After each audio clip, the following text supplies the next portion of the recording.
So already get one of those delicious breakfast muffins. I don't know if there are any blueberries left, but they were fabulous. Or get tea and coffee, and we'll be underway very shortly.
Could everybody please gather around the campfire? Be careful, Gary. If you don't sit down and prepare to be enthused, I'll talk about you. By the way, when we get to that point in the program today, I will just call your attention to the guest here to my right that Gary and Greg will be speaking about later.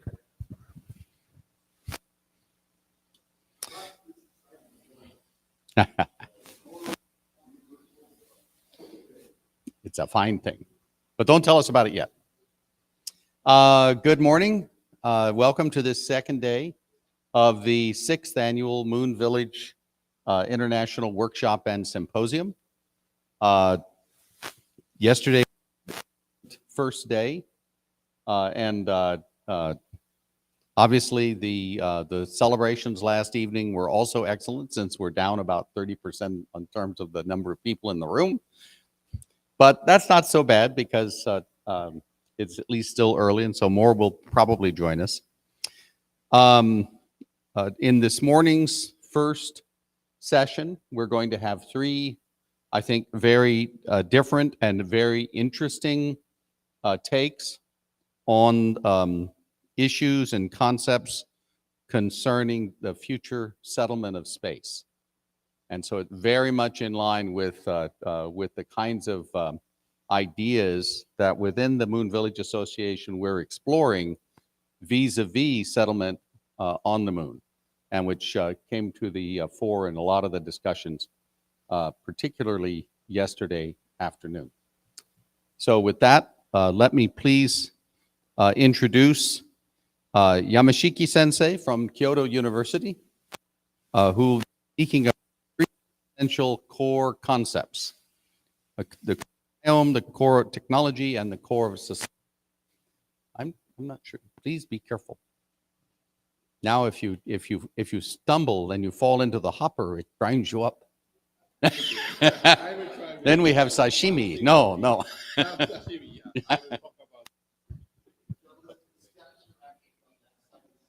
Oh, I know they are. I'll be going that way. Okay, please. Thank you, Joe, introducing myself. And I would like you to try this VR in order to experience our lunar residential properties and how to join. But initially, I would like to mention about our concept. It's a 3 essential core concept, not the concepts. It's a 3 essential core concept for space exploration. It's a core biome and core technology and core society.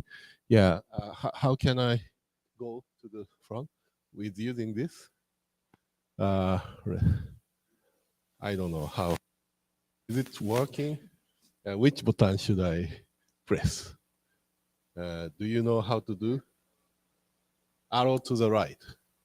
I pressed, but not moving. And how can I try? Can you help somebody? Sorry for that. Okay, so it's not started yet. Oh, okay, so it's already false. So I have to come back a little bit. Okay. Can you come back to the first slide or second slide? Yeah, first slide and second slide is important. Yeah. And can you start from here? Okay. Can you put the presentation mode? Okay. So this is a contributor. So many of them are contributing this concept, and I wrap up. And of course, Professor Inatani here is the large contributor for this concept. And we have 2 astronauts, Takao Doi and Naoko Yamazaki, joining us. 2 Americans from NASA Goddard, Vladimir Airpedium, and John Adams in the Biosphere too, and including many students and also the private company Takuya Ono. So I pressed the next, right? Okay. This is our center. We established a SIC Human Spaceology Center here. Sorry. Yeah. Oh, okay. So it doesn't work. It doesn't work. Can I? There are lag time. Sorry. Okay. So what is the three essential core concept for the space exploration? Is one of the most important items that I would like to emphasize is a core biome complex. So what is a core biome? When you move to the other planet, you have to think about the benefit of the Earth and the difference between the Earth and the other celestial body, because the Earth is surrounded by the ocean and also the nature. So 70% of the Earth is covered by the ocean, and 30% is land. And in the land, you have, of course, forest and soil. And we established a society above the hi. You have nature here, and before establishing a society, we have to think about the lifeline infrastructure. That is mostly important because you have to supply utilities, water, and natural resources, and food. And if you supply the natural resources, and also the water, and air, and food, you are okay because you can survive. So many people are thinking only about this. When you to the ISS, you have to bring the water, you have to bring the air, you have to bring the food, but forgetting about this three items, which is supporting us. And also, when you think about building the society, you need to firstly establish the lifeline infrastructure, because without them, you cannot establish any city and any village. So when you move to the like a moon, of course, this is very important to supply the drinking water and food and natural resources. And then you are thinking about the lunar society. However, how about this? You don't have ocean in the moon, you don't have forest, and you don't have any living things without when you bring with you, right? So the thing is whether you need to bring the nature or not, and what is the value of the nature or ecosystem. So our concept is mostly important. You have to put the ecosystem and a portion of the ecosystem bringing together to the lunar society, and then you have to establish a technology to support them with us, of course. Of course, the human being is most important for us because we are there. However, to support us, we need a nature because we are living in the earth with ocean and forest and air. Of course, the breathing air you will bring, but no one thinking about bringing the insect or peace with you. Of course, you can think about the poppy, but you have to think about other creatures. Then the problem raised, which animal, which living things you will bring with you? You want to bring them or you don't want to bring them? For example, the mosquito. You don't want to carry them. However, they will come with you, right? And cockroach, those kind of things. But if you think about the nature in the earth is 70% covered by the ocean and 30% the forest. However, we are the creature who is living in the land. You mainly think about our surrounding, like a forest and suburb. However, the most of the nature in the earth is in the ocean, in the deep ocean, where we never been there without submarine or something. But at least we have to think about our surrounding place, and you have to think about how to bring them. Yeah, so the core biome complex is it's a representation of those kind of essential items of the biome. You can divide into the several pieces, but the thing is, so what kind of academical background you have to establish before you have to move to the other planets like Moon and Mars. Of course, Moon is satellite, not a planet, but so firstly, you have to select the biome. What kind of natural property you can think about bringing them. Of course, it's costly, but it is essentially important to establish a sustainable society into the other planets. You have to think these kind of items because no one is arguing this aspect except one who established the biosphere too, right? So we are thinking to establish the discipline about space forestry. So space forestry is probably the discipline to sustain the trees and also the plants with very low pressure and very strong radiation. Of course, there is a space agriculture is already established, but think about how to cultivate the forest. So because the forest is an essential item to cultivate other kind of creatures in the land. And this is also very important, space ocean. No one think about bringing the saline ocean, but except the biosphere guys, this is a biosphere 2 ocean, internal ocean, which is sustained more than 20, almost 30 years. And they cultivate at least some of the creature, but without fish. And this is very small pond. However, it's saline, salinity is higher, and you have internal hydraulic circulation. When you think about the ocean, you have two different items. One is environmental ocean, and other is space aquaculture. Because you have to produce a fish, the fishery industry might be a key item to support the food in the space. And then I press the next button, but I don't know if it works. Okay, so this is also mostly important space habitation.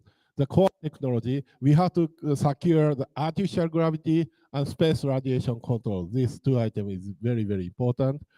And then when you think about the space society, it doesn't move. Sorry. I pressed. Can you control manually the next one, next slide? Is it moving? Yeah, space planet. This is, you have to protect the about the asteroid and also different things you have to think about. This is, okay, next slide, please. Yeah, and then you have to think the right science in the space that you have to establish a discipline to establish a life system against the radiation and the very different item things. Of course, to establish a society, you need to establish a space medicine. Is very, very important to supporting our life, and of course the space law and the space society, and to establish a law. And these kind of things has already been discussed, not with us. The problem is, can we establish a sustainable mother planet for the human in the moon? Think about the moon. No ocean, no forest, only regolith. And the important thing is how to establish the lifeline, natural resources, and food. Then you try to establish a moon village, a moon society. What kind of politics and economy? We have a very good discussion this morning, and probably the afternoon session will focusing about that. But I would like to emphasize these two items. How can you support this? By using the technology, core biome and core technology and core society. So we are proposing like a mini core biome. This is a small isolated item to represent each individual item of the ecosystem. So with a hexagonal compartment, so into the moon, and then for example, this is too representative, but think about that. You choose one different type of the ecosystem and bringing together and linking them together. It is not so easy to select what kind of item, but try to bring them with your habitation, right? And then we are also proposing artificial gravity network. This is also the second important thing. And our artificial gravity network is one is a lunar and Mars grass with a spinning architecture and producing the artificial gravity. And then one of the essential things, the next slide, please, is a hexatruck. It's a space express system for the to commute with each planet. And the next one is what is a space express system? Is to try to establish. Please next. Can you do the next one? Yeah, and this is the bread train. Each carrier, each cabin of the bread train, and you have 6 vehicles together, and then they act as a normal blue train in the planet, and they will fly to the space, and then they will pack into the hexagonal system. Can you move to the next one? Yeah, and then please go to the next one. Yeah, can you click this? It's a video. This is an injector system. I don't know if it's work. It's work, please. It's a movie will work. I don't know if the movie is working, then please do. But if don't work, we would like to skip. It's not working? Okay, so let's go to the next one because it's a hexagonal. And go to the next. Yeah, this is also a movie, but I will show you how to inject each vehicle and then surrounding them. Next one. So the video will be shown in the later. So please go to the next one. Is it working? Yeah, this is like a hexa capsule. It's rotating and creating the artificial gravity. Go to the next, please. And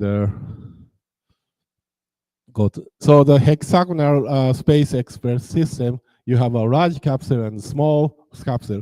Large capsule used for the moon mass line because it's a long time. You need to secure the 1G for a long time. Okay, please go to the next. And then yeah, this is also the movie going to the Mars. But if it doesn't work, please go to the next slide, and I will show you.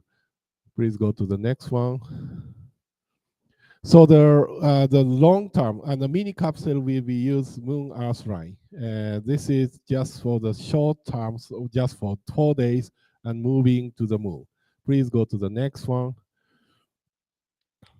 Yeah, the next one also. And then this has to be launched. The launching system, what we are thinking is 2 different ways. With the low gravity, please go to the next. This is like a railway launcher going to the space, and I will show the video later. The next one. And of course, you need to secure some the wings when you have air. Please go to the next one. Yeah, go to the next one. This is the wing when you have a gravity and the air. Okay, please go to the next one. So the system is securing the ground transport and also the space transport together, and securing the artificial gravity. And also this is very important to secure the protection of the radiation. Please go to the next one. So we are also calculating the impact of the space radiation by using the width, like how much when you have like GCL and also the SEP is attacked, how the dose inside of them. And we are thinking to have a water as a protection material for the space cosmic ray and the cosmic GCL. Next, please. But we have to think the more effective material. And this is also the calculation of the width. Can you move YouTube now? Yeah. Okay. So the video didn't work, but I like to show the video with the YouTube that we have uploaded. And then I hope that works. And can you, oh, good. Can you increase the volume if possible? So please enjoy this music. I created this music. I composed this music. Yeah, so this is the concept of the lunar society that we have to think. The first item in the moon is artificial gravity practice. It's a lunar glass proposed by the Takuya Ono. He's also our colleagues. And this is a VR, and you can enjoy with using this. Of the inside of the structure, the fall structure is rotating and to secure the 1G gravity inside of the moon. So because of that, you have an internal ocean. So this is also one of the property that core biome should be included in the residential system. So the no other proposal includes the ocean to having within the structure. So this can be environmental water, or also can be used for the calculation. You can use a volume. I'm sorry. Yeah. So the ship will probably moving like this way if you have artificial gravity like this. And inside, this is a railway that we call it's a lunar vehicle. So you can enjoy moving one place to other.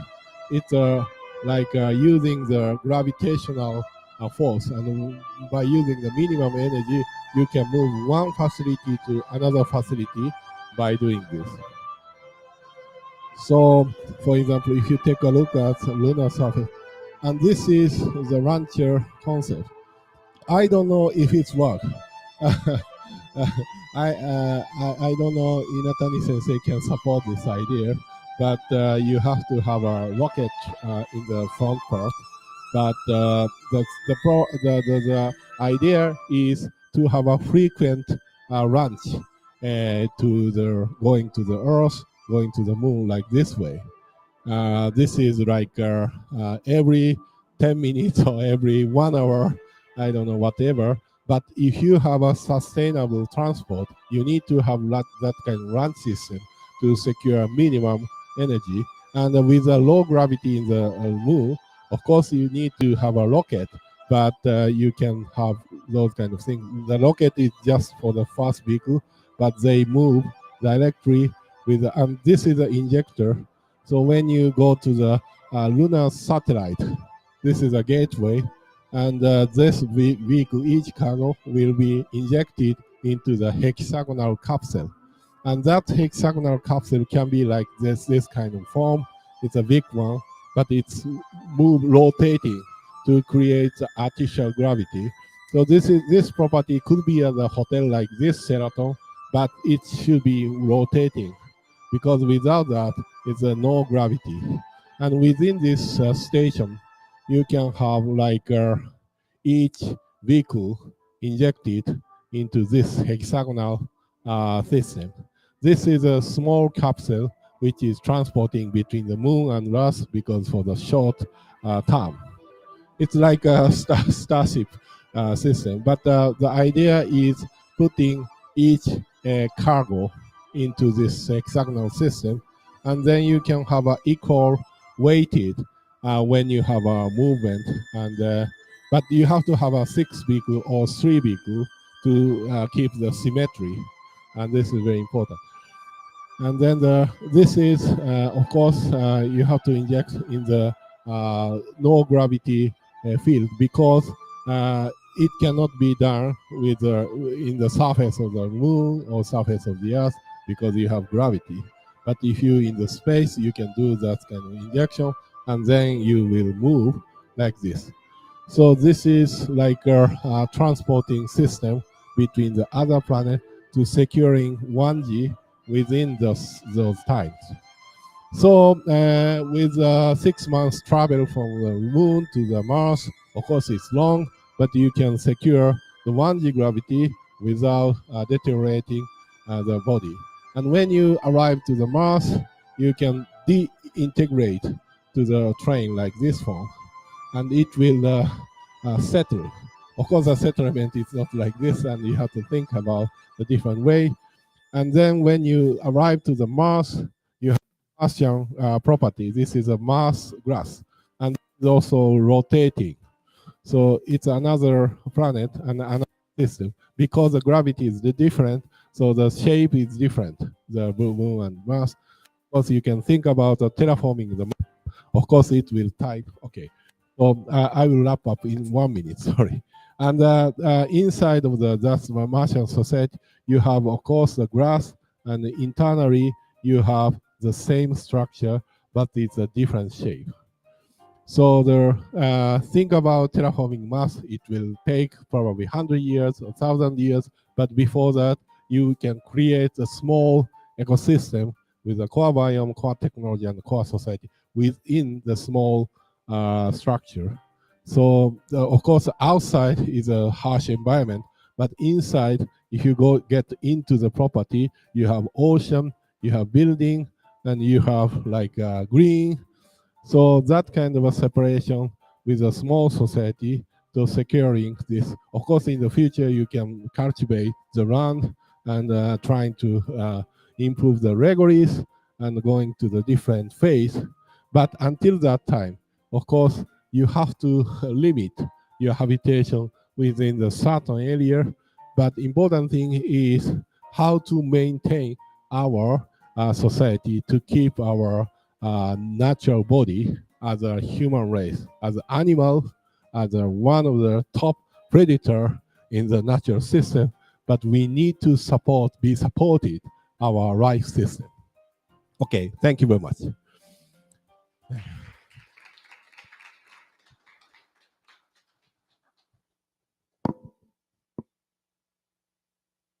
So we have time for a question or two if someone would like to ask one. Gary?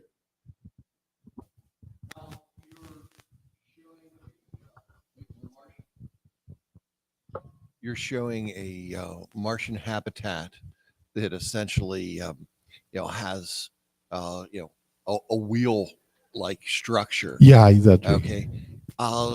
Do human beings work that way? What? I've experimented myself with, on the carnival rides, trying to stand up. That is a big question because if you rotate one structure, the velocity is important. The velocity should be less than, like the rotation rate, less than 3 times per minute. Because with if the velocity is faster, you cannot be safe. So the structure should be enough big in order to secure the maximum or minimum maximum rotation rate that you can feel like a normal weight. And this is really difficult thing. Two forces that you're contending with simultaneously. Exactly. Thank you very much.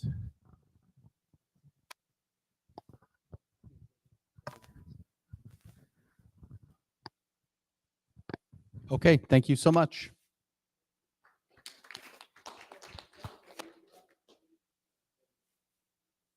Okay, very good. You have a problem with your slides?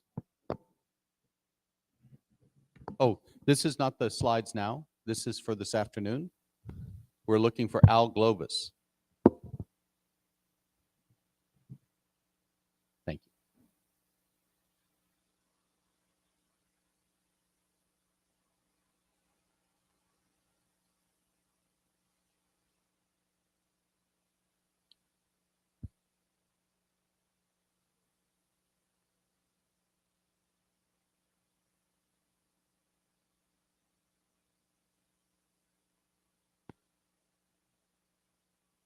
No, this is the one after Globus.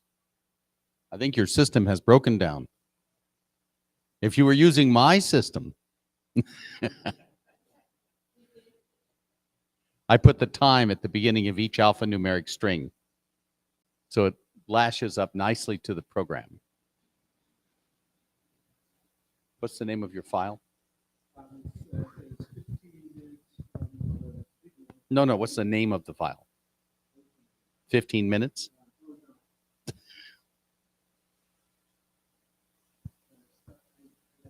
No, it's okay. I'll look at it. The file.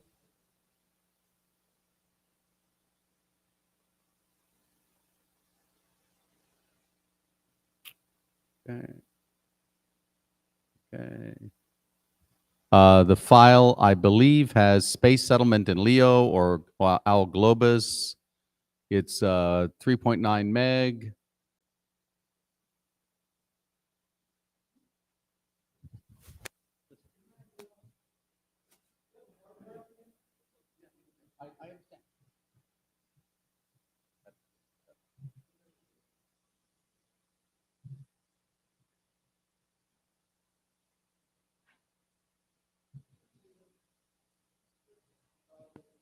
Can I email it?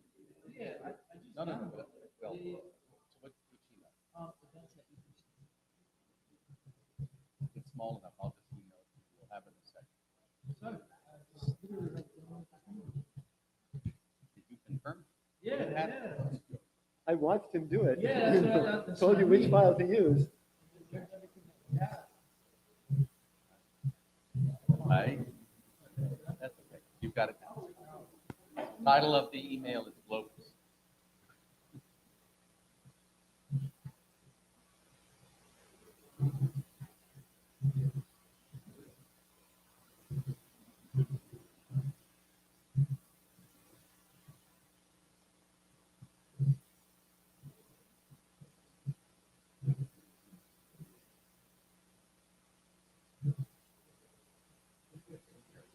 It's now gone. It took a few moments to go, so you should have it now.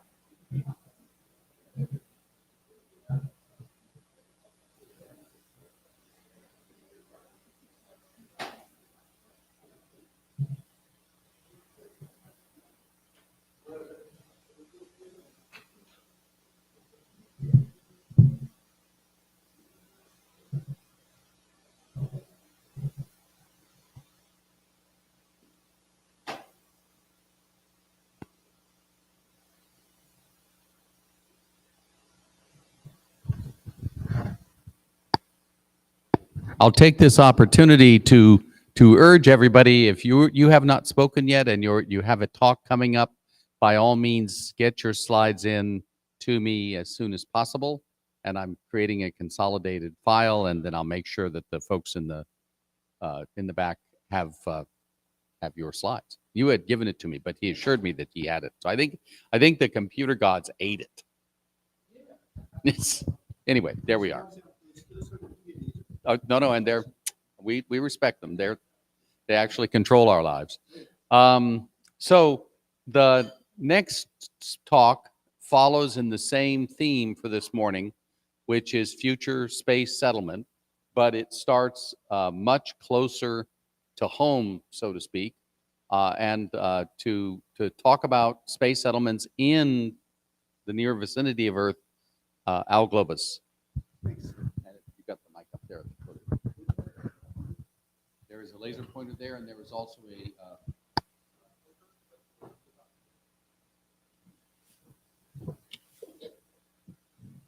And where is the pointer?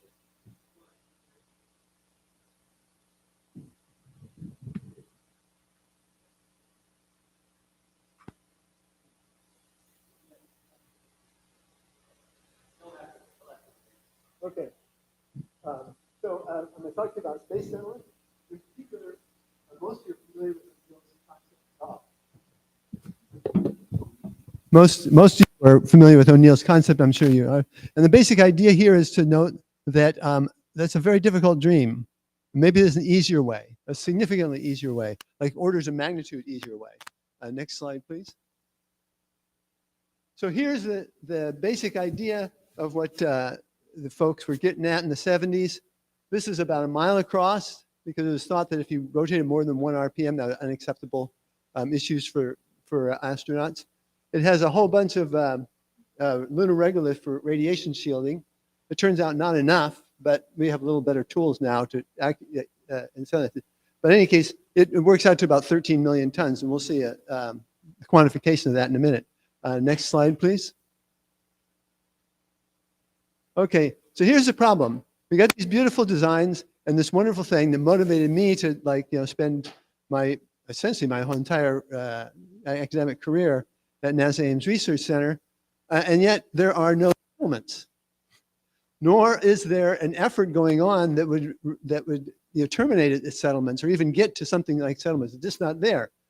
And I submit that the reason for that is that the dream is too big for starters, too big. It's too massive, way too massive, and it's too far away. But we can solve all of those, it turns out. Now, the way to start is equatorial low Earth orbit, which is what you might think it is. It's orbits that are near Earth orbits, but at very low inclination.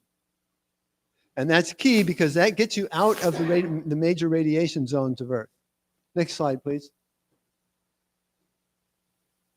Okay, so quantifying, Stanford torus here has a mass of 13,000 kilotons. 13,000 kilotons.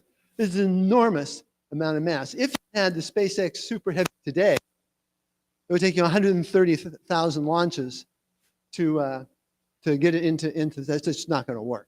This is what I mean by being too difficult. Rotation rate of Simmons population. You should notice that the population figures in this talk are not derived from the same model as the O'Neill work, but it's rather some stuff of our own. And okay, because of the material, you definitely have to do lunar mining and in-space transportation. No, it's just a great thing to have, but it's not something you want to have in between you and your first space settlement. Next slide, please. Okay, so that was the dream, and now the reality, the International Space Station. A great piece of hardware, but no place to raise your kids, right? And it's just, this is what we were able to do. We really would have liked to be able to do more, but it's so far from Stanford torus, you can't even, it's just too big of a gap to consider. So next slide, please. The thing is to take a smaller step. And Kalpana 2 is that smaller step. And we're going to throw the way that we modify the designs to take advantage of opportunities that are created. But the main thing to notice is you can build your first space settlement for 85 super heavy launches, if our vehicle this more or less the same capabilities. Next slide, please. Okay, so we all know it, but I'm just going to put the data out there in front of it. What's driving the too massive is radiation shielding. Okay, now here is for different. This is from the 75 study. Different shapes, and here's the structural mass of that shape, the air mass, and the shielding mass. And you can ignore these because this one has got 3 extra zeros at the end that none of these do. Okay? All that tells you right there. You can optimize your structure mass from now until the cows come home, and it won't make any difference at all. But if you can get at the radiation, then you're in trouble, and that's what we're going to go after. Next slide, please. Okay, so everybody knows you need millions of tons of radiation shielding to be in space. If you're on the lunar or Martian surface, you're going to have to bury it under maybe 5 or 6 meters of stuff, which is readily available, and a good bulldozer can probably do the job, but not the most pleasant way. It's kind of, to live under 20 feet of regolith is probably a little dicey. In any case, in deep space, you need somewhere between 7 and 11 tons, depending on material. I'll show you the data from that not too long. So the good news is you don't have to depend solely on mass. You can also use electromagnetic fields. And people have designed these things and superconductors built into the settlement and so forth and so on. But there's a much easier way. The Earth's got a perfectly reasonable electromagnetic field. Well, just use it, okay? And so then you're going to be protected by the Earth's magnetic field and, most importantly, the Earth itself, which gets about 50%.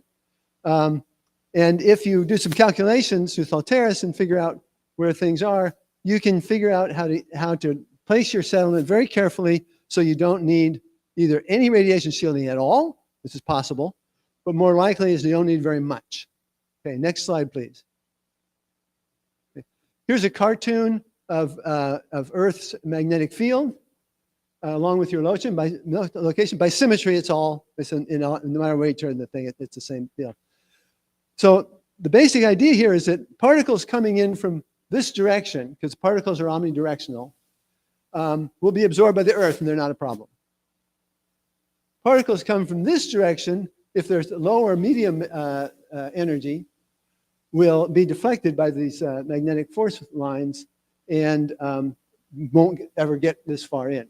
Okay, and finally, the galactic cosmic rays, which come in various sizes, but they have, in some cases, the particles are, going at relativistic 0.9 C and things like that. They are going to go right through this stuff and right through you, and that's not going to be pleasant. But the question is, maybe the levels are acceptable. Next slide, please. Okay, so here's some measurements. This is at 400 kilometers. Most of the other stuff is at 500 kilometers because I don't want the thing to come down too soon. Every dot represents a measurement of radiation on the ISS. The blue dots are low energy. Okay, the red dots are high energy, and this is a log scale, so it's about a factor of 500 difference.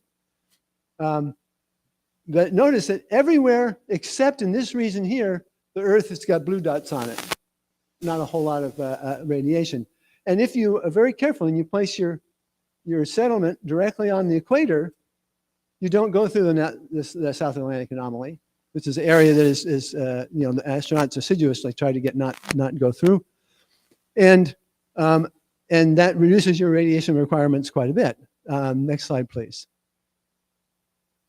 Okay, in order to say that yes, the radiation is acceptable or no, the radiation isn't acceptable, you have to know how much radiation you're willing to take.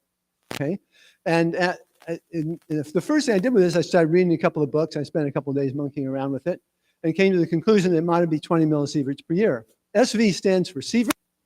A sievert is a measure of radiation damage to tissue or materials, but we're doing biological things. But the average background in the U.S. is only 3.1 millisieverts per year, which is seems very low. Okay, that's not like this is a good idea. It's too much of a gap. But then, if you realize that in Europe, parts of Europe, and particularly in Finland and Spain, there is it's about over 10 millisieverts per year.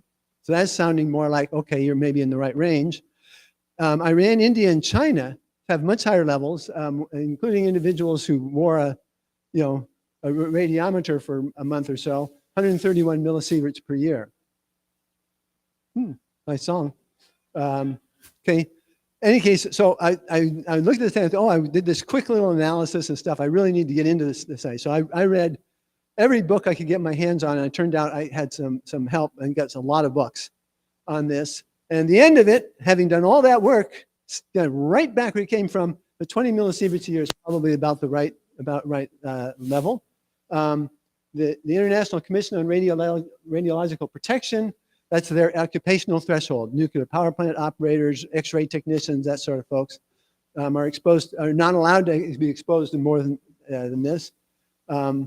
And I think it'll prove its worth, because you're going to get more radiation in space on Earth. There's no way around that. But this keeps it within reason. And some people have told me it's way too low. Other people have told me it's way too high. Must be okay. Next slide, please. Okay, so here's the data to tell us whether we can be in the settlement for a year or not. These are all values calculated by Artemis. Artemis is a web front end that NASA maintains, available to anybody. Anybody in this room can go in and use it anytime they want. And what Artemis will do is it says if you give Artemis an amount of shielding mass and an orbit and a date, a year, that's very important, Artemis will spit back at you, among many other things, number of millisieverts accepted by the that you got hit by. Now, if you're in deep space, and you want to see, okay, red is going to be anybody over 20 millisieverts, white is going to be anybody under 20 millisieverts. If you look at this is the tons per meter squared of radiation shielding on each of these rows. On the columns, you have polyethylene and water, which have about the same property in terms of protection, and lunar regolith, which has got a lot more protection. Yeah, you need a lot more of it to get adequate protection. So that's what deep space looks like. And notice the order of these numbers. They're single digits in tons of square meter. Here is equatorial LEO, equatorial low Earth orbit. Notice here, this is approximately 0. If you put an actual 0 into Artemis, it doesn't like the resulting divide by 0. But if you put a very, very small number in here, it has the same effect. And here's the thing, at 600 kilometers altitude, this was with polyethylene, by the way, the amount of radiation you absorb in a year is 17.7 millisieverts. In other words, you don't need any radiation protection. That's where the comment says. Now, I soften it because the real world, who knows, you want to be a little careful. But it does indicate that you don't need a whole lot of radiation shielding. If you're at 600 kilometers, you need a bit more. But 50 kilograms is not per square meter is not the same sort of loss. So this is like sort of the big take-home message for this is how you get to low mass and close. You get low mass because you just eliminated, a factor of 1,000 on the radiation shielding, and close, and you're 500-600 kilometers away. You can integrate yourself right into the world's economy. You don't have to be this separate thing way off from this in the middle of nowhere. We'll get there, but this is saying you can have your office at 500 kilometers, and you can just log on to the internet and work on it. I have a brother-in-law who runs 6 or 7 testing facilities all around the globe. He lives on a boat in the Caribbean. Okay? It's good work if you can get it. Next slide, please. Okay. Now the one thing is, those were all the data. That last slide was from one year in the 60s, I think. I can't remember exactly. And it was a bad year, but it wasn't the very worst year. But what we really want to know about is, for the long term, we're going to live there, not just visit. And so we have to look at data over long periods of time. So this study was done between 1965 and 2017, which was what was available at the time it was done. And here you have altitude versus millisieverts per year. And then there's a material, an artificial material, which Artemis allows you to do in order to say, this is the material I want tested. And so this is a settlement, melted and put into a sphere, and then calling that the radiation shielding you get. Because you do get quite a bit of protection, particularly from the water and the life support system. You need a lot of water in life support systems, and water is a perfectly good radiation protection, and you might even want to integrate the design of those for that reason. But in any case, what it says here is up to about 600 kilometers or so, we're good. After that, we're not. And so you probably want to stay down in this region somewhere or another. Next slide, please. So the other thing is, we would like to make it small. There's nothing about making it less. Getting rid of the shielding doesn't make it. It makes it easier, a lot easier, but it doesn't make it as easy as you can, because it's still very, very large. The thinking on the 1 RPM for Stanford Torus was that you couldn't do more than 1 RPM or people would get sick. People will get sick, but it turns out that it doesn't matter. A whole bunch of experiments were done in rotating rooms. And this was just one of them, okay? But they all look kind of the same. So they'd start rotating at very low velocities, eventually get up to about 1.71 RPM, and they would have, quote, mildly, and important to remember mildly, very mild symptoms, okay? At 2.2, one guy threw up. He was tended to get motion sickness, so it wasn't too bad. At 3.82, 4 RPM more or less, he had mild symptoms. Notice the very has disappeared. And it was adapted within a day. Now this is the thing about radiation shielding, and not radiation shielding, and rotation and getting sick. If you and I went to Nepal, if we all went to Nepal today, we'd all be filthy sick for a couple of 3 days, and then we'd recover and we could go hiking around and things would be fine. It's even more so for if you're going to live there. If you're going to go up for a couple of days to be a tourist, you don't want to have that sickness imposed on you. But if you're going to live there for 10 or 15 years, it's not a big deal. You spend a couple of days in bed and then you're all right. At higher rates, pushing 6 RPM, it doesn't really work. People get pretty sick. So if you could go from 1 to 4 RPM, in the vicinity of this, then you could go from a thing that's about a mile across to something that's about 100 meters. Okay? That's a big reduction in size. Now, that might be too much, and we do have some data in another paper that indicates that it might be too much, or it might be just barely acceptable. But they don't have time for that today. Next slide, please. Okay. And if there's a really interesting experiment on Skylab, the 8 astronauts participated out of 9. They put our guys on a rotating chair, and they rotated 1 RPM, 2 RPM, 3 RPM, all up to 30 RPM with head motions, which is sadistic, by the way. If you ever get seasick, do not move your head. So in any case, they put them through this torture before flight, and everybody just got sick as a dog. Then they came back and they waited until they were adapted in flight, and they did the same experiment, and they're fine. It's just almost no symptoms at all. And then they got back down on Earth, and they did the test, and everybody got filthy sick. So there's something about rotating in a zero-G environment that makes so you don't get so sick. And I have some ideas on that, but again, there's not enough time to discuss that. Next, please. Okay, so what happens if you take a settlement like the Stanford Torus, say, or Kalpana 1, say, and you switch its parameters and get it small and get it close to Earth and get it no radiation shielding? Well, if you start with the Stanford Torus and you do that thing, you get down, you get this thing that's 112 meters diameter, and it's about 2,000 tons. It's probably too small. Probably really would like it to be bigger. And Kalpana 1 is bigger. Now, I should say something about Kalpana, why I use Kalpana HALA. Kalpana HALA, as most of you probably know, was in the Space Shuttle Columbia when it disintegrated over Texas. Before she was an astronaut, she lived in the office right there to me. Didn't know her particularly well, but we did work together a little bit, and it was a sad day, and needs to have a little bit of honor. So consider it given. This will get you down to about 8,500 tons, 500 residents, and I'm proposing that as the smallest, easiest space settlement to build. Next slide, please.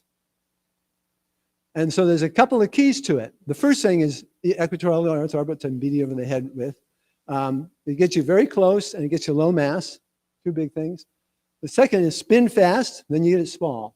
Now, not including this for and this is not going to work without low-cost launchers.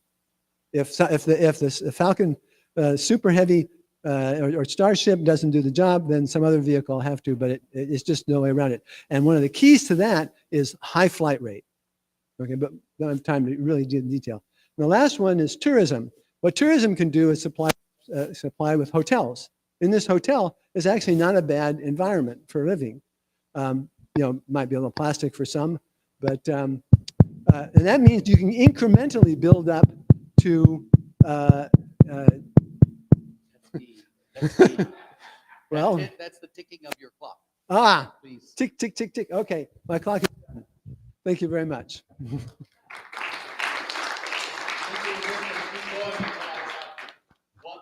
time for one quick question, not from an NSF. Peter had his hand up. So you're losing a lot of mass and shielding. How much mass are you picking up to cope with the drag at the lower altitude? So how much propellant do you need to keep it stationary? The amount of drag is a function of the size, not the mass. Right? It's but you've got a big cross section, right? And you're going to have to continue to boost. So how much propellant do you need to pick up? I calculated that, but it's been a long time. I don't remember. It wasn't a whole lot. It was on the order of it was less than a ton, I think. Yeah, because ISS has to continually reboost. Yeah, no, it's a weak number, not well supported. Okay, forgive me. We need to press ahead. We're already on conference standard time. And if I may, I would like to say thank you to Al one more time.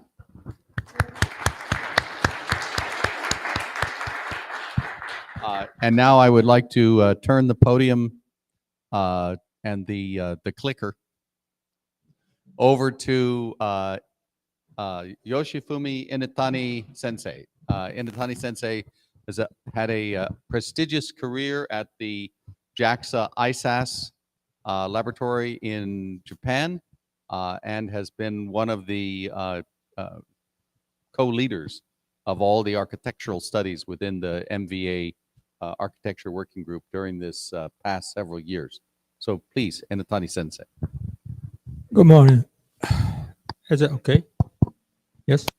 Thank you, John, for introduction. And we have been working for how many years? I don't know. But these 3-4 years, we have been working together again for the Moon Village Association.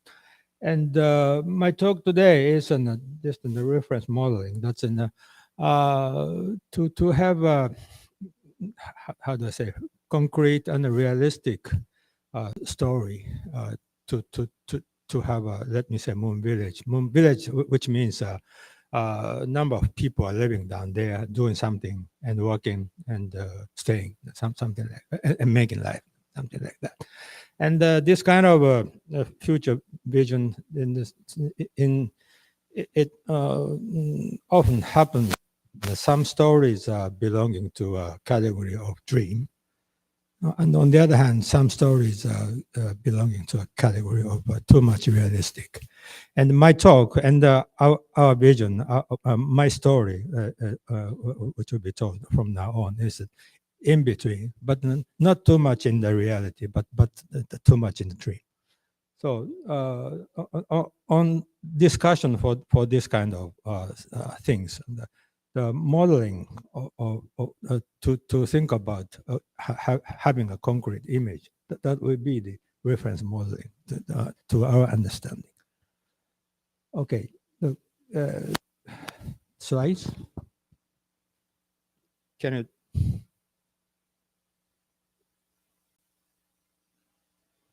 This one? No. Coming back. This much more. One more. Back. One more back. Yes. So motivation for reference modeling. And as I told you, that there are many questions how to make it happen. So from viewpoint of a village or building society, which means that for a large number of people are living and doing something down there. So then our motivation is to have a reference modeling for and to discuss concretely and realistically. That's our motivation. And next, please. So the many people down there would be in comparison with the present space programs, it's just a few or 5, 6 people, even in the Artemis programs, we were obliged to have several number of people down there. But let me say the village or society, which means a much more and many people are living down there. For example, 100,000, 10,000, and million, something like that. Next, please. In addition to that, we have to have making life, keeping our life and the food and things like that. Yeah. We have to have such a ecosystem for making life. And in order to make it happen, so we have many things for technically consider. This and we need an architecture or technical consideration, much more. And next one is in order to be sustainable, we have to how do I say, produce a value down there. Otherwise, this sustainable activity from an economical point of view is not possible. So in that way, the similarity to the activities on Earth, that's what kind of activity we do down there on the moon. For example, is in the science and tourism and amusement. Oh, what happens? This is something wrong. It's the lower half is I presented is mining. Mining is a steel mine on the ground and the diamond mining on the ground, for example. It's value producing several billion US dollar per year. And in comparison with the space program, and which means more than 10 to 100 billion dollar for the International Space Station or Artemis program. And much more we do, we need much more money. But these kind of activities are relatively smaller on the ground. But energy people down there, here is, we have super majors. Is they taking care of the energy on the ground, the gas fuel and petrol, something like that. And so they are producing much more money on that in comparison with the space group, even the space program too. So taking these things into our considerations, we have an assumptions for reference modeling. The assumption, which means how many people, what kind of people are doing are living down there, what is the business that they are doing, something like that. So now our assumption is a number of habitants in the 1,000. That's the assumption. And the role of habitants, what it says, they are visitors, workers, immigrants, residents, and we have 3 assumptions, A, B, C. That's all our workers going down there and work down there for several time, or months or year, something like that, and coming back. And then the assumption B is workers and their family. They are living down there and doing something, and together with the worker and the family. And assumption C, a steady state society, which means the birth and from birth to death, the growing up, working, getting older and dies, and something like that. That's a type of population pyramid type sustainability. Which way do we like? But for the permanent or sustainable society, which means we are wishing to think about assumption C, but assumption C will be very, very difficult to understand. But it's okay. And living quality, of course, is for the ISS class, is not very much a personal spaces, but the hotel room class, flat, and apartment, maybe we have to have a good quality of life. A revenue sources, which means business, is the resource mining, processing, and selling it. And that's the first possibility. And second one is the tourism. So on our assumption, 10,000 tourists per year from us to the moon and going forth and back. And which means every day 30 visitors.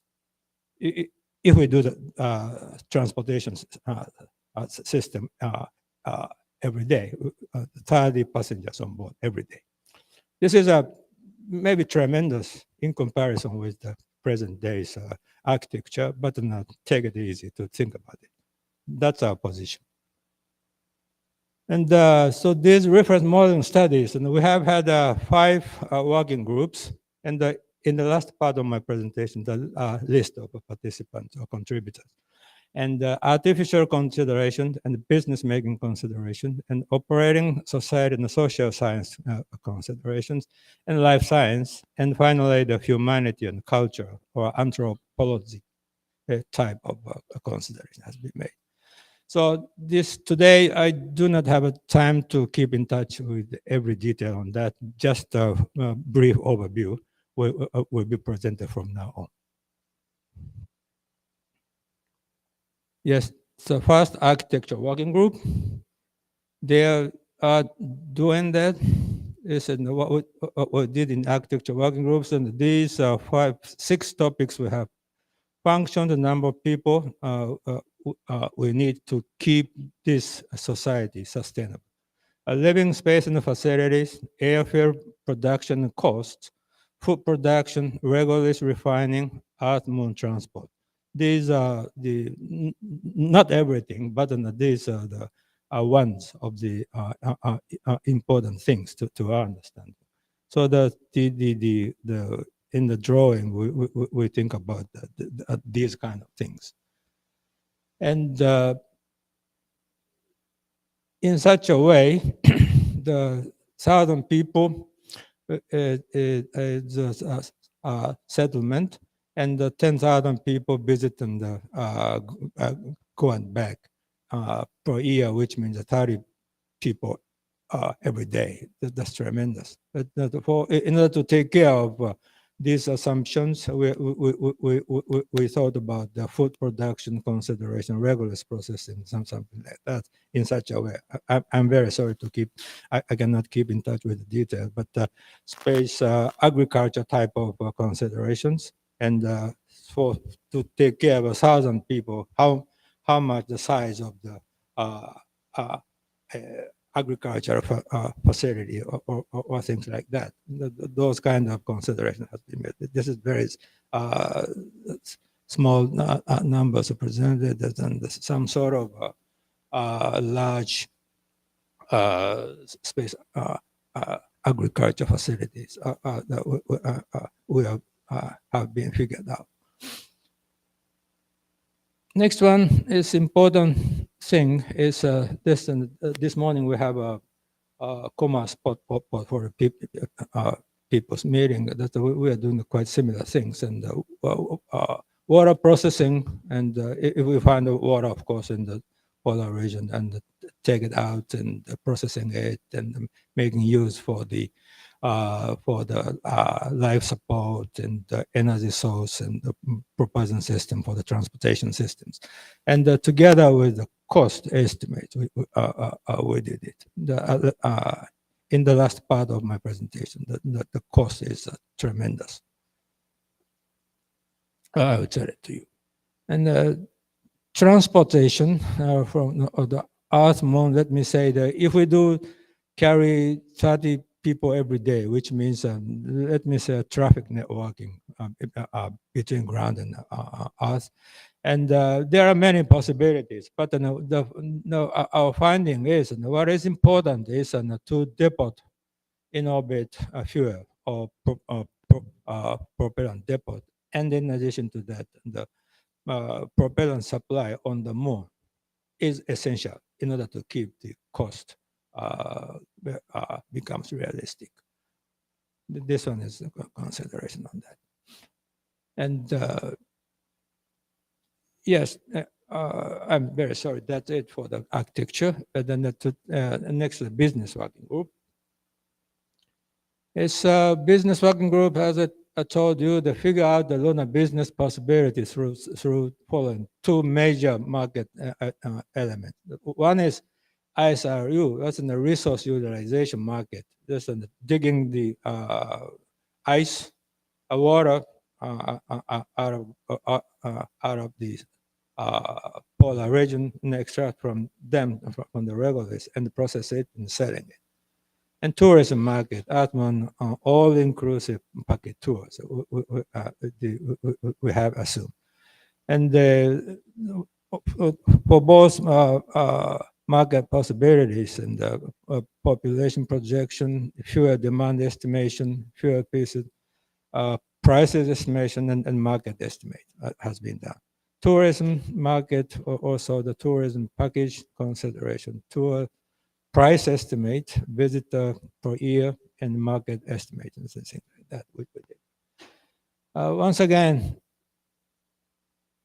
do not have time to keep in touch in detail, but the result will be the several tens of billion US dollars for revenue for both possibilities.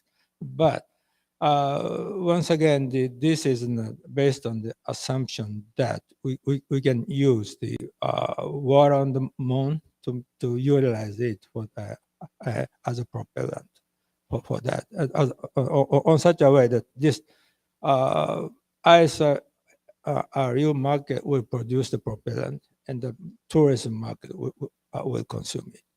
And if we, for taking into account the product of an ISRU, the water and the oxygen, hydrogen, things like that, we will make the ecosystem in the closed system. So once we produce the this closed cycle system, that's the quantity of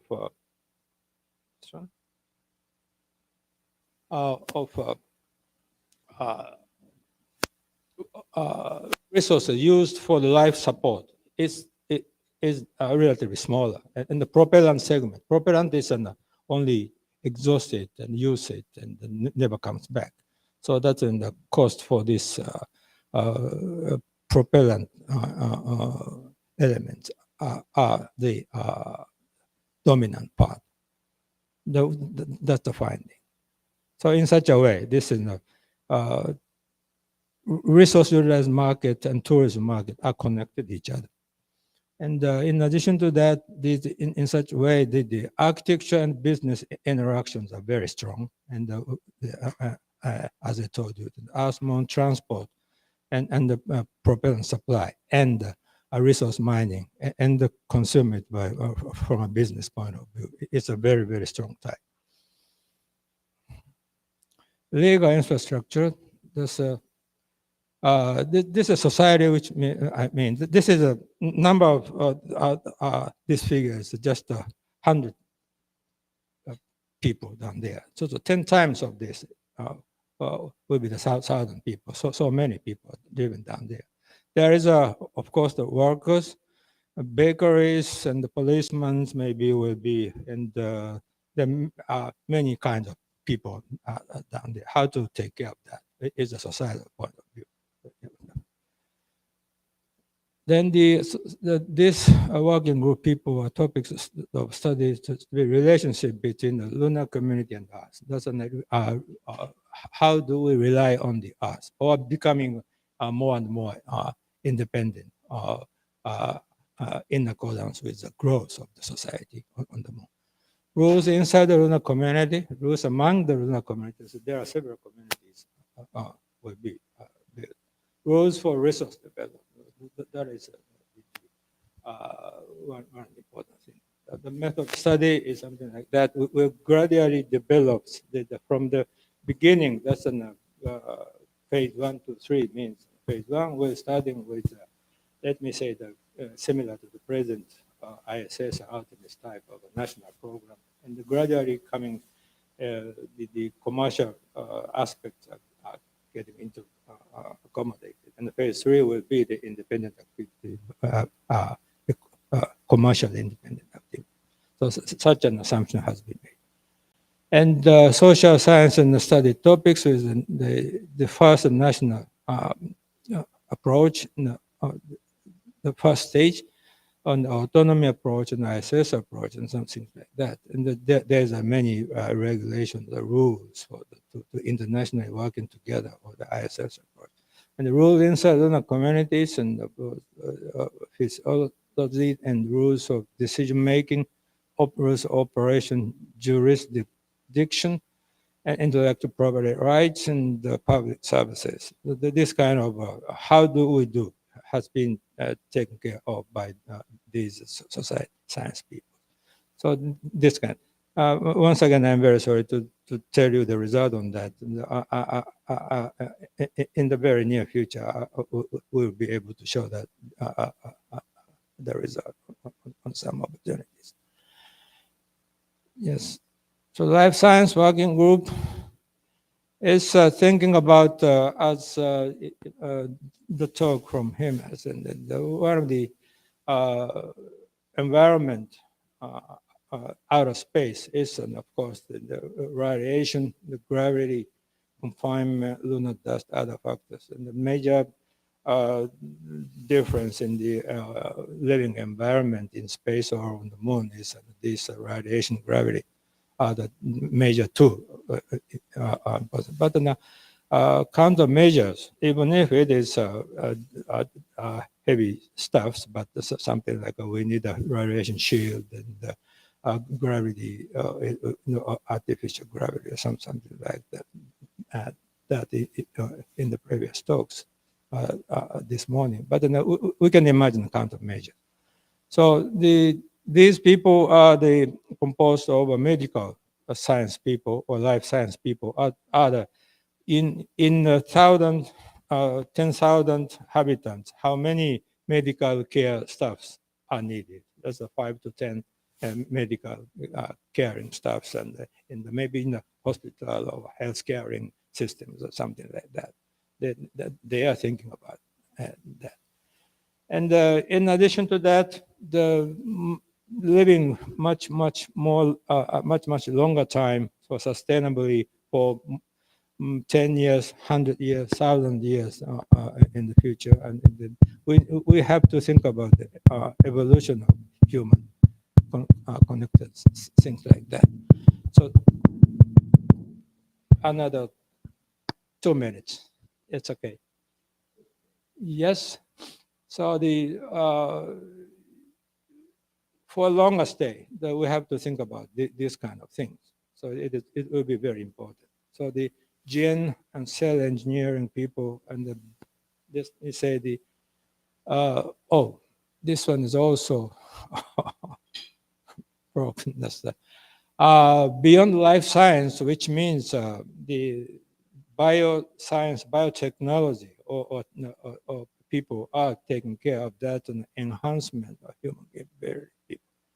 That's I'm afraid in the next slide too. This is very difficult. The life science people are thinking about the countermeasure against the gravity and radiation hazard. And in addition to that, they are thinking about this kind of evolution type of topics.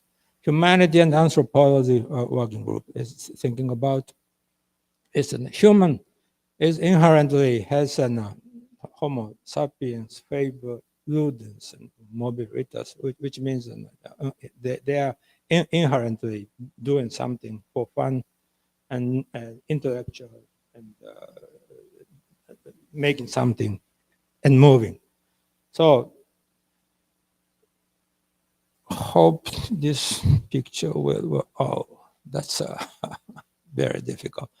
It's since the history, that's what is the evolution of human in the future? It's a post-human type. They're having should have a post-human picture down there, but augmentation of human capability by technical or Darwinian evolution. And I don't know how long we have to think about this. More than 100,000, 10,000, something like that.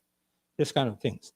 And if we, under these circumstances, these and humanity people are thinking about, anyway, there's two possibilities. We build the Earth environment anywhere in space as much as possible.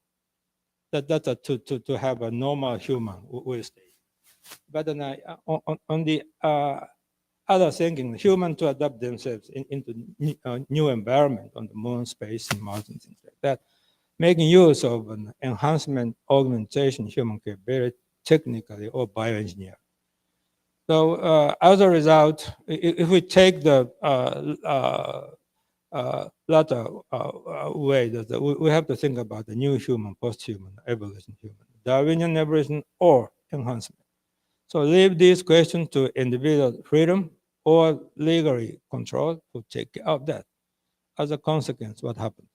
This kind of consideration is taken care of by those anthropology people.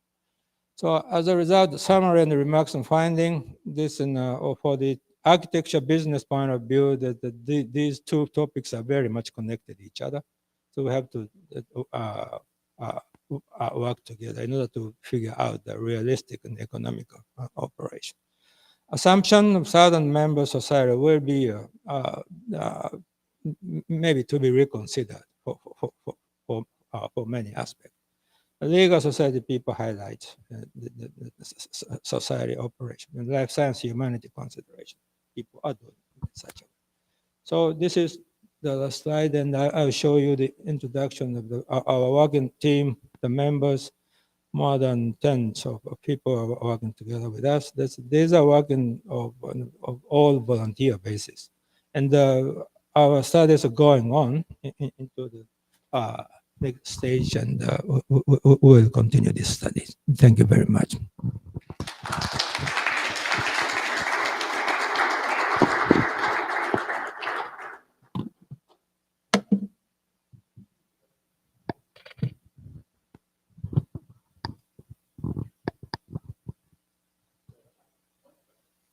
One question from me in terms of the mature transportation infrastructure.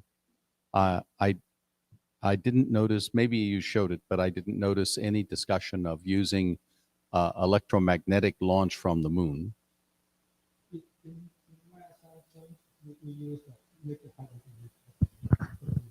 Always. And I think if you look at the mature situation, like 1,000 people and 30 people per day, and it's very straightforward because the escape velocity from the moon is only 18 or 1900 meters per second.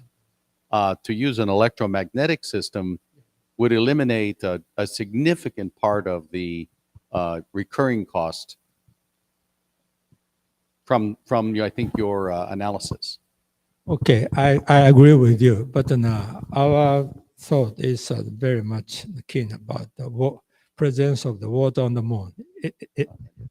It is a present topic, very very important. But So but it's like discovering everybody from my colleague is very much to connect each other. Yeah. But you discover a whole box of money Yeah, buried underneath your house. Yes, the You don't want to electromagnetic burn the launcher dollars is- to yeah, make yeah. the light to count them. You want to take them outside. I agree count with them you. in the sun. I agree with you. The power from a solar power sunlight. Set one on. Oh, look, another 1,000 N. Oh, look, another. Anyway, Okay. never waste your water. Yeah. Thank you. Oh, I'm sorry. Okay. Thank you so much.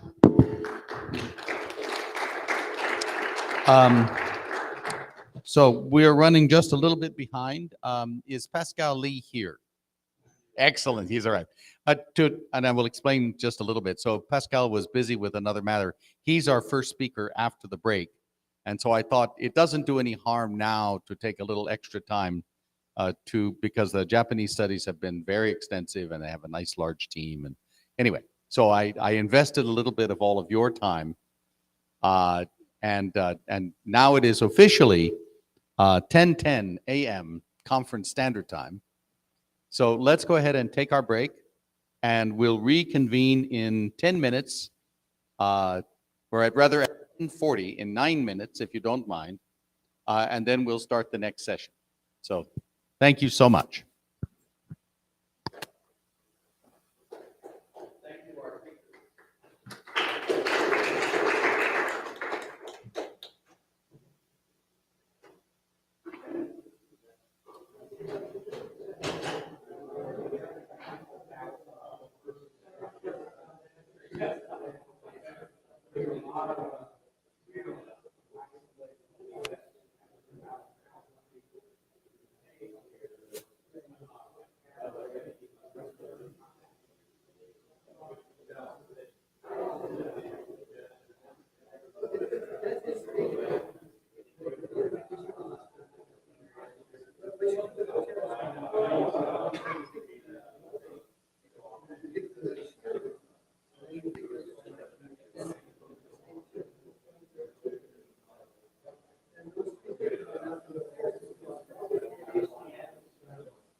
We need to get started again, ladies and gentlemen. If we could please take our seats.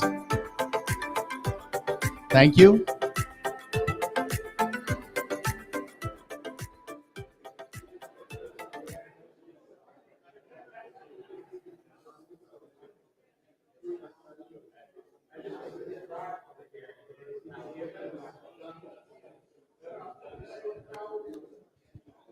Ladies, gentlemen, Gary, I include you even.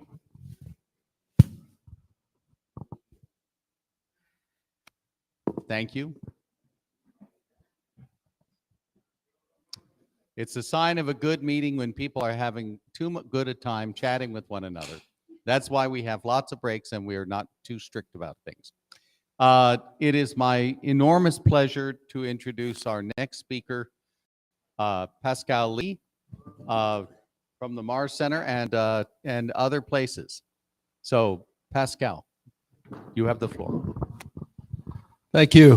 Good morning, everybody. Thank you for staying. Thank you for inviting me. Today, I'm going to talk to you about a self-inflicted study with students of mine, summer interns mostly, on where one would set up the Artemis base camp, where one to establish one, and what would be the constraints, the layouts, and the road trips we could do from the best candidate sites. So this is definitely a team effort that's ongoing and growing. We actually had nothing to do with with NASA's announcement of the selection of Artemis landing regions, although they might have taken some content from our work, but we're not quite sure yet. But in any case, it's all good. And let me just also announce my talk of Friday. Next slide. Oh, I control that, I think.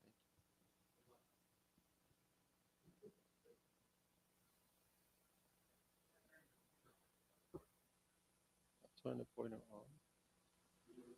Okay. Yeah, so I have a slide just to announce my talk, which will focus on the evolution of early planetary exploration bases and how they can, over time, become possibly permanent human settlements, and of course, define settlement. But we'll go about that Friday. So for now, let's, next. This doesn't seem to work. Oh, wait, maybe. Okay, gotcha. So where to build a base, and here are some basic lessons from Earth, first of all. I'll be drawing some lessons learned from Antarctica. I happen to have spent some time down there, including over a year at Dumont-D'Urville Station, where I wintered over a few years back. The big orange dots are bases, large bases where I spent some time, permanent bases.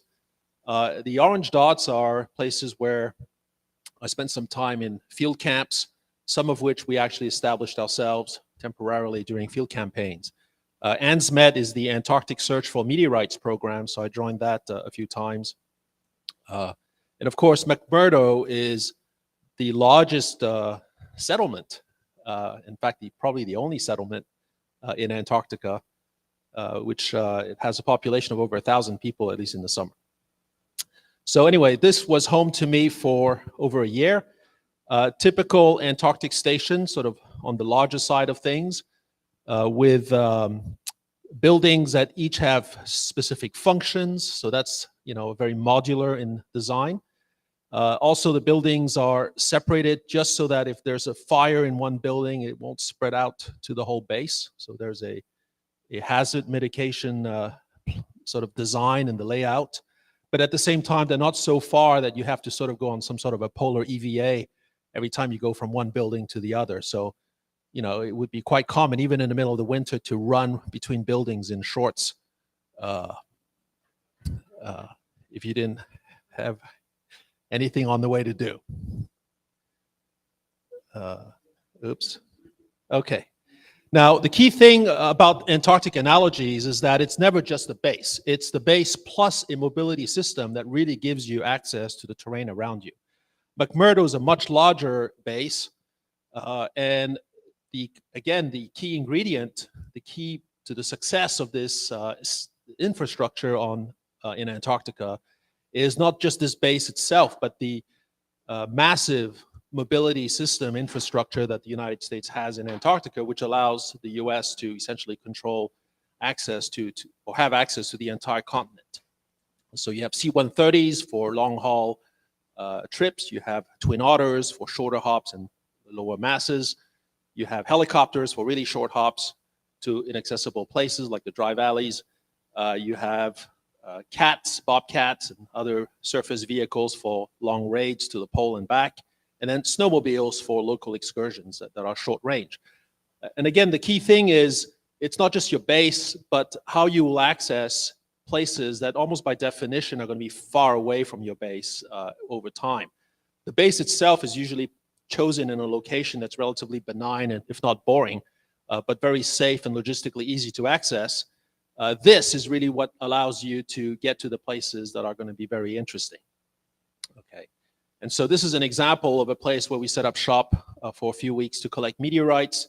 This was an aerial picture that we took of ourselves before the age of drones, of commercial drones. And so this is a Polaroid picture from a kite. Anyway, you do what you can with what you have. But this is the concept of a remote outpost. And in the Arctic, where I've been working for the past 25 years, and where there actually, I was quite surprised and pleased to learn that there were at least 3 people here in the audience today, or at least on this workshop, who have spent some time up there with me in the Arctic at Devon Island. There's Rob Mueller from KSC now. There's Jared Matthews, who was an undergrad before he went on to JPL and established Astrolab. And there's Rod Pyle, who was with us this past summer and wrote a series of really good dispatches from our base camp. And if you haven't caught those on space.com, you should look those up. Anyway, we go to this place called Devon Island. It's in the high Arctic. It's the largest uninhabited island on Earth. The main attraction is Halton Crater. It's a meteorite impact crater. It's 20 kilometers across, 23 million years old. Our base is actually on the northwestern rim of the crater. It's also modular. Each module is separated, so that not everything burns down at the same time. And the airstrip is located some distance away, just like McMurdo's airstrip is some distance away, or Dumont d'Urville's airstrip is some distance away. And that distance is typically 1 to a few kilometers. In the case of McMurdo, it's 15 kilometers out to the airfield. We have this trail that we call NASA Road 1. Those of you who are familiar with JSE might find this humorous. The airstrip itself is just 800 feet long. We fly into our camp by Twin Otter from the nearest town, which is on a separate island. Okay. And again, modular base, mobility system is the key to access it.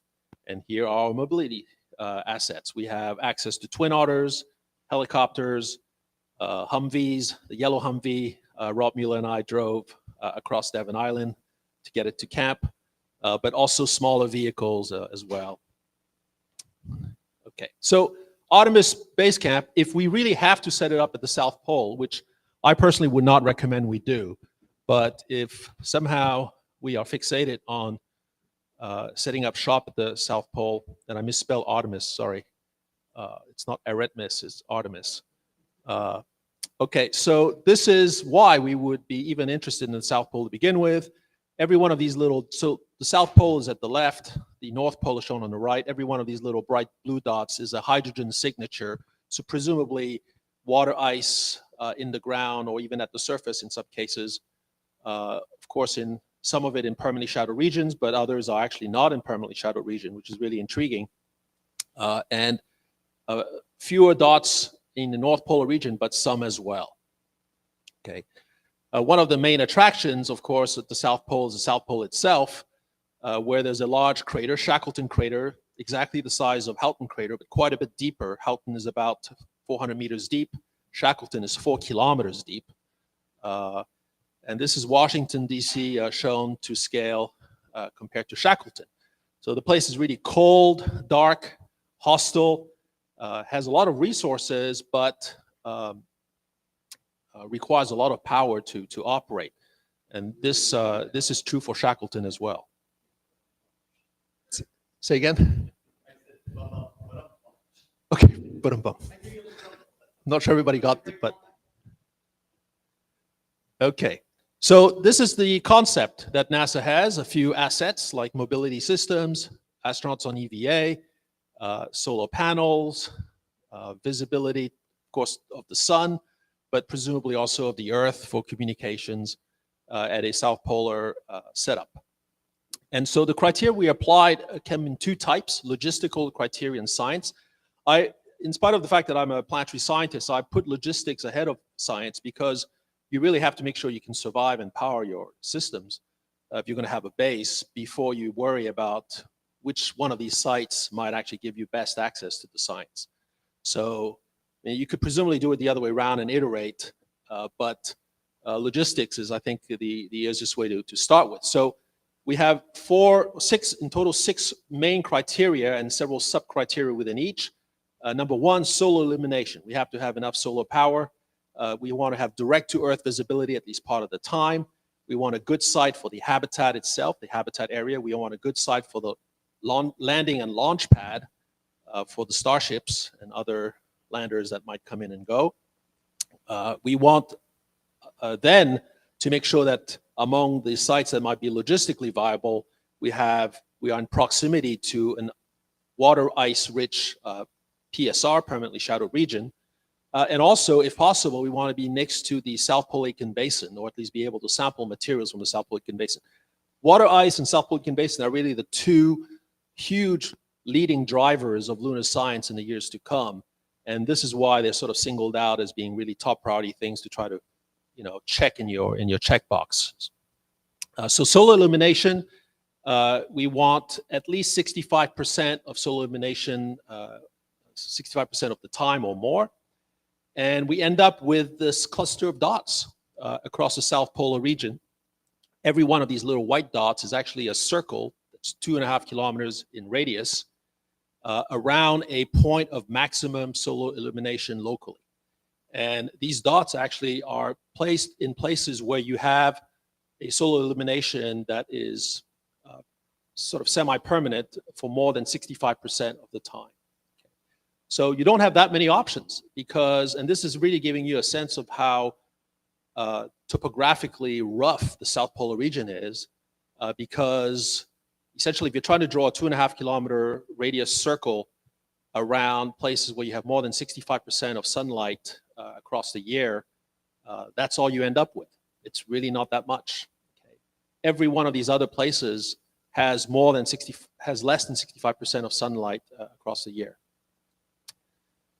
Then we want direct-to-Earth visibility. Now, we will, of course, probably be reliant on orbital assets for, day-to-day communications, high bandwidth. But at least in a contingency, you want to be able to talk to the Earth directly, and we want to have direct-to-Earth visibility at least part of the time. And so the criterion that we established was at least 50% of the time. And the reason why it's not necessarily constant is because the moon librates. So it sort of wobbles along its spin axis. And there are times where you might see the Earth behind that hill or next to that hill, but then during a different part of the libration cycle, that hill that's in the way is going to cover the Earth, and now you don't see the Earth anymore. So there are reasons why, even though you might be on the near side or even the far side, there are times when you might not see the Earth anymore. And so we want places where we see the Earth at least 50% of the time. And so this is what you end up with. Solar illumination at the bottom, direct-to-Earth visibility and percentage of time in the y-axis. We exclude anything that's less than 50% of the time, so the red dots, we're not going to care about those. And among the places where we have decent solar illumination, we are going to focus on the ones that have more than 75% of the time solar illumination, leaving behind the 65 to 75%, which are the yellow dots. Okay, so we focus on the green dots. Third criterion, habitat. You want places where you have a relatively flat area to set up your buildings. So we want less than 5 degrees of slope, and we allow ourselves up to 10. So 5 is sort of on average, but if somehow you have a little hill here and there, we allow ourselves to go up to 10 degrees of slope. We want an area that's continuous, that's at least 1 square kilometer. And this is, again, building from the experience we have with McMurdo, Health and Mars Project, and other bases in Antarctica. And this is giving you now 3 examples of places that meet this habitat criterion. Nobile Alpha is a relatively polygonal, continuous 1.5 square kilometer area that's quite manageable. It's in some sort of a ridge. West Malapert is even more on a ridge. You can come up with 1.3 square kilometers of continuous area, but it's all stretched along a ridge line. And then the Shackleton Rim is even worse. In fact, it doesn't qualify because we have less than 0.4 square kilometers of continuous flat area, and it's otherwise very discontinuous. And then we have to have a place to land our big rockets. And you don't want that to be the same as the HAB area, because rocket exhaust is going to kick up a lot of dust, eject it to orbital velocities even. And people like Phil Metzger and I think Rob Mueller as well have studied that quite extensively at KSC. You want to shield your pad area from the habitat area by at least 1 to 3 kilometers is the criterion we applied. And ideally, you want them to be at a different elevation of at least 100 meters, or at least have a topographic barrier that's 100 meters tall between the two. Okay, so this is sort of notionally illustrated in this little painting. And so let's take an example here at Nobile Alpha. The star at the lower left of the map is your point of maximum solar illumination. The white circle is the 2.5 kilometer radius area around that spot. The green areas are all the places where your slope is less than 5 degrees. The light green to yellow is 5 to 10 degrees. So far, that's sort of a nice flattish broad ridge. And there are 3 landing sites that are looked at here that are more than 100 meters in radius. The one that's at the end of the blue beeline, the one that's at the end of the green one, and the one that's at the end of the red one. And if you were to choose which one should we choose for our landing area, the solution will be the green one, because that's what the elevation does along these colored lines. The red and blue line don't really isolate the habitat well enough from a landing pad area, whereas the green line puts the landing pad down the hill, basically over the ridge, with a elevation difference of more than 100 meters. So this is therefore a good site, Nobile Alpha, because we have a landing pad that is more than 100 meters off in elevation compared to the solar panels. So here are the logistically viable candidates. We're now down to about 25 of them.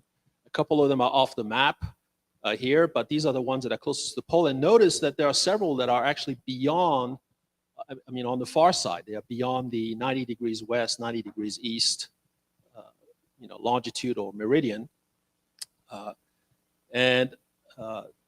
The ones that are green dots are the ones where you have more than 75% of solar illumination over the year. The orange dots are the one where you have between 65 and 75%. Okay. So some of these places we had never heard of until our study here. Mount Kosher is an example. Okay, it's actually well in the far side, but it's so high on this plateau top that you can actually see the Earth pretty well from there. And you have, in some places, more than 75% solar illumination over the year. Malapert comes up quite a bit as well in discussions, Nobile. As we'll see, those places are actually not very good for accessing sites of scientific interest. Okay, so then NASA came out with this map of candidate landing regions for Artemis landings. So it's important to understand that these are places that NASA is considering for the Artemis 3 mission specifically, and short-term landings where people would be exploring on foot. There's not even a rover that's at this point manifested for Artemis 3. And so this is not a map of where NASA is considering building a base. But you will notice that there's actually quite a bit of overlap. These are the 2 maps superimposed roughly to scale between our dots. And you can see in particular, you can see in particular that there is Kosher, which of course we were pretty pleased showed up. But it could also simply be due to the fact that we're all using the same data sets, applying criteria that are quite similar. Although there are some places where we're far less optimistic for building a base in the future. This whole pack of sites here is probably good for a short-term landing, but doesn't really give you all the characteristics that you would want for a base with a landing pad, et cetera, and a habitat area here. So maybe this place on the Shackleton de Gerlache Ridge but otherwise all of these sites would not be very good for long term. And part of our reason for doing this Artemis base camp study so early is because we feel that it's so expensive to go to the moon. It's so priceless to get people onto the surface.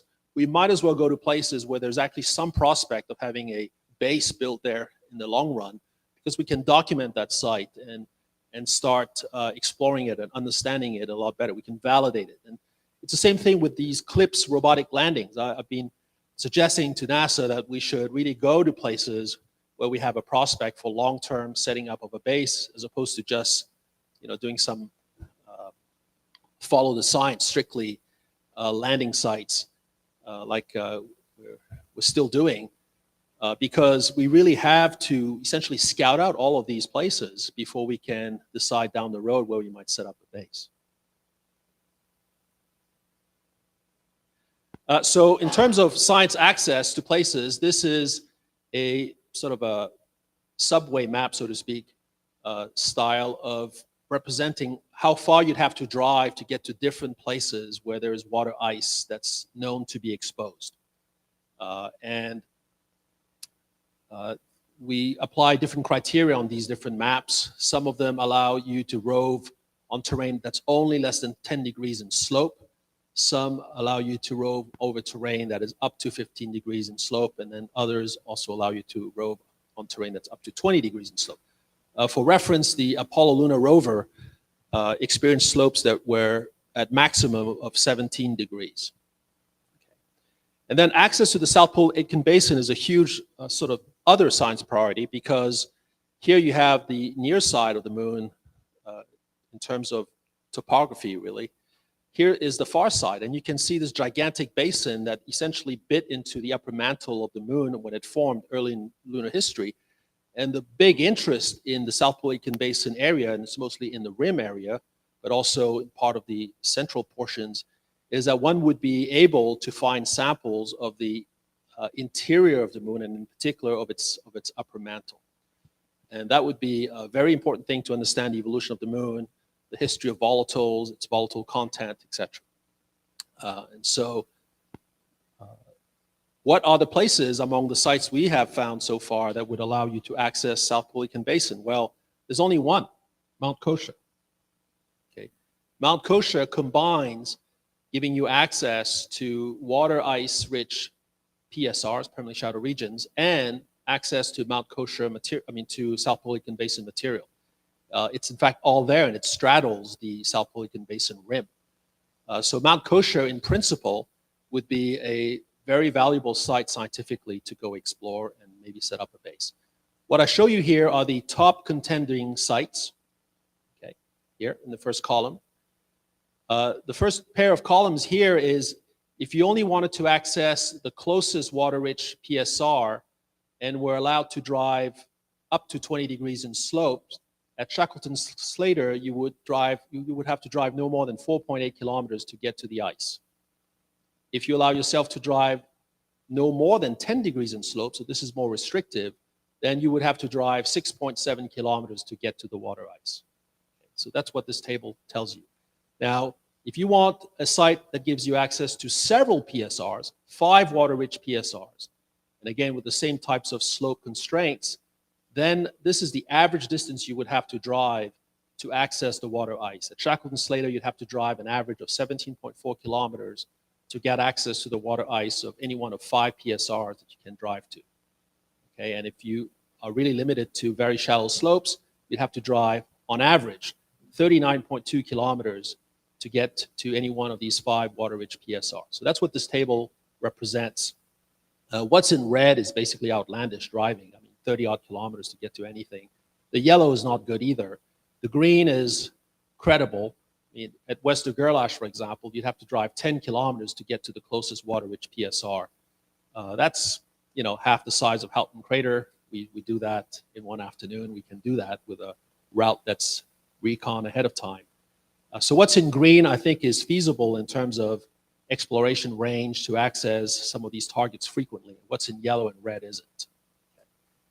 So obviously, the best place to get to a lot of things would be Shackleton-Slater, but that doesn't give you access to South Pole Aitken Basin material.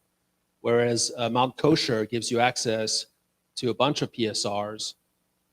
The average distance for 5 is 21.4 kilometers. However, there are no slopes less than 10 degrees if you want to access all 5 of these. You have to really tackle some pretty steep slopes to access more than one PSR that's water rich at Mount Kosher. But you have access to South Pelican Basin material. All right. So anyway, this is what one of these sites looks like. Shackleton Slater, you're on the rim of Shackleton Crater, which is to the upper right. This is where you might set up your HAB area. That's where the solar panels would be. That's the point of maximum illumination. The green is essentially the HAB area. It's flat. So that's real estate you can occupy. And this is where you would set up the pad. It's over 100 meters downhill. There's a PSR right next to it. We don't know if that has water. This is a large PSR that we know has water, and that's about a 6-kilometer drive to get to this one. Same idea with Mount Kosher, solar panels, habitat, flat area on the top of the plateau, traverse path to the closest PSR with water, known to have water. Primary pad area would be down here. An alternate pad area would be up here if we don't mind being that close to base. So this is it. This is our top 3 best candidate Artemis base camp sites from this study so far. Notice that they're all on the far side. Mount Kosher, Shackleton, De Gerlache, Shackleton Slater. They're all on the far side of the moon, but on high points so that you can still see the Earth quite well.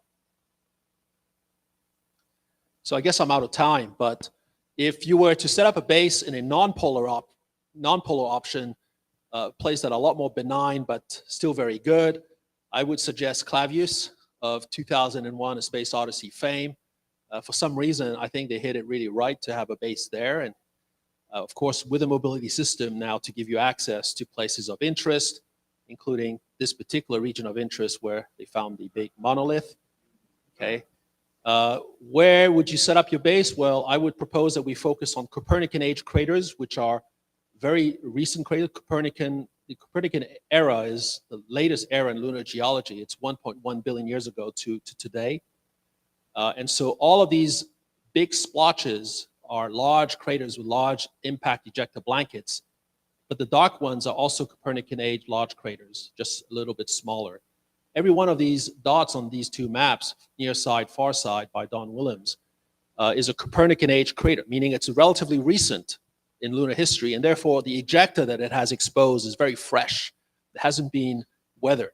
On top of that, you might as well consider this to be a map of caves on the moon as well, because 86% of pits and caves found on the moon to date are found inside Copernican age craters on their impact melt sheets. So if you want to access the lunar North Pole, you have these options to set up shop. You want to be at a Copernican age crater, again, because you would have access to lunar material, ancient and new, that's very fresh, not weathered by space weathering. And at the same time, you have access to caves as well. So the North Pole, I would suggest Philolaus. To access the South Pole, you could set up base at Clavius, which is right here next to Rutherford, which is Copernican in age. And then otherwise, if you really have to be near the equator, then somewhere in this triangle, the Aristarchus-Kepler-Copernicus triangle seems like a good place to be with lots of options to explore. Okay. So North Pole, I would set up shop at Philolaus, not necessarily in the crater, mind you, it could be just on the edge. What you want to sample is the ejecta blanket and study Clavius, which is not Copernican in age, but Rutherford is, and then it gives you access to Tycho and Zucchius, and you're a short flight from the South Pole, where you can then have your regions of interest. And then the ACK, Aristarchus, Copernicus, Kepler triangle. All right, I'll leave it at that. This is Philolaus. It's one of my favorites near the North Pole. This is where we found some possibly permanently shadowed caves, which could be water ice rich on this impact melt sheet here in this northeastern corner. And the beauty of being at Philolaus or at Clavius is that the Earth is near the horizon, so you can see the Earth. Unlike on the Apollo landing sites, where you had to tilt backwards to see the Earth because it's right overhead, here you have the Earth near the horizon. If you're near the North Pole, then the North Pole of the Earth is up. If you're near the South Pole, then the South Pole of the Earth is up. The Earth is upside down. All right, that's it.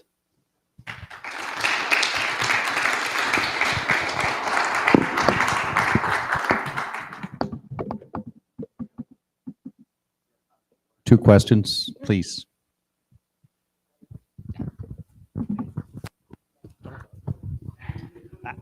So, the early days of the first space exploration in 2004, we looked at a architecture study, but similar, trying to figure out where to have bases and things.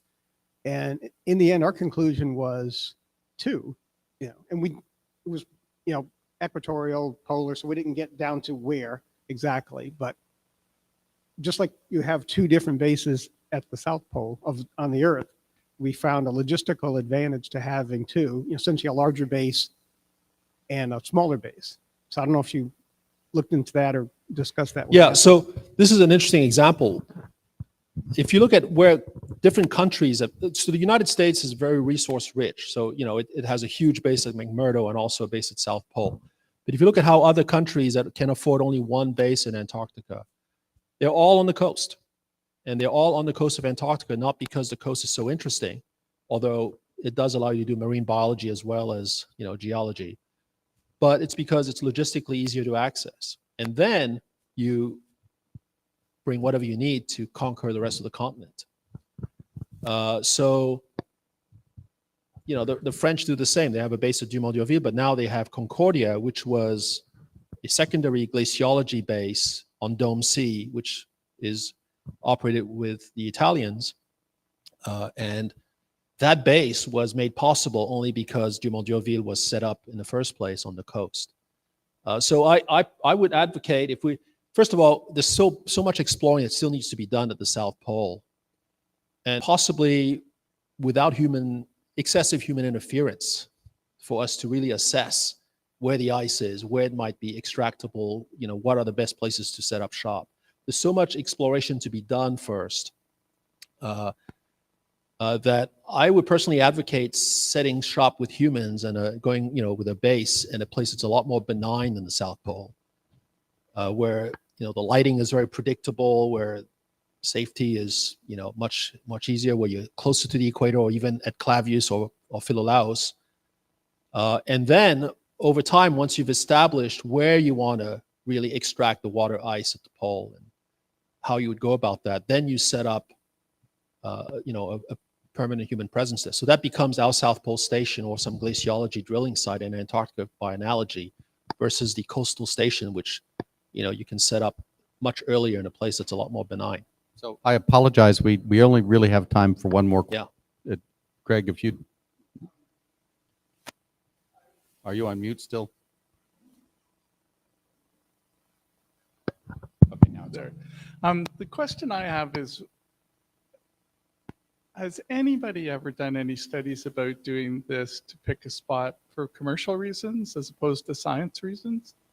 Because we're talking about things like orbiting space solar power and getting resources, and we're talking about water as a mechanism, and the criteria that you have is science-based criteria. And I want to know if anybody's ever set out what a commercial-based criteria would be to look at the same thing. Yeah, I'm not aware of any particular site selection set of criteria for commercial reasons on the moon. But just to give you an example, in the Arctic, there are plenty of mining camps. Yeah. Okay, there are plenty of mining camps. Now, the mining camps were established after an extensive geological survey of the Arctic, in particular by the Canadians. And they did that by first having a base at the most boring place possible. It's actually nicknamed the armpit of the Arctic because the weather is so, I've been there. Yeah. it's Resolute Bay. Yeah. So there's a logistics base in Resolute Bay, but that's not where the mining is. The mining is on other islands in different corners of the Arctic. So that would be a commercially driven selection of sites, but it still starts with a logistical base that makes sense, to access the region. Sure. I just wonder how we're going to close the gap. That's all. Yeah. Because I'm sorry, we have to move on. We're Yeah. way behind schedule. Thank you. I'll be around. Happy to Yeah. answer some more questions. So please forgive me. Thank you.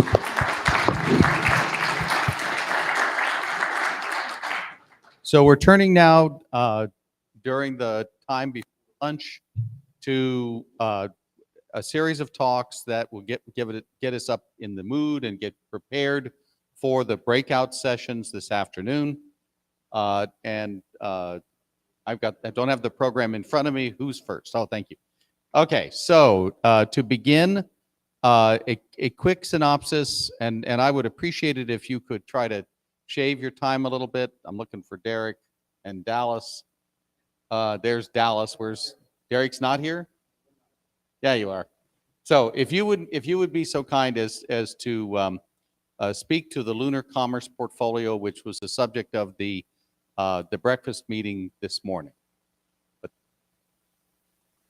thank you. That was really good. Next.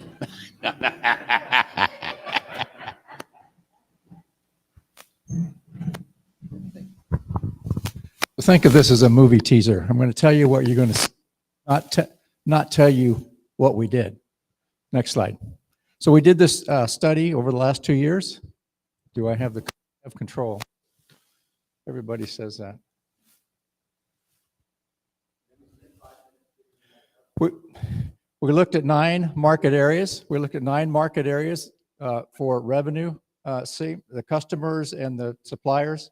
We looked at 2 time frames, an early time, this decade, and a mature time when people can live on the moon without being supplied with their life support needs from Earth. We looked at the 4 scenarios, 1 for the early phase, i.e. sorties, and 3 for the mature phase, a research station, a sustainable community, and exports to Earth. We looked at destinations or where these revenues are coming from, whether it's the lunar surface or lunar orbit, and those 9 market areas. And then we had standard information formats for each market sector.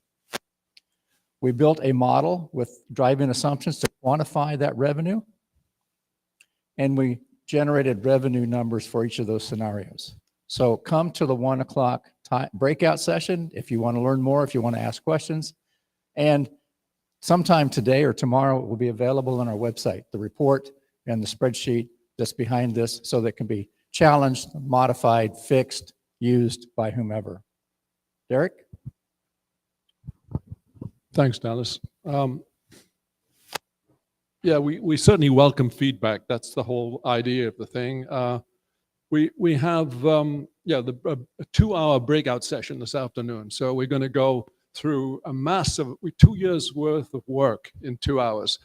It'll be sort of 1 minute per slide. It's going to be fast but dense. But we don't expect to explain every assumption we've made. We just want to show you the kind of stuff that's in there, because you're going to have plenty of time to play with this tool. It's a free tool that the Moon Village Association has created and made available for all of you to use. And that having been said, I have an announcement to make, which is that we produced this as volunteers, working during COVID via Zoom. Students from all over the world been putting this thing together. There's been an enormous turnover. So that's what happens with volunteers. And it's been a miracle to get this thing together at all. And I want to make sure that it hangs together and it can be used multiple times by different people for free. And so to help make this happen, the announcement is we've just produced a memorandum of understanding with Bocconi University in Milan, in Italy, and they're going to help us from now on in support. And the difference is they have salaries, they have jobs, they won't disappear, and they'll be able to keep this thing moving along. And what it says on the MOU, it's basically signed between Professor Simonetto De Pippo, who's the director of the SEE lab at SDA Bocconi School of Management, and Giuseppe Ribaldi, who, as you know, is our president of the Moon Village Association. And what it says is this MOU is the part tend to set out terms and conditions of a collaboration in the area of lunar space resource development and utilization. And then it gets into more detail and says, for the fulfillment of the purpose, the SEE Lab and the MVA agree to explore potential ways of collaboration that may include: 1, joint use of the lunar commerce portfolio and its constituent models created by the MVA Working Group on Lunar Commerce and Economics to explore via interaction with stakeholders in government and industry the impacts on potential lunar commerce revenues of changes in strategic, business, and regulatory environments. So basically, from their point of view, they see this as an excellent tool for studying. There's so many assumptions in this document. They're all, many of them are very flaky, and they can all be improved. And they can, but nevertheless, even in their present state, they allow us certain understandings that emerge from this work. So that's the first thing I wanted to announce. The second is we're trying to put together something I'm calling the Lunar Commerce User Group. And you'll see outside the door, maybe at lunchtime today, I'll put a pile of them out there, what the idea of this user group is, and then there'll be a sign-up sheet, and I've already got half a dozen names on there. And the idea is this user group will work together and challenge the model, challenge this two years worth of work. It's all visible, it's all transparent in this great thick document and the associated model.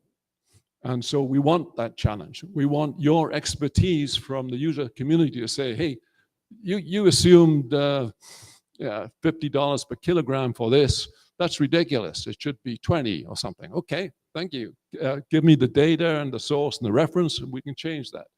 But we imagine there could be hundreds of inputs like that. And we need some kind of organized way of doing it. And so it's useful to the community as a whole. So this user group, I think, would be a useful way, which would be independent of the Moon Village Association. I'm just kicking it off, but someone will have to run it and communicate with the working group and Bocconi. So as I see it as a sort of three-pronged attack on understanding of what lunar commerce really is. So that's my pitch. Come to this session this afternoon, and you don't get any award if you stay for the 2 hours, but we'll be there. We'll be doing it even if you're not there.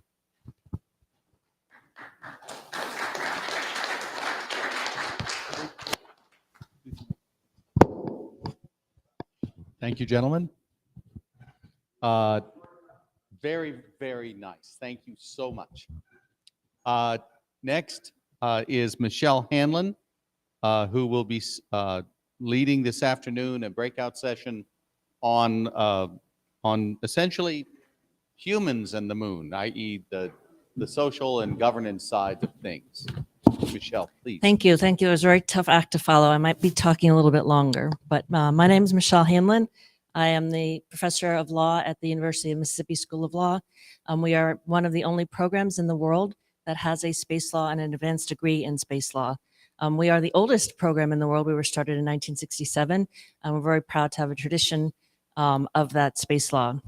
I'm also the co-founder and president of For All Moonkind, which is the only organization in the world that's focused on protecting human heritage in outer space. So I know there was a talk yesterday about making the moon a UNESCO World Heritage Site. I unfortunately wasn't able to attend that talk, but oh, that scares me. Anyway, and I'm also the president of the National Space Society, which is, of course, the only organization in the world that's focused on moving humans into space and all of the things that happen with that, technically, legally, regulatorily, physiologically, sociologically, et cetera, et cetera. And I encourage you to join if you're not a member, and I encourage you to stay with us and meet with us on Friday, and also to attend our Dare to Dream ball on Friday night, which is going to be a blast. So before I started in space law, I was an M&A attorney for 25 years. And so I know a lot of people cringe when they think about lawyers. And I tell people, if you don't like lawyers, it's because you've never had a good one. Okay? Our job is not to say no to you. Our job is to say, okay, you can't do it that way, but let me know your goal and I will help you get there legally and efficiently. And so I'm going to sit back and turn that back on you. So pretend you're my client. What is your goal for the moon? Do you see research facilities? Do you see families living and working? Do you see kindergartens, bakeries? Do you see robots? What is it that you want to see on the moon? Are you wanting to live on the moon, or do you want to just use the moon as a case use so that we can move on to asteroids, figure out how to mine? Now, I am the president of the For All Moonkind, so I do care about the moon, and I want to exploit the resources on the moon responsibly, but there are also lots of things to think about in terms of protecting the moon. So we have a lot of people talking about lunar governance. Well, we can do it this way. Is it at the province of all humankind? Is it a global commons? Is it something we should just be able to own? Should we borrow from the law of the sea? Should we borrow from UNESCO? I'm going to challenge you to say, how about we do something we can't imagine yet? Okay, why do we want to take all of our geopolitical nonsense into space with us? It's called geopolitics. It's not called universal politics. So let's start over. And that's my challenge to you. So let's forget UN copious. Let's forget UN close. Let's forget UNESCO. Let's forget UN anything. And let's look at each other in this room, right? We are the ones who are going to be exploring and using the resources of the moon. It's not UNESCO. Why do we want somebody else telling us how to do this? We have to do this ourselves, and we have the opportunity to do this ourselves. It is this community, commercial industry, people like you and me who are going to go to the moon and who are going to go into space and who are going to create their own governance models in space. We don't need to bring geopolitics with us. So when we think about, though, we do have to think a little bit about national politics and national policies. We do have some great models from countries that are represented right in this room. In the United States, we have the Artemis Accords, thinking about how we're going to do things. Again, those aren't laws, those aren't codes, just sort of guidelines and principles. And yesterday, we had the fantastic announcement from the Japanese government that they have issued the first ever license to send a mission to the moon to return a commercial license to bring regolith back or to sell regolith to NASA. So we have right here in the United States and Japan shining models of how national governments can support commercial initiatives. So I'm just gonna, let's see. So we do have the starting point with national governments. I will just give you a brief overview of what I'm going to talk about, the sessions that I would like to lead this afternoon. You know, we do have the Outer Space Treaty. The Outer Space Treaty is a fantastic document. Don't listen to anybody who says we have to get rid of the Outer Space Treaty. We have to interpret the Outer Space Treaty. We have been given an excellent framework to start with. We have Article 2. Everyone says that's the non-appropriation principle. Guess what? Article 2 applies to states. It doesn't necessarily apply to individuals. Article 2 applies to claiming territory. Doesn't necessarily apply to extracting and using resources. We have Article 4, which says, okay, we're going to use celestial bodies for peaceful purposes. But what is great about Article 4 and Article 12 are that they presuppose that we are going to have bases somewhere. So even though Article 2 says you can't appropriate, you can't claim territory, Article 4 and Article 12 say, well, of course people are going to have bases and they're going to be there. So how are we going to reconcile that? And finally, we have Article 3, which says international law applies to space. Think about the International Declaration of Human Rights. Article 17, every person has a right to own property. Does that go away because we're in space? I don't think so. So these are the things we're going to talk about. And the last thing I want to just leave you with the idea that when we think about laws, again, remember, humans make laws.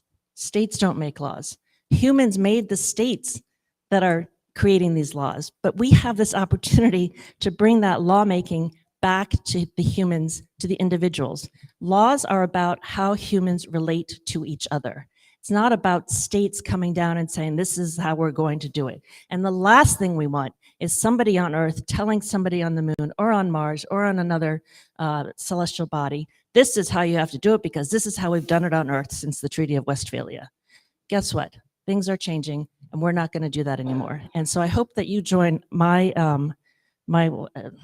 working group panel breakout session because we're going to talk about that. And I'm going to leave you with one thought. I am the co-founder of For All Moonkind. When you think about those, our common ancestor, somebody that is related to every single person in this room, 3 million years ago stood up on 2 feet in Tanzania and decided, hey, I'm gonna do this because I need to run after my kid or whatever. And what did that do? That freed us humans to have hands, to do things like make tools, to carry things, to carry our children, to start communicating, to draw. We don't get to the moon unless that person in Tanzania stands up on 2 feet. We don't get to the moon unless somebody in the Congo picks up a baboon bone and starts putting hash marks on it, bringing the beginnings of math and algebra. We don't get to the moon without somebody in Mesopotamia picking up sand and thinking, oh, if I heat this up, it makes glass. So we don't get to the moon without our entire evolution of human history. And we don't break through and build our communities in space without all of us similarly working together to address this milestone. I hope to see you this afternoon. Thank you.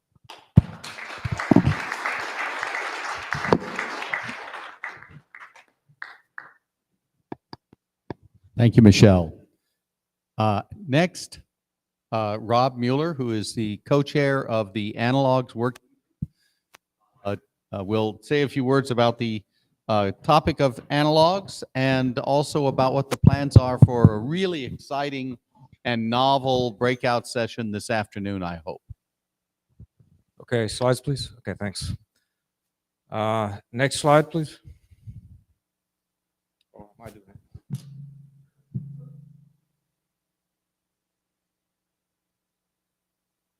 Okay. So I joined this working group. It's not showing up, but in March. And prior to that, Karusha Ragi is the co-chair of this working group. He had put together these pillars of foundation for this group. But when I came on, I was less interested in theoretical exercises, but Karusha is still working that with his team. I'm more interested in practical applications of analogs. I have been to the Arctic. I have been to desert rats many times. I've been on many field trips. So I think there's real value in lunar analogs for many reasons. We don't know what we don't know, and teamwork and integration. Those are just really compelling reasons for analogs. So I decided that Giuseppe and John were putting a lot of pressure on our working group to do something, and had to be something tangible and exciting. So we came up with the International Moon Day plan. And we decided to do a telerobotics event. So something that anybody in the world with an internet connection could log on and drive a robot halfway around the world. We had 2 companies volunteered, or 2 entities, the Pacific International Space Center for Exploration Systems, that's a University of Hawaii entity, and Mission Control, which is a Canadian company, a startup really. And they both volunteered to provide robots for telerobotics. We also had the International Moon Base Alliance, which is led by Hank Rogers in Hawaii. And he also embraced this and gave us permission to use his ranch in Hawaii, where we did the telerobotics. The rovers we used were the Pisces Helelani. This is produced by a Canadian company, Ontario Drive and Gear. And the model is the Alpha Argo, weighs 726 pounds, power 48 volts. So it's a pretty decent robot. A little trivia, this was on an episode of Hawaii Five-0, in case you're a fan. Mission Control, young company, but very talented. And they do have a mission going to the moon with iSpace. And they worked for the United Arab Emirates as a customer. So this is a nice little company that approached me. And they have a Husky rover. The Husky weighs about 60 kilograms. It's not that big, but it's very capable. and it's also a Canadian commercially available platform. But what Mission Control has done is they've developed a software platform for teleoperation. So they didn't build a robot, but they did build the software that's on the robot. So here's what's the amazing part is Glafki, who is a really great help on the Moon Village Association administration side. She and I put together a website, and we just put it out there. Nothing else. We just put it out there. And boom, right away we had the whole roster filled with people from all over the world that wanted to drive a robot. And most of these were students. I think all of them were students. So we had USA. We had a country, I'm embarrassed to admit this, but I didn't know where Benin was. I had to look it up on a map. If any of you don't know where Benin is, look it up on the map. This is a tiny little country in Africa. And we had a group at a university there that have an Astro Club, the Serious Astro Club, that wanted to drive a robot in Hawaii. So yes, please sign up. Saudi Arabia, Costa Rica, Canada, Pakistan, India, Austria. I mean, it's amazing. We just put it on the web and these people signed up. So we're doing something right. Here's the Telerobotics interface for the Pisces Helelani. And this will be here again this afternoon, right out here in the lobby. We do have a slight problem. We don't have anybody to drive it. So if anybody would like to teleoperate a robot this afternoon, please just go out in the lobby and sign up, and we'll put you on the list and you can drive it this afternoon. It's a lot of fun. It's also very interesting. Something we learned is that to drive a robot on the moon or in a very remote location with a little bit of latency, a joystick is the wrong solution. Intuitively, you would think, I'm going to get a joystick and play a video game and drive a robot. We found out, no, it's actually the wrong solution. It's not good. And so what you do is you actually you type your commands in here, and it becomes more like playing Pac-Man. It's forward 5, left 5, and then here's a really funny story. These little girls here, they're teenagers in high school. Halfway through this session, they said, "Stop. We're going to get, instead of you telling us what to do, we're going to tell you what to do. We're going to give commands and drive the robot and draw a picture. And then you have to tell us what the picture was." So they did an etch-a-sketch exercise with a robot, which was, I thought, really innovative. This is the Helelani interface, and they have a rock yard in Canada with simulated regolith, and they have craters and have a lot of metadata. And they put down this orange dust, and that simulated the orange glass on the moon. So that was the exercise, was to find the orange glass. So our future plans are to energize the members of the Analogues working group with things like telerobotics. We need a call to action. We really need to get people excited. We're going to conduct regular telerobotics sessions for outreach and inspiration, and I'm in discussion with John on how to do that, but maybe every quarter, every month, we don't know, but whatever makes sense. Here's a thought. Develop protocol for driving on the moon. When I was on Devon Island with Pascal Lee, you know, he's very strict. He tells you can only drive in certain places because the Nunavut, is that the right name? The tribe of Inuit, the indigenous people there, they won't allow you to drive just anywhere. It's their land, and they have an observer with us on the expedition, make sure we take care of their land. And that was a requirement by the native people for us to be there. And one of the requirements was you can't just drive everywhere because this is a Arctic desert, and you'll leave traces of humanity. So we could just drive on certain pathways. The moon will be the same way. It's an environmental law. You have to drive in certain pathways, otherwise it will be an environmental disaster. So there will be protocols for driving on the moon, and I think we'd like to develop some of those as a proposal. We'd like to participate in International Moon Day 2023. And here's something else. We have members of the strength of the Moon Village Association is it's international. We have national coordinators in, I think, over 50 countries, something like that. A lot of countries. We'd like to do a survey of analog test sites around the world with national coordinators. Some of these countries that are remote, poor, extreme environments, that's an advantage for analogs. So let's get them involved. It's also, the currency is prestige. We don't need dollars, we need prestige. We can trade in prestige.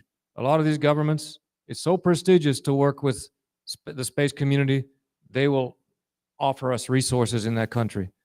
We'll publish a catalog of these analog test sites on the MVA webpage, and that will be publicly available. And we'd like to create a global network of lunar analog sites and inspire the next generation.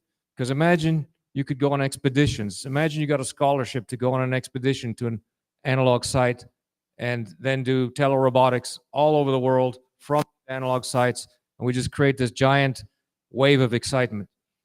And then finally, what we'd like to do is develop a digital. So when we say analog, so it's a little bit tricky. Some people, when you say we're doing a digital twin of an analog site, it's like digital analog, people get all confused, but it's a digital twin.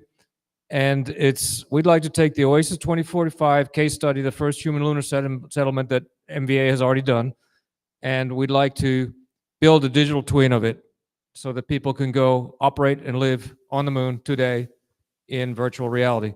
And that's also an analog in my mind. And so next slide, let's play the video. Oh, before we go there, well, let's go there.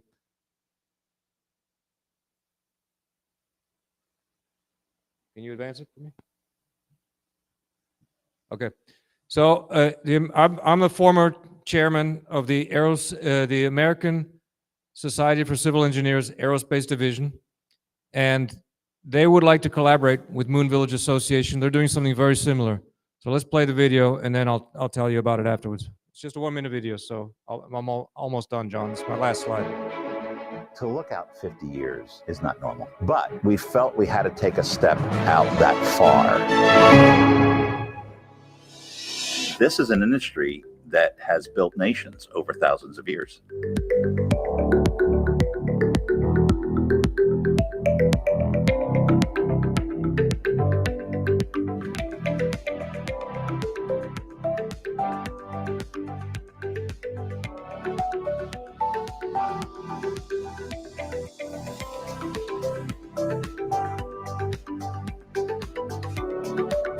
The master plan of today will be a kind of DJ constantly tuning to make the optimum atmosphere for the people in that city.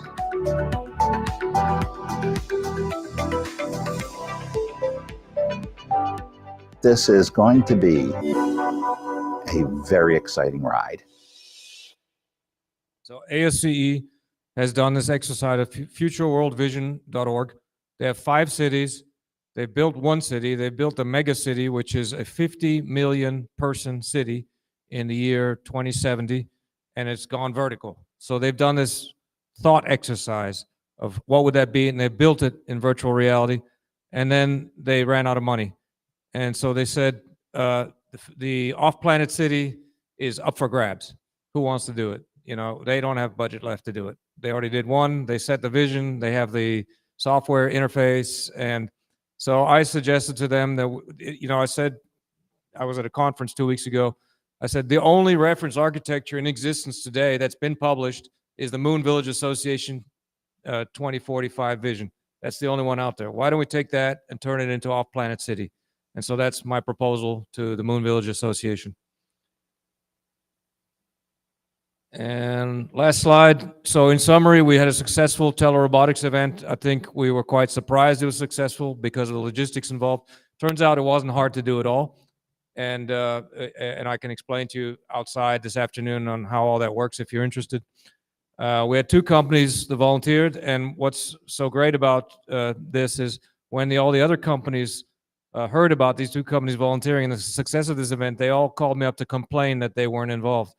And they said, you know, we're really not happy that you didn't involve us. I said, fine, come next year.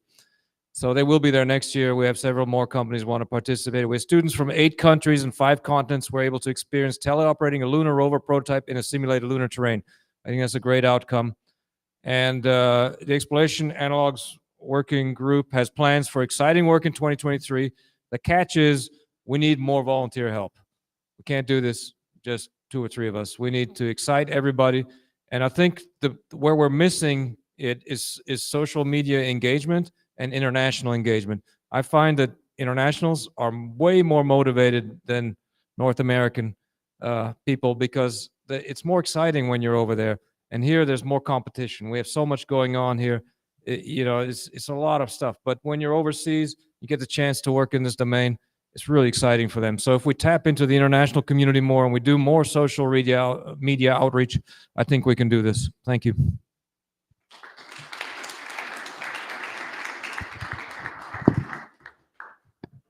And I'll just offer one more note about this afternoon's telerobotic opportunity, and it'll be going on until 5 o'clock. So you're not going to be in competition if you want to go to Michelle's breakout session or you want to come to the first part of the architecture working group breakout session.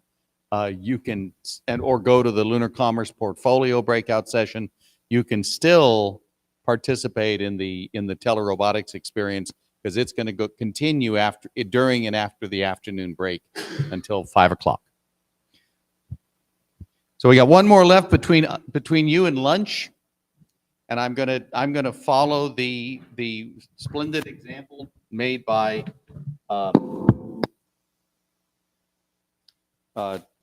Dal and Derek, and give you an overview but not a detailed presentation on the architecture breakout session. If I could go to my slides, but not quite so far.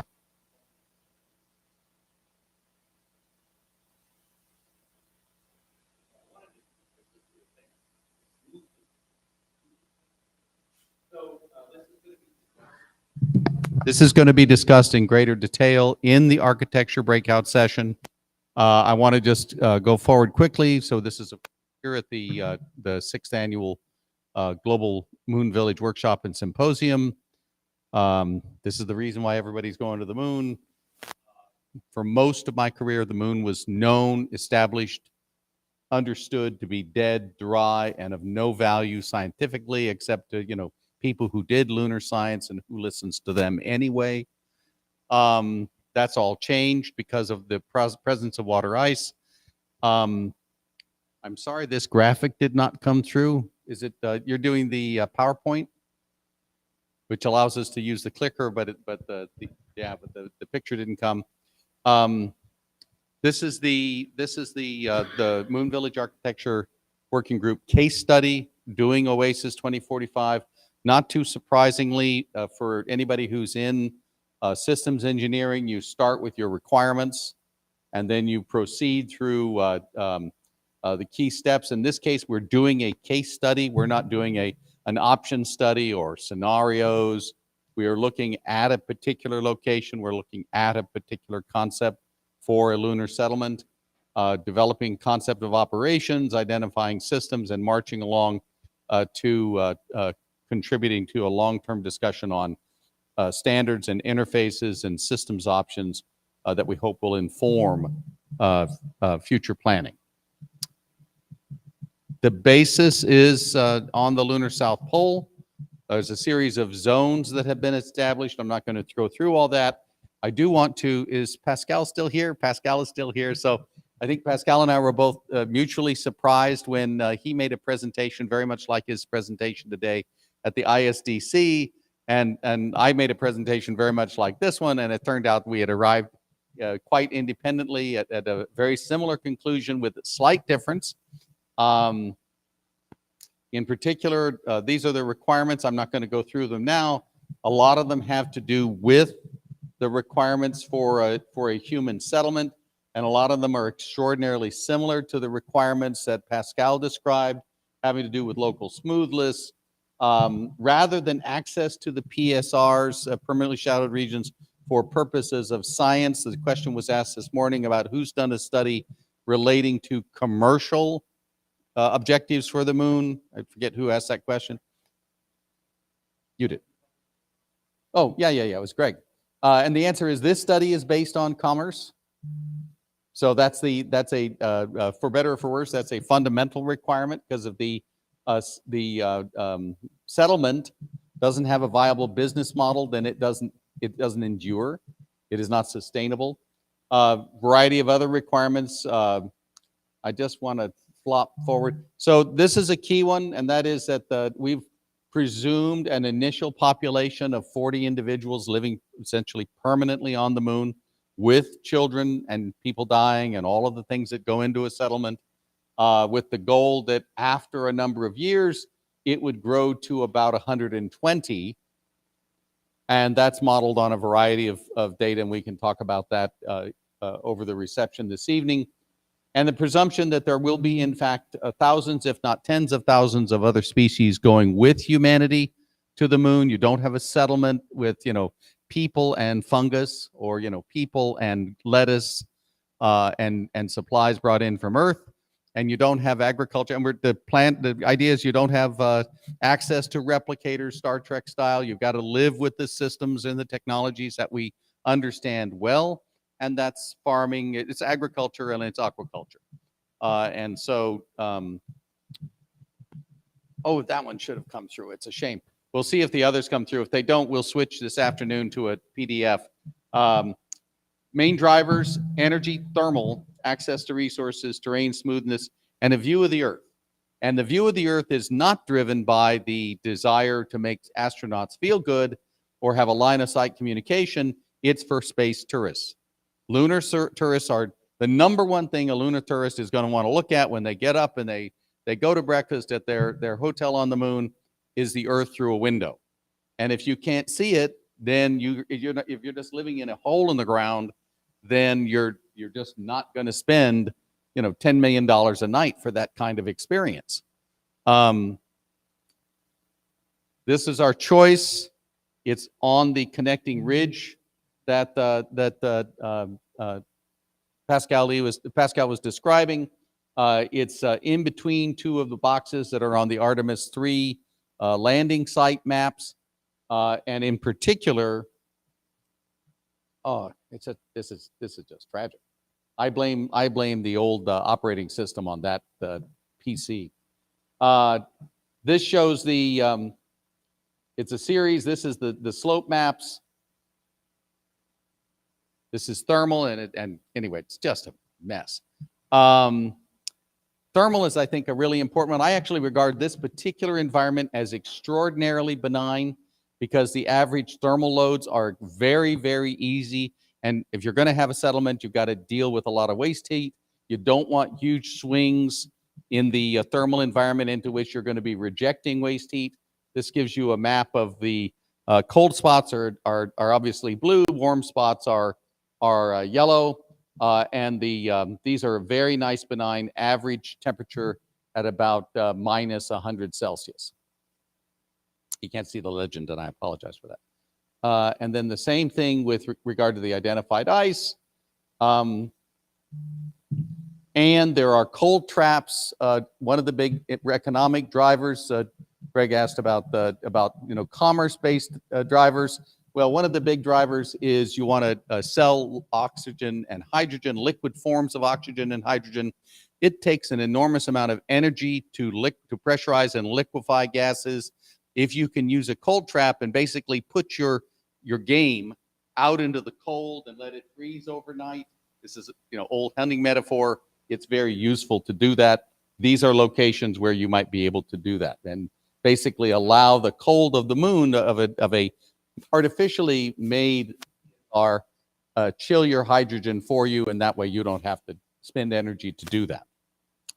And yeah, and then this just summarizes it. But so anyway, the rest of this presentation goes into a lot of the details.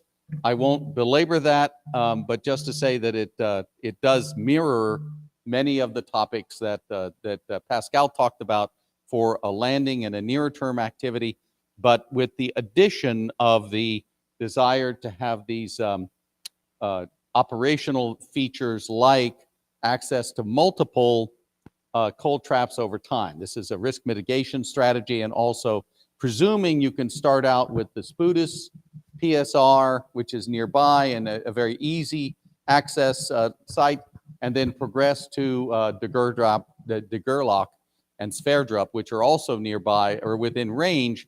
And so the idea of multiple PSRs and multiple sources of ice for future mining. I'm going to stop with that.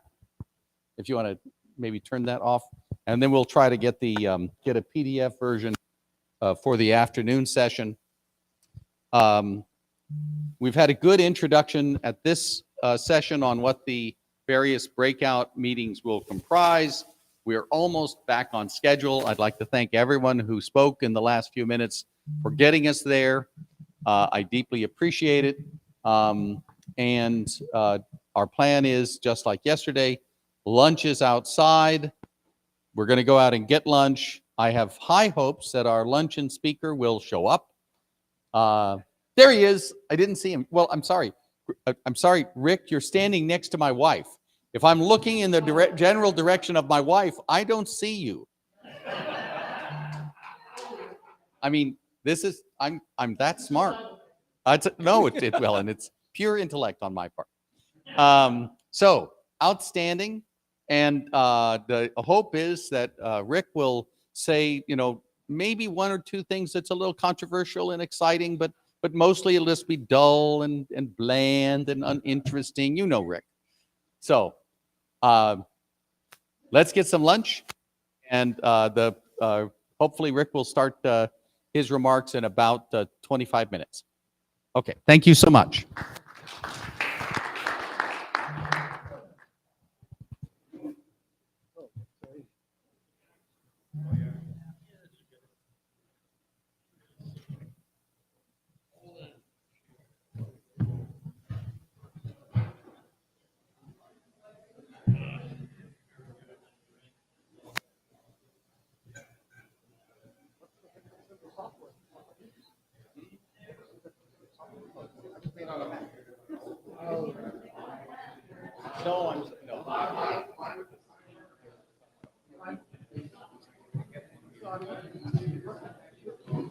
Yes.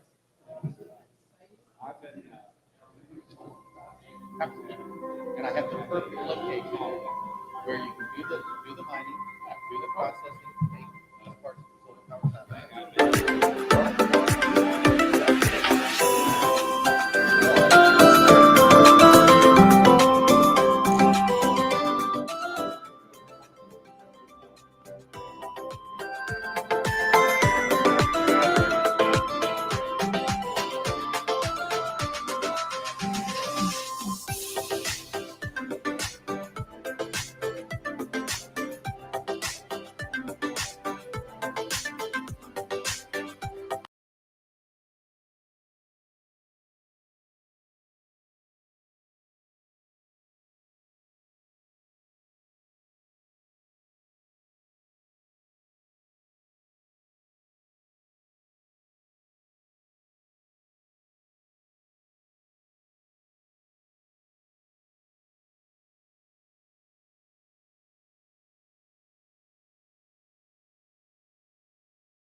is thinking about his remarks.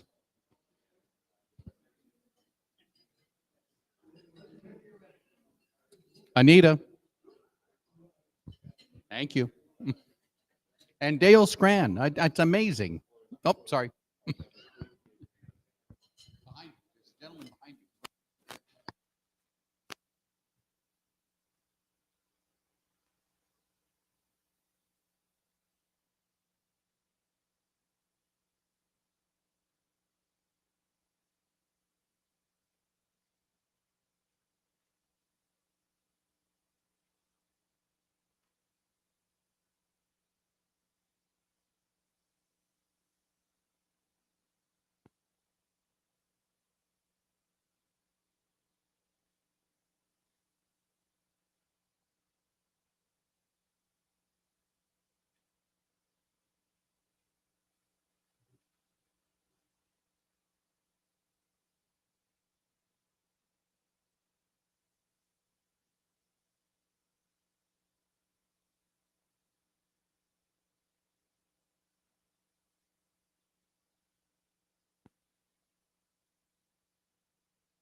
Check, check.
Ladies and gentlemen, if I could call your attention to the stage.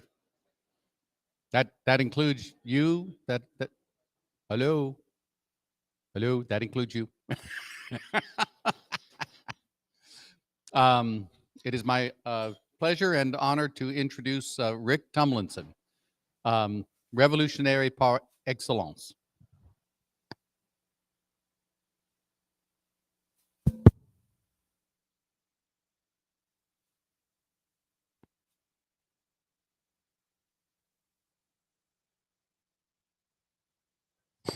Hello.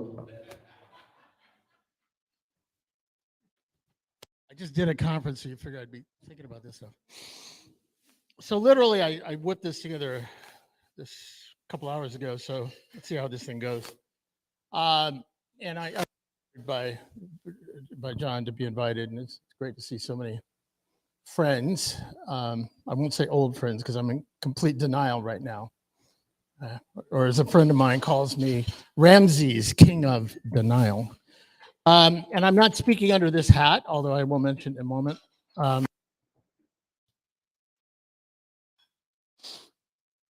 first of all, I'm going to do a couple of quick commercials here. The first one is for a functional clicker.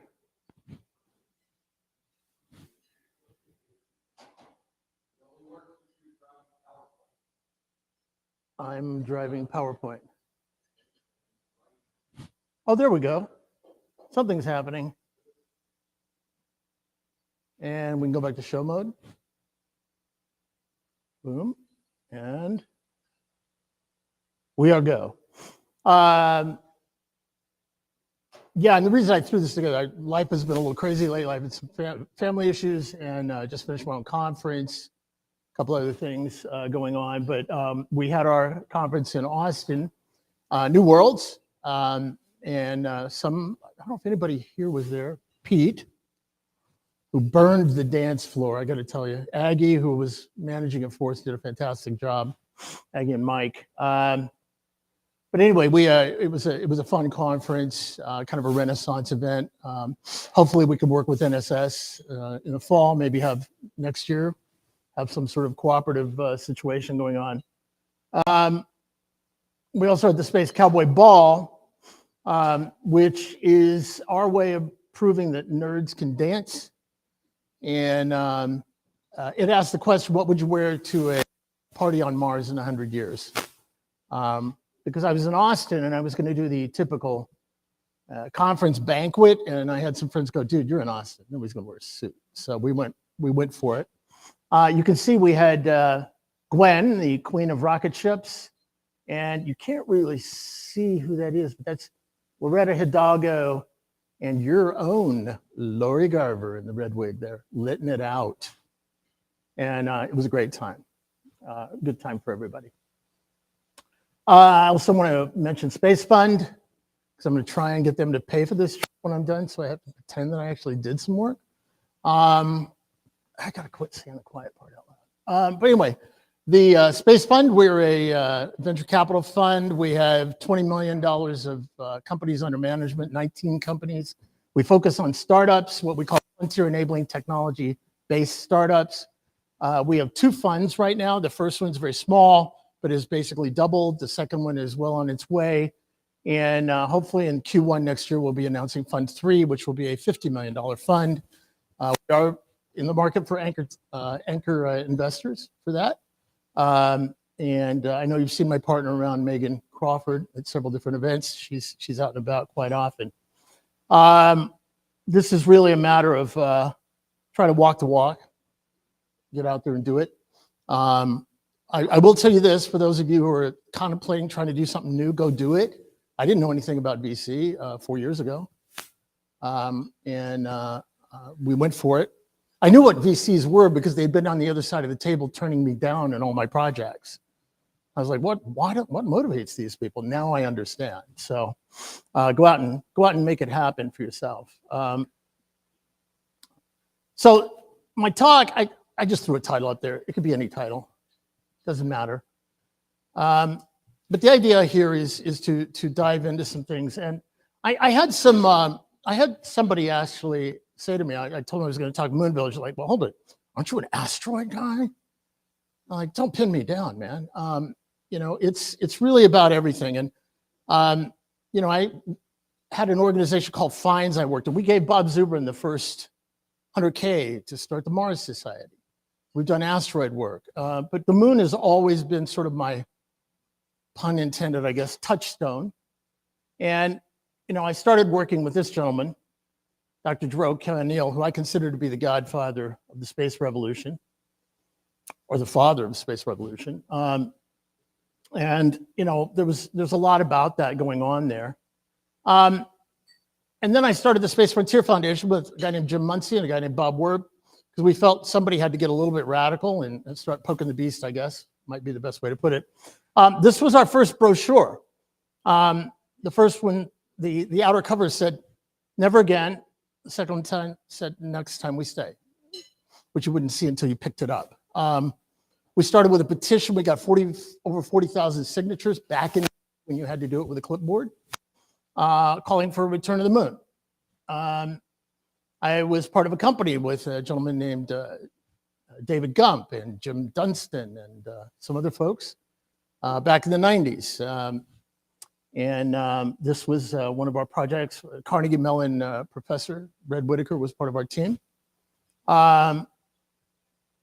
I couldn't find the documents for the first two, but helped put on the first 5 moon conferences, starting in 1999 at Johnson Space Center. So definitely been in there kind of pushing for it. Also did this little thing back in the early 2000s, which is both fun and sad to read now.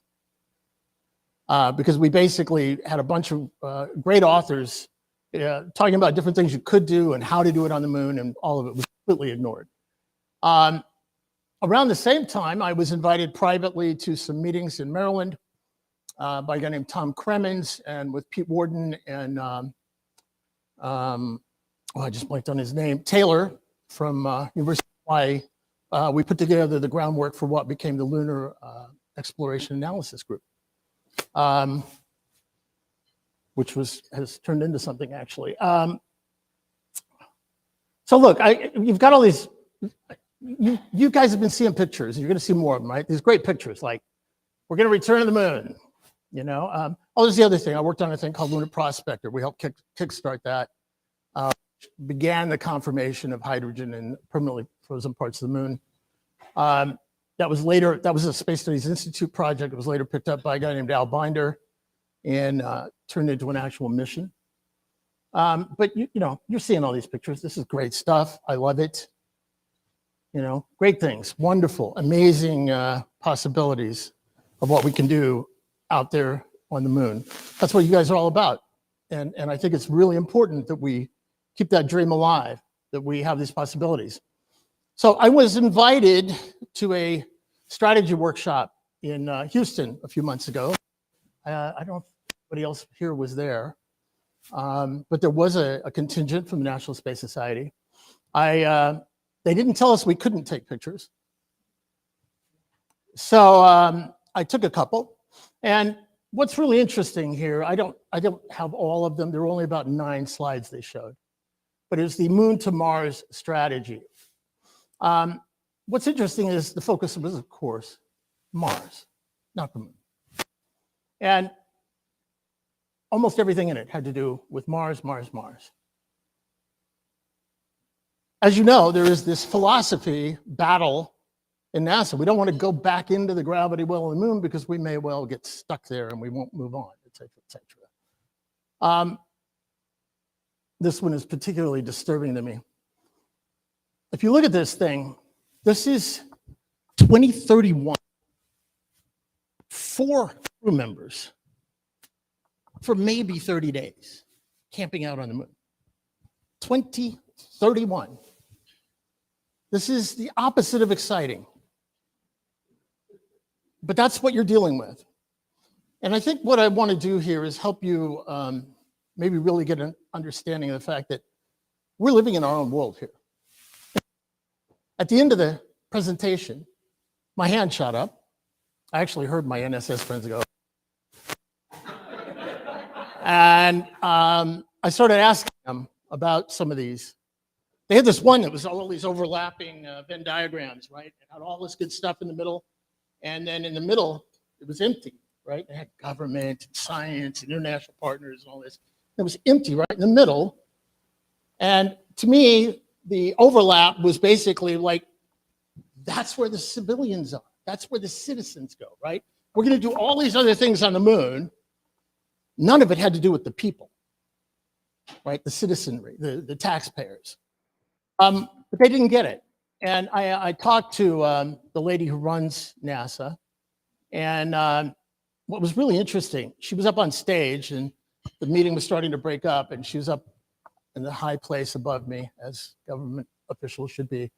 And she looked down at me and she said, Rick, you know, and this is basically a quote, anybody who was there heard it. Rick, outside of the bubble, your ideas are fringe. That's the person at NASA who runs the show talking about our ideas. We are fringe. The Moon Village is fringe. The National Space Society is fringe. Space Frontier Foundation is fringe. New World is fringe. We are the fringe.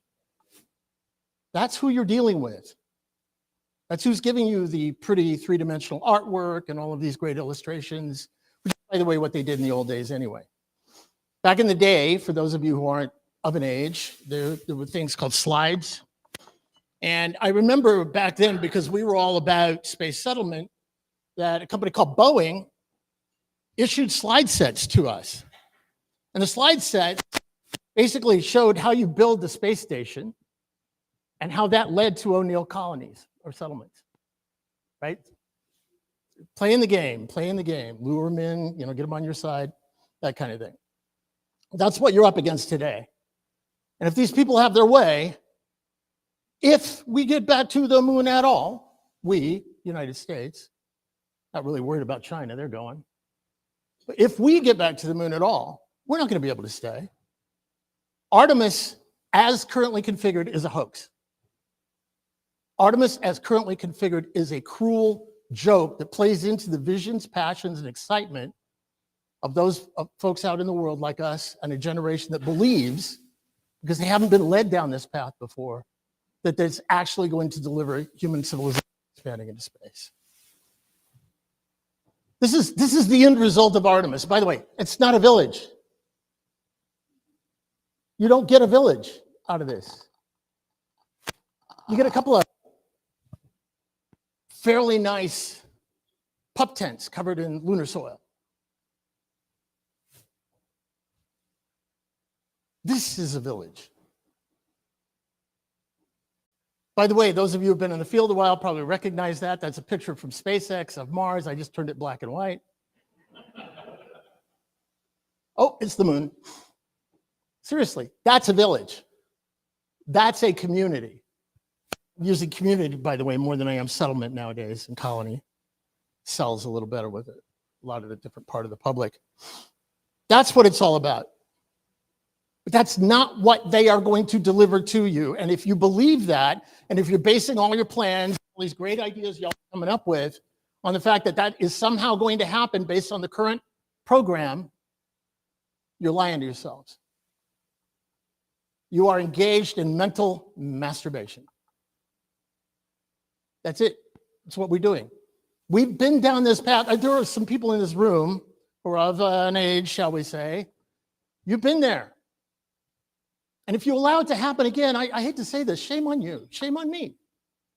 We can't allow this to happen again. This will be like the third or fourth time they pulled this on us. We're going to the moon. But we're not going to stay.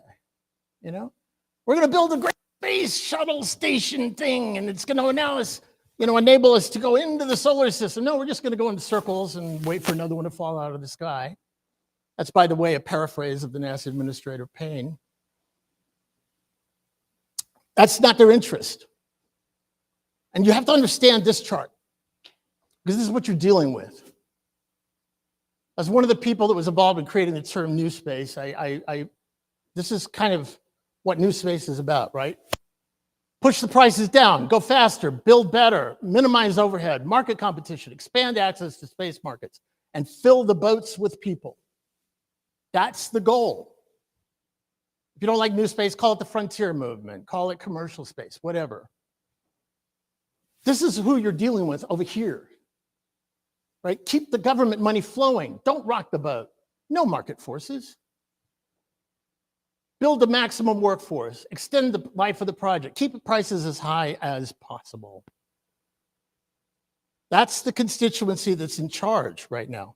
You see, there are basically 3 constituencies for space in a very simplified way of looking at it. 1, politicians. 2, contractors and industry that feed those politicians and are fed by them. And 3, NASA. Oh yeah, there's this 4th one, citizens. Citizens are not doing anything. There is no space movement right now. There has been at different times. It did occur. We did make some changes and effect some changes. There is no movement right now. There's a space industry, there's a private sector space industry trying to get started, which you can call new space. And then there are fans. Fans who are sitting back waiting for the chief twit, self-described, Elon, to make it happen. People sitting around arguing about how many space solar power satellites they can cram into the head of a SpaceX rocket, which is the same discussion they were having 40 years ago, just a different rocket. No action is occurring. Nothing's happening out there. There is no real public constituency. There is no sophisticated, coordinated, focused, cohesive, rational, astute, consistent, and publicly active constituency for the private sector development of space, especially one willing to hold politicians and bureaucrats accountable and on track. Doesn't occur. What's really interesting, though, is every other interest or interest group or social group or environmental interest group or industrial interest group in the United States has this. They ride the politicians. They suggest language. They lobby. They have a cohesive message in many cases. And they grab the legs of these people and they do not let go. Our field doesn't. Not anymore. And I mean, I'm sorry, look, sending 20 activists to Washington every March with a mixed message to run around the halls and then leave is not holding them accountable. It doesn't do anything. They just wave and go, oh, well, thank God they didn't wear Spock ears this time. Yeah, some of you were around back in that period of time. That's what the problem is right now. So in the meantime, those other constituencies I listed, they're making all the decisions. Artemis is not a citizen-created project. It's a government and contractor-created project. Therefore, it serves the needs of the government and the politicians who run the government and the contractors who feed them and then hire them when they retire as consultants. So this thing's happening. You don't have to read it, but there's talk now. Let me back up a second. Some of you do know I have a slight problem with the Senate launch scam. I'm sorry, space launch system. Just a slight problem. It's been the bane of my existence for like the last 10 years. So people would tell me, Rick, just let it go. Don't worry about it. Elon's going to fly. Jeff's going to fly. I even went for a short period bought into that. Oh, it'll die of embarrassment. Right. Okay. Yeah. They've only purchased what? 4, 5, 6, something like that. Enough to basically and ironically do the same number of missions that they did on Apollo before it was canceled. That's it, right? Oh, no. Now we hear about a sole source contract that basically goes into infinity to build and operate the SLS. And what's interesting is There was a quote below the fold here, but oh yeah. We're working to enable the use of this one-of-a-kind capability to other customers. Customers, really? Customers? I didn't know the government had customers. Apparently they do. I mean, it's competition with other people going for those customers, which means competition with Blue Origin, with SpaceX, with Astra, with Rocket Lab. They're doing it. They're doing it right in freaking front of us, and we're not lifting a finger. We have to kill this. This is from below that, right? The notice that they're putting out that was in that little document, intended acquisition for a plan for long-term SLS production on operations contracts. December 31st, 2023. I don't know if that still stands. There's time. An organized effort by people who actually give a damn could kill this thing. And this is why it needs to be killed.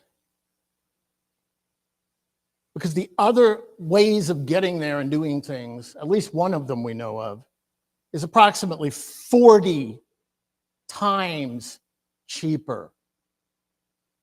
40 times cheaper. 400 times cheaper. I'll take that raise. Thank you for the correction, sir. Yeah, it's a math thing. I hire people to do Excel spreadsheets. I don't do them myself. 400 times cheaper. I mean, think about that. And you want to let that slide? And you want to have meetings here and we talk about all the great things we're going to do on the moon, but you know, we're going to let the 400 times more expensive entity. It's just ludicrous. So back in the 90s, I testified in front of the House Space Subcommittee. And the reason I'm going to talk about this is because I want you to understand we, and I mean collectively we, did make a change once before that is now being conveniently ignored when it comes to the moon. And what I spoke about in that hearing or that testimony, how much time do I have, by the way? I need to move fast. Just let me know. 16 or 80 minutes? I told you I was bad with math. Oh, okay, I'll move fast. What we did was, having lost the battle to kill the space station, or as my friends at NASA said, them having won the battle to keep the space station alive, because we didn't believe NASA should drive trucks and build buildings. A friend of ours named Tom Rogers gave me a lecture. He said, Rick, you got a lemon up there. What are you gonna do with it? You're gonna figure out a way to use it. So we came up with Alphatown. Alphatown was based on the idea that the use of government or taxpayer funds can be leveraged in a way that enables the expansion and development of an economy. And we've seen it on the frontier. I know this isn't a PC example anymore, but we've seen that happen. The government does its thing and they buy services and goods from the private sector. And 100 years later, you end up with a fort, which is a museum in the middle of a thriving economic hub called a city.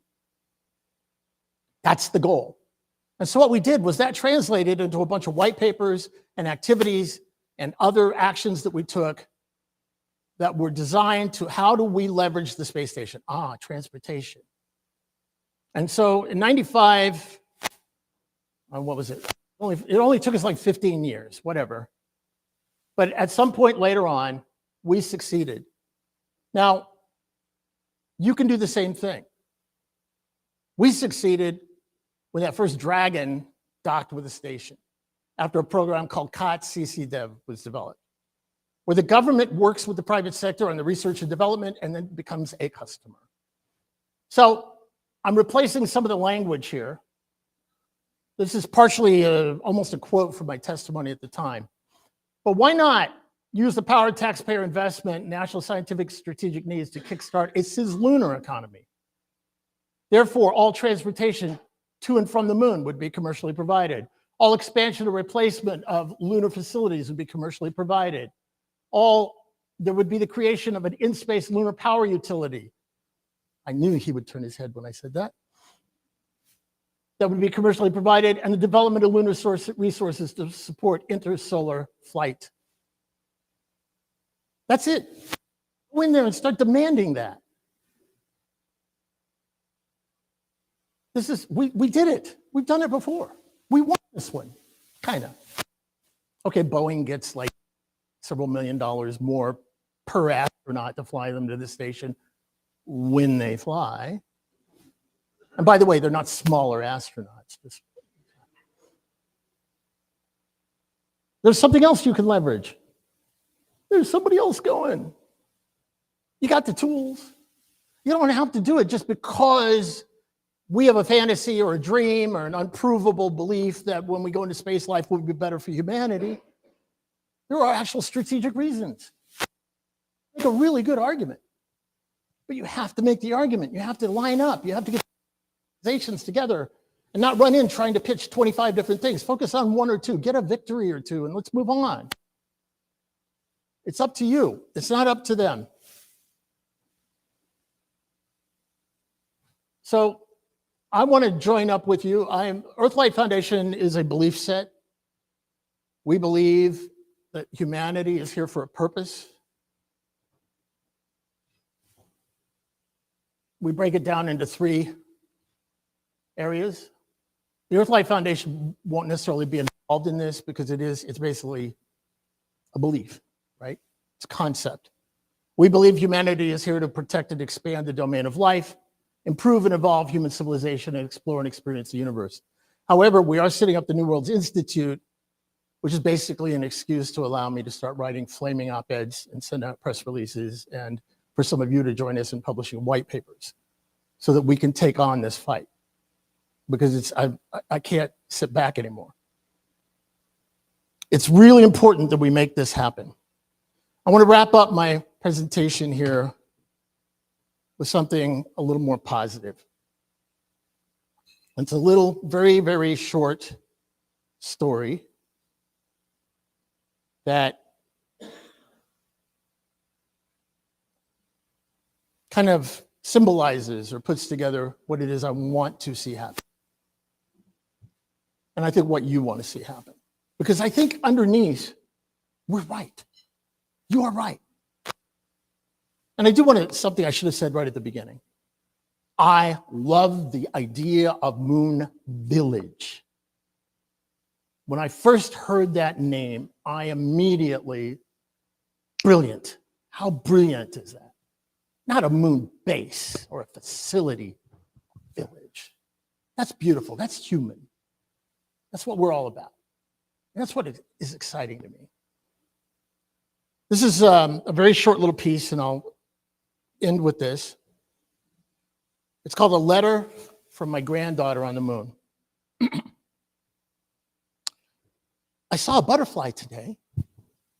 It was amazing.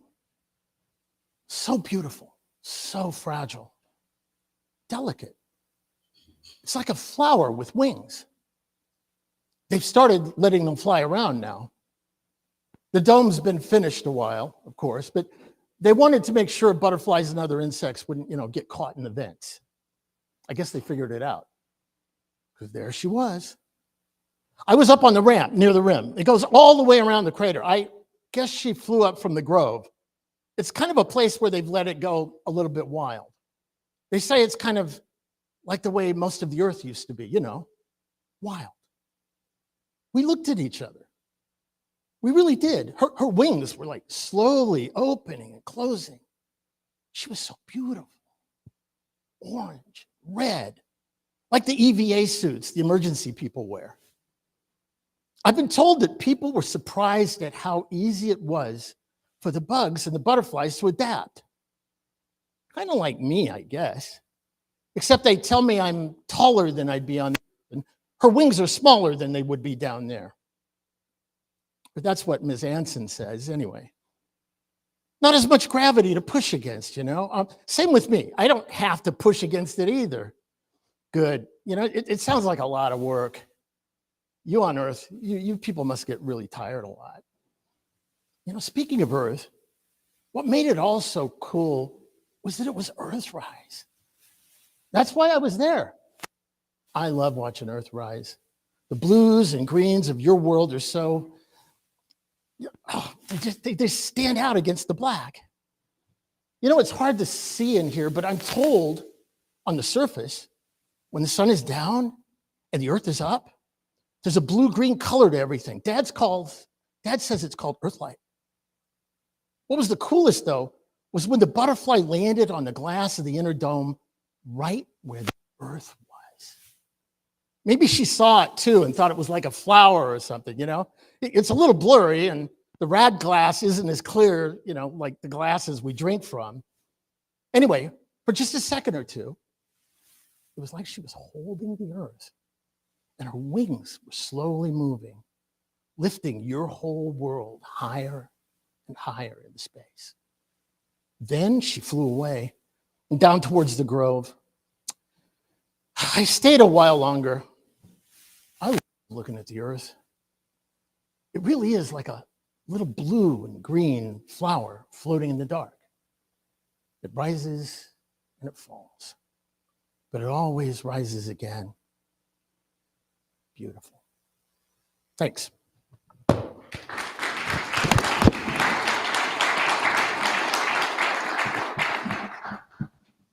I think we have some time for Q&A, Rick. Oh. What kind of butterfly was it? Yeah. He said we have till December 31st, 2023, right? That's what I understand. Somebody who works close with NASA can tell you if that's still the date. Yeah. So didn't Bill Nelson make a statement that he wouldn't support unsustainable programs or, you know, cost plus? I don't think he said cost. It was something to that effect, but Yeah. yeah. No, look, I think there's time. I think people can organize. And here's the thing, because what they'll tell you is, oh, well, that's pretty naive, you know, because if you cancel it, that money is just going to go away. It's not really going to go into anything else. So what you have to do is put a plan together that could work with some people in the Hill who know their way around.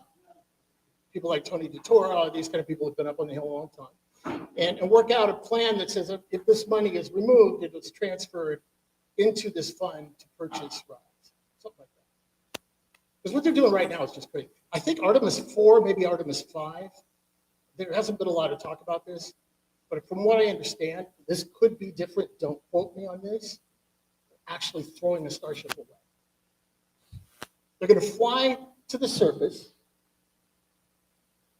put some astronauts down, pick the astronauts back up, take them up to that space station thing they're going to have, where they can transfer to Orion back to the Earth, and then they're going to send that Starship into an orbit that takes it into the sun. Yeah, right? I think it's time to put together a group to go out and lease that something. Salvage rights. Where's Michelle? Anyway, go ahead. Any other questions? Any questions? Stunned them in the silence. Yeah. Thank you, Rick. Thank you, sir. Oh, these are available out front for $20. Thank you.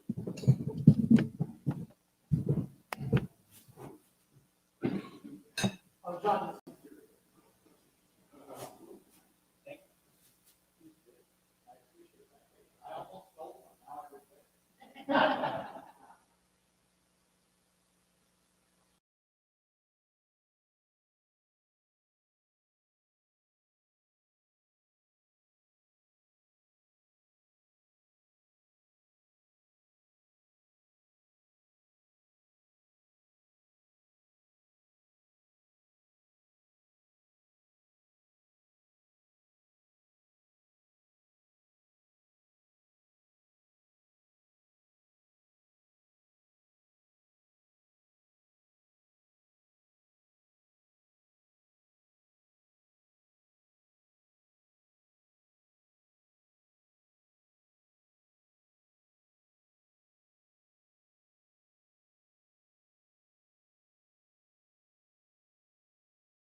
robotics demo is started yet, or is ongoing, or is having any luck? Okay, that's good. That's okay. So,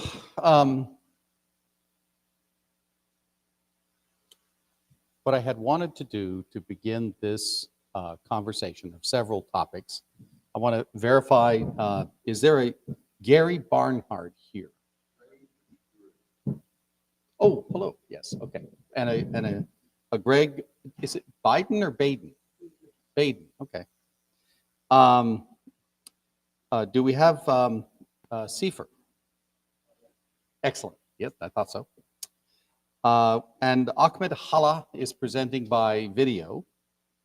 And then we have Richard Fischer. And Richard is here. Excellent. So I wanted to start with the OASIS 2045 architecture that we've talked about obliquely during the last day and a half. If you would go to the next chart, please. And I tried, and this is, of course, the meeting that we're at. So next, please. Next, please. I mentioned this in the earlier conversation. This graphic actually came through. Next, please. This is the one of the ones that did not come through. And so this is a reflection of the large-scale international consensus on going to the moon. This is the International Space Exploration Coordination Group. And whereas, of course, 50 years ago, it was basically the US and the former Soviet Union, today it's dozens of countries, dozens of companies, all pursuing future lunar missions with an eye towards lunar development and not just lunar science, or lunar science in the service of lunar development. For example, understanding the lunar regolith better in order to pursue future utilization of it. Next, please. This is the study path, the logic, starting with the requirements and then proceeding. Next, please. Thank you. This is the foundation for the case study. And there's going to be a wonderful talk tomorrow by Dallas Bienhoff, who's currently in the Lunar Commerce Portfolio discussion upstairs. Dallas did a very nice assessment that he presented at last spring's ISDC, International Space Development Conference, as I recall, comparing the Starship to SLS or other options, and does it make any sense? And so that's an underpinning of this case study, which started in 2019, and it actually emerged from the Workshop and Symposium in Tokyo and Kyoto in that year, was the idea that if there is a radical reduction in the cost of access to space, then that will transform human activities throughout cislunar space. And that includes all of the places that are targeted as zones of activity for the OASIS 2045 case study. Principal areas of interest, starting with the center, is Zone 1, the lunar South Pole, and then backing out to Zone 2, the permanently shadowed regions, and Zone 3, the lunar far side, and so on. Next, please. Yes. Oh, no, please. This is a small group. Please ask whatever you like as we go along.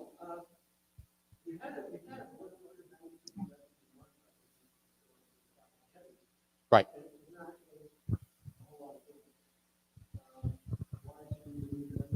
Yeah.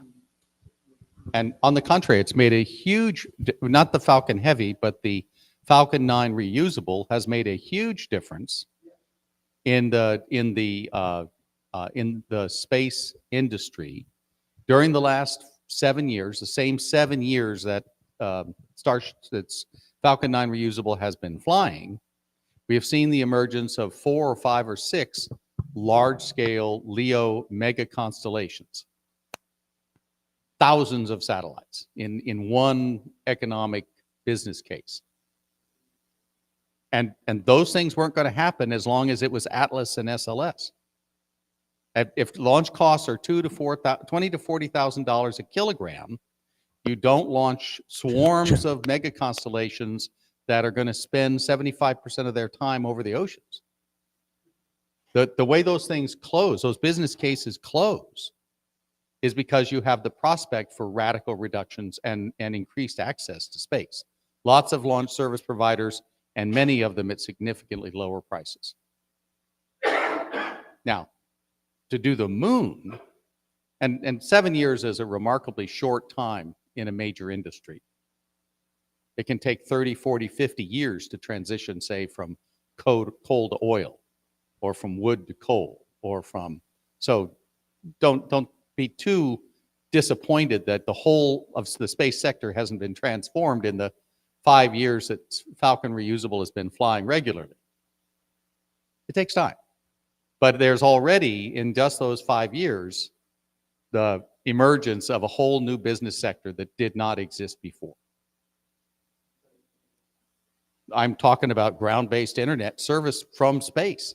Nobody would have believed 20 years ago. Nobody did believe 15 years ago. People laughed at Iridium. What a stupid idea, mega constellations.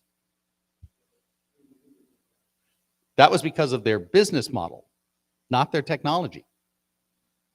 Not their technology. The spacecraft buses, I was told by a friend who was involved in the project, the spacecraft buses for Iridium were on the order of $2,000 to $3,000 a kilogram.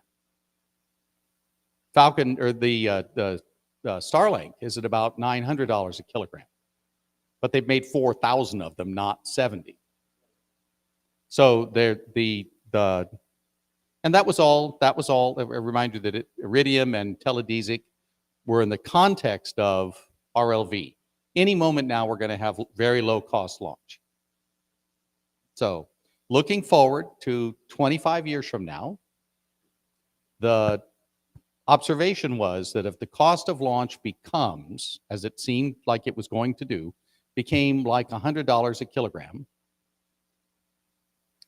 then it will completely change the kinds of activities and the kinds of players that are involved in lunar surface utilization and exploration.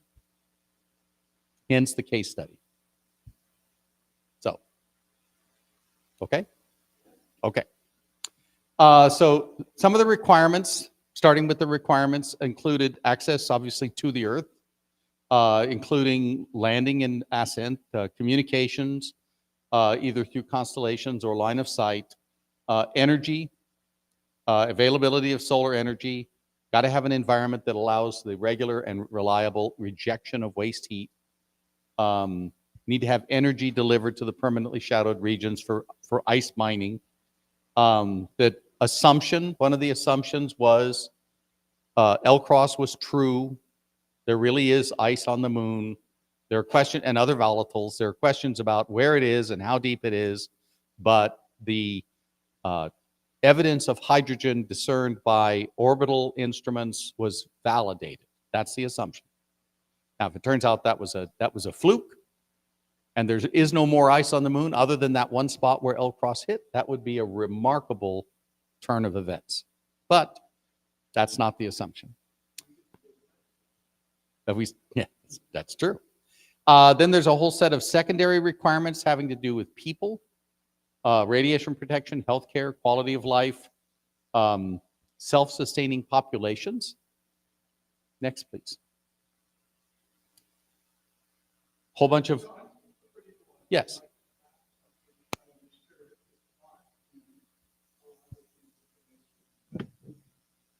Mm-hmm.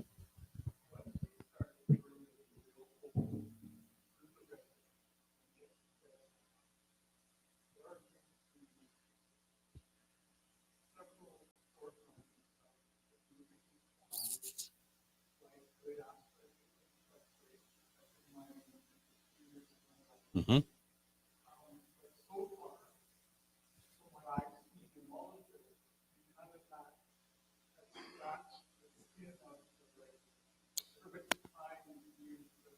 Right.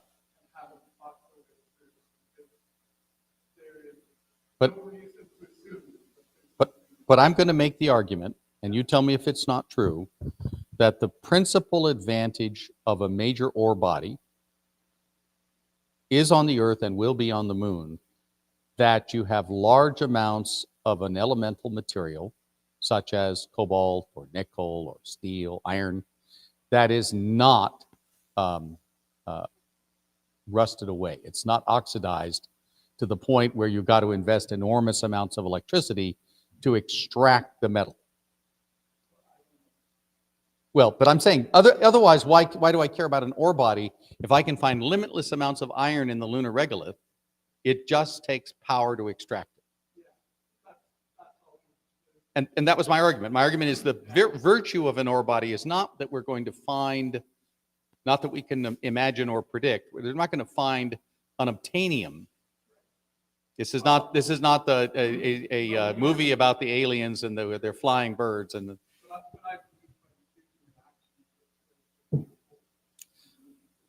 but I don't believe there will be helium-3 ore bodies. I'm only talking to that point. So I'm anticipating ore bodies are terrific, and they almost certainly will be there. I don't disagree with you in the least, but I believe they will be of materials which are extant in the regolith, but in the regolith they're in a heavily oxidized form.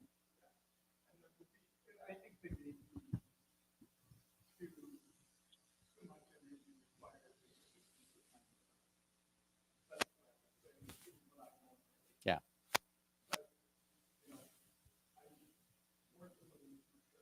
Okay. But okay. So in terms of the second tier of requirements, there's operation related requirements, things like the ability to do EVAs, dust mitigation, to have surface mobility, data processing, cybersecurity.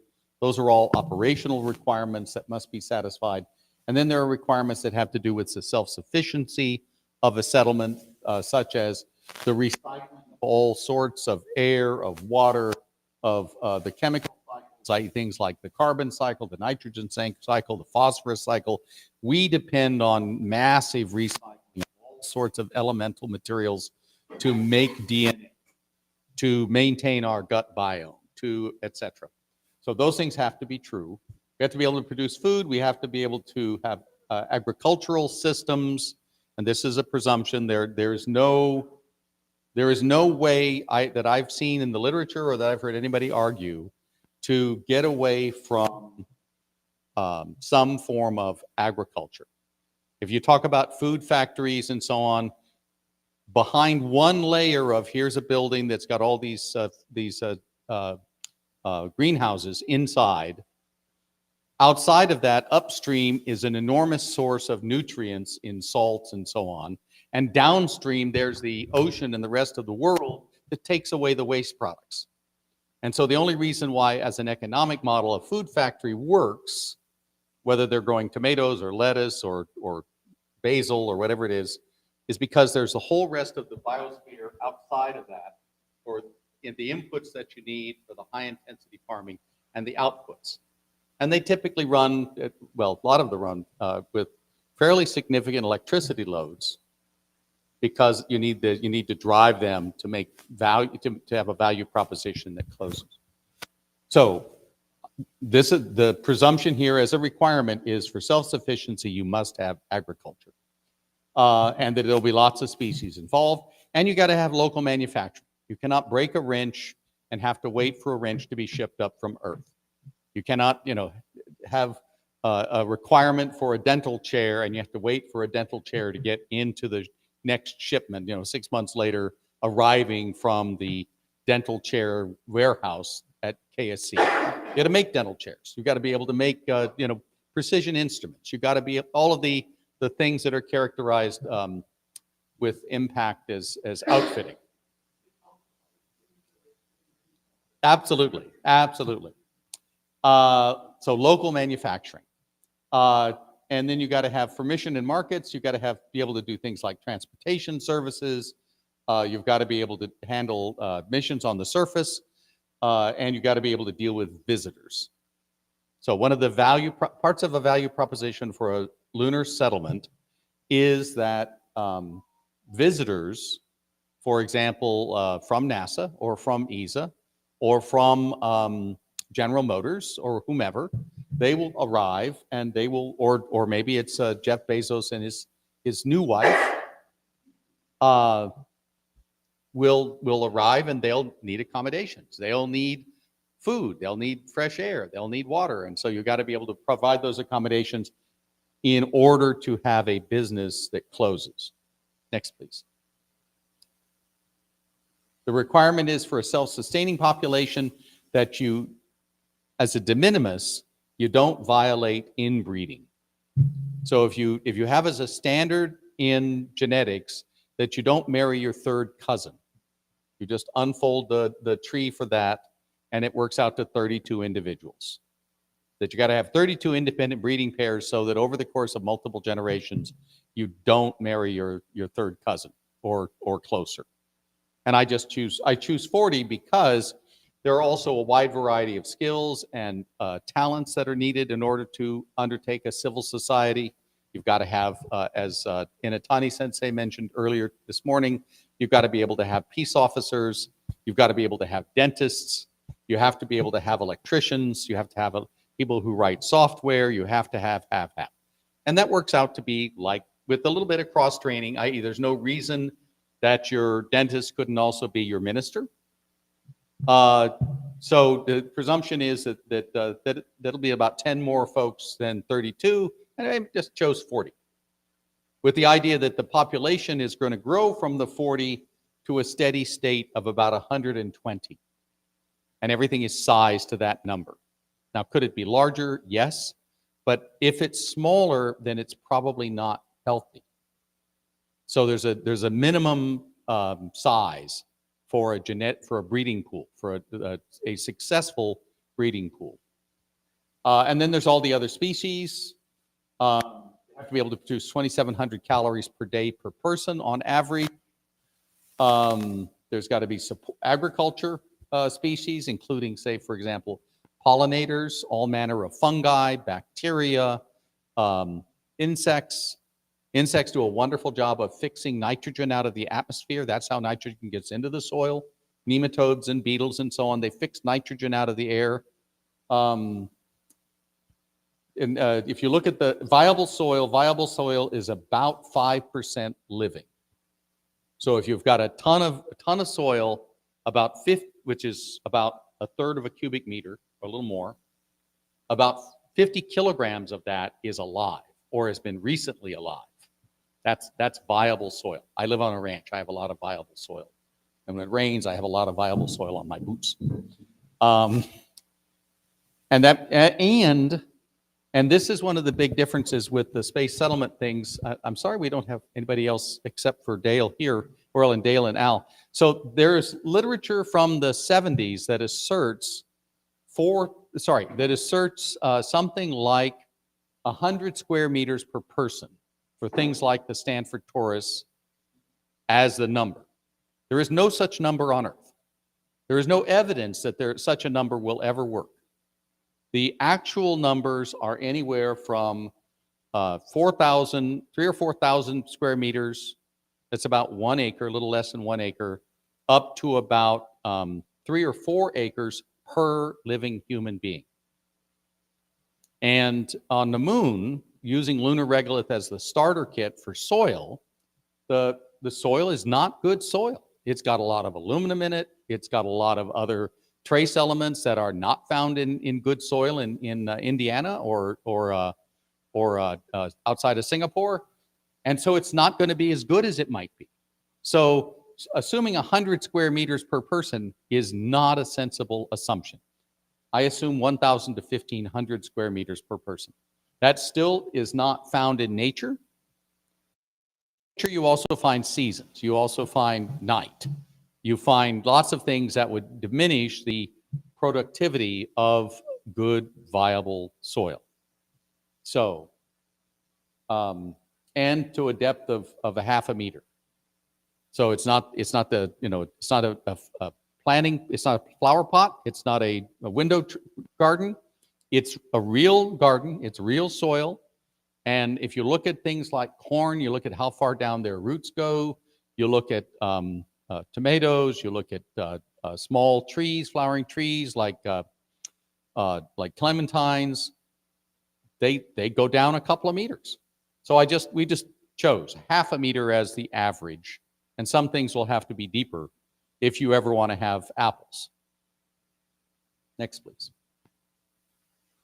So the drivers, very much related to yes, please. I just have a question about the soil you were talking about. It is not like, obviously it's sort of cultural plant life at all. How come we don't look at other methods of growing plants like aquaculture or and the hydroponics? Dilemma, and the dilemma for things like hydroponics is that you've got to have significant inputs of nutrients, and you've got to have some place to put the waste materials that emerge from the operation.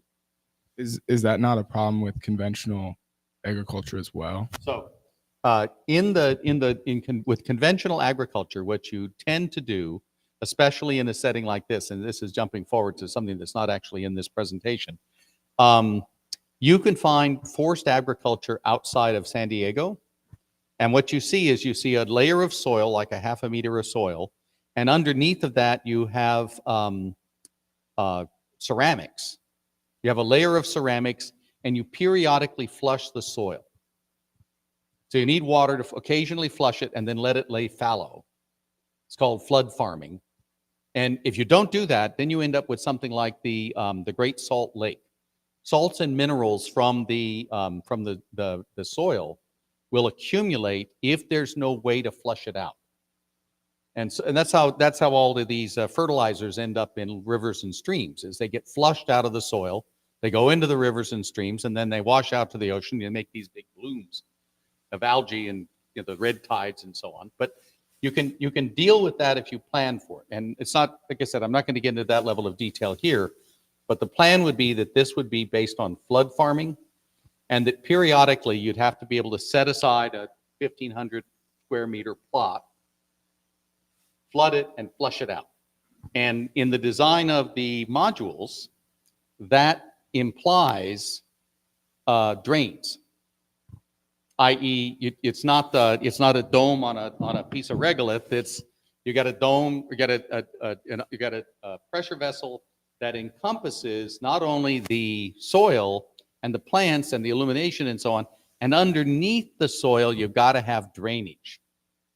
You got to be able to drain it, to flood it and drain it, and then rinse it. Basically process the soil that's all rich in the minerals and recycle it. And then after it lays fallow for a while and you let things grow, then and you bring it back. But aquaculture is somewhat different because that's fish life. But for people, you can do hydroponics, but only if you've got the inputs and the outputs coming from the rest of the biosphere.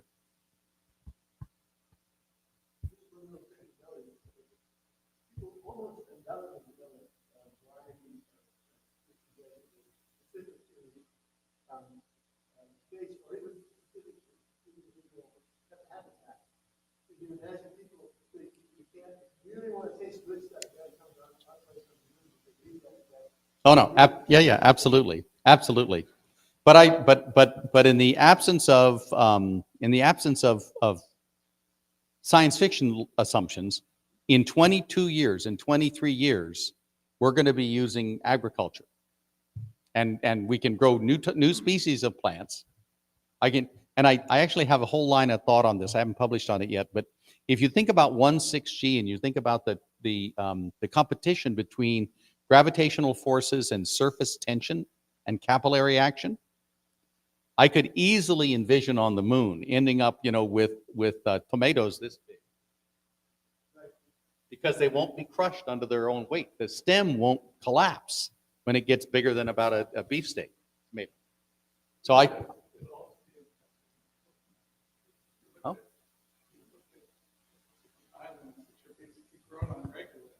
Yep. Oh yeah. And they don't require a lot of rootstock.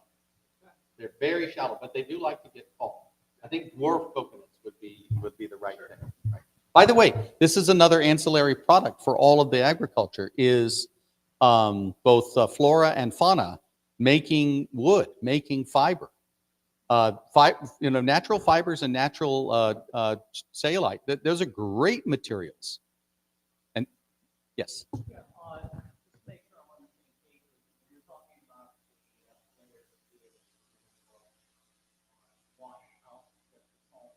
You bet.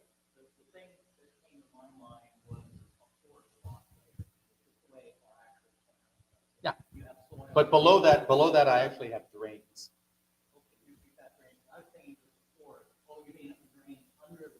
You bet. Yeah, because the water's got to go out of there. Got to get out of there. Got to go to be processed. And you've got to worry that you will at some point you could have an impactor. One of your greenhouses could be punctured. You're going to lose that. You don't want to lose the rest of it. So you could have a blight in one section of your cellular greenhouse, and you need to protect that. You need to protect the rest of the farming in the settlement from a blight of some kind or other. So those are the requirements. That's true. Absolutely. No bananas. Next, please. So this is the one so this is the location, and Pascal Lee mentioned that the city of Washington fits nicely into Shackleton Crater. I just wanted to mention that on this picture, you could overlay very nicely the Grand Canyon. But whereas the depth of the Grand Canyon from the rim to the base of the canyon is about 2,900 meters, the depth, the variation in topography along the lunar south polar ridge, the Shackleton de Gerlach ridge line, it's almost 5 kilometers.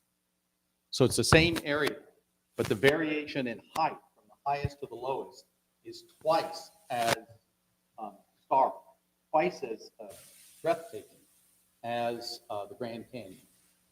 So there will be no better view than down into these canyons from the ridge line, and you can see the distances. The total distance from the oasis on the ridge line to these permanently shadowed regions is never more than 20 kilometers, about 12 miles.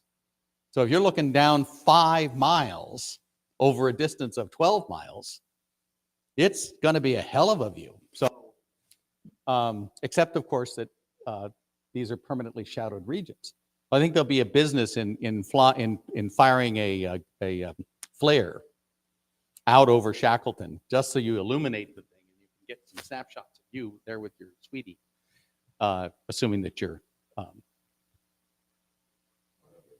Jeff. Yeah, exactly. Okay, so from this to the next one, please. And now these are the pictures I had wanted to share with you. So this is a close-up of that section. And here are the craters. This is one of the 3 optimum spots for an early mission that Pascal Lee identified, but these are for settlement. Next, please. Same area. It's too bad we can't flip from one to the other because it really is. It makes a nice point of view, and you can flip. So this is this is the slope map. And as Pascal was saying, you want to avoid the slopes. Pascal and his team did all of this with computerized tools. I did this by squinting. I did a lot of squinting and going back over it and flipping from A to B and A to B and A to B. And and you can see there's a fairly straightforward path to the various prospective ice mines. Next, please. And this one is really fun. This is the average temperature. And Pascal had mentioned the idea of being benign temperatures. Well, where the settlement would be, right here, is at an average temperature of about minus 100, or it's Kelvin. So it's about 100 degrees Kelvin. So it's a very nice and regular temperature. Doesn't vary a lot from day to night, because day to night is just the sun going around in shadow, not shadow, not shadow. So for the thermal environment, It's a really attractive location for operations. And the temperature is a very nice surrogate for average illumination. And so you can readily see, based on which ones are the brightest colors and the bright reds, which ones have the greatest amount of sunlight, because that's the only source of illumination other than internal heat. Next, please. Yeah. Yes. And this goes after the idea of where the ice locations are, and this just shows them there. Next, please. And this does the candidate locations for oxygen and hydrogen liquefaction. Because these spots, like for example, right in here, right, there is a spot that's down below 100 Kelvin. It's well below 100 Kelvin. And it would be fairly easy to put up a sunshade, because it gets most of its sun from one direction, not from the other, and make it even colder. It's an small impact feature. And there are some nice locations for potential hydrogen liquefaction plants. Yes.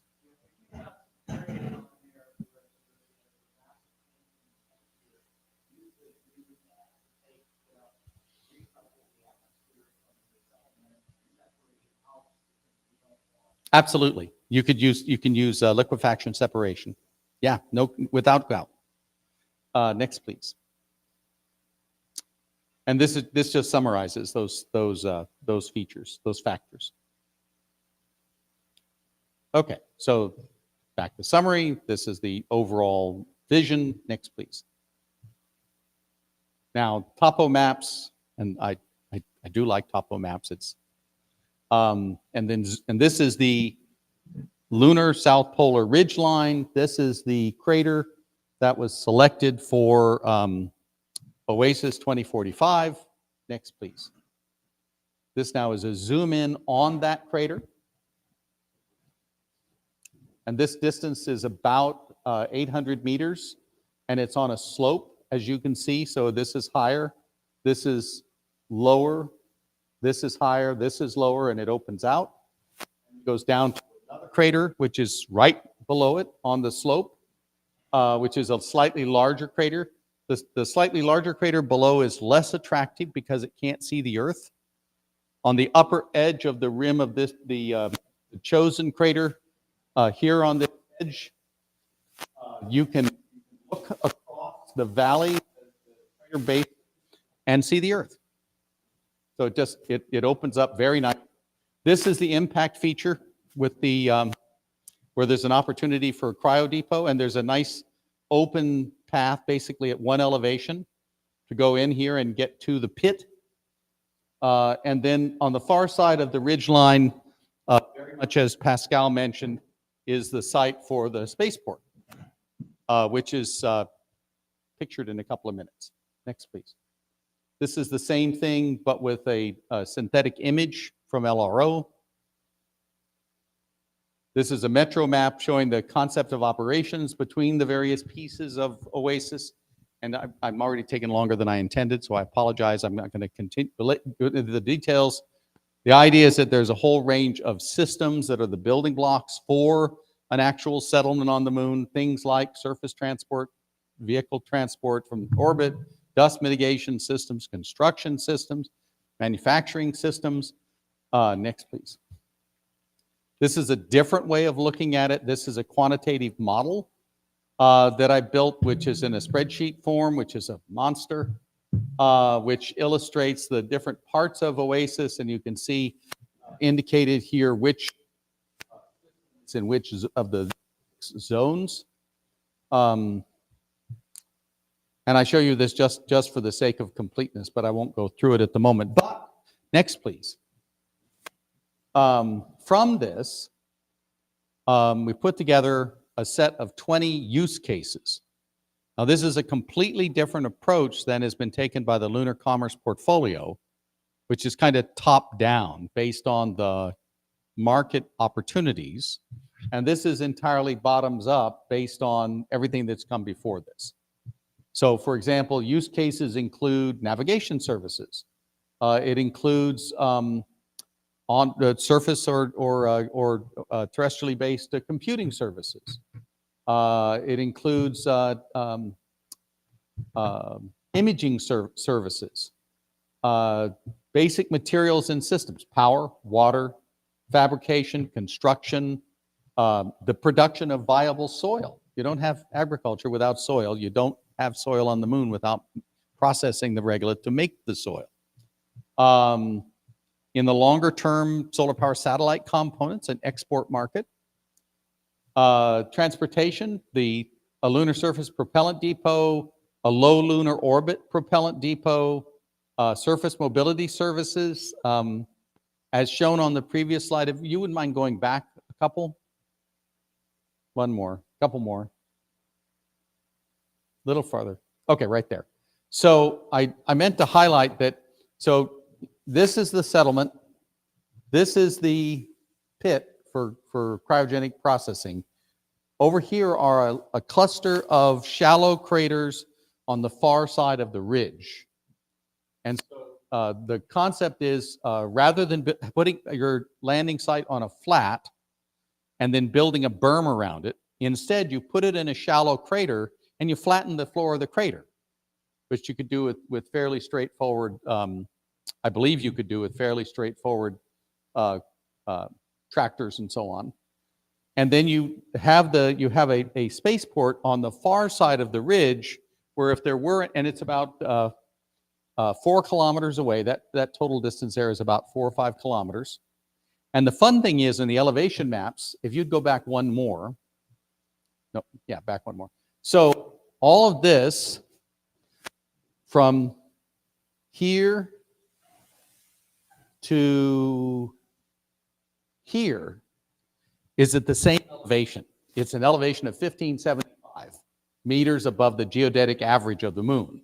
And so the idea is that you could build a road. It wouldn't be up and down. It would just be a nice flat road along the curve of the hill, and it's about 4 kilometers long, and you get protection, you get access to a cryo depot, and all of those things could be done comparatively simply in a location which otherwise looks really rough.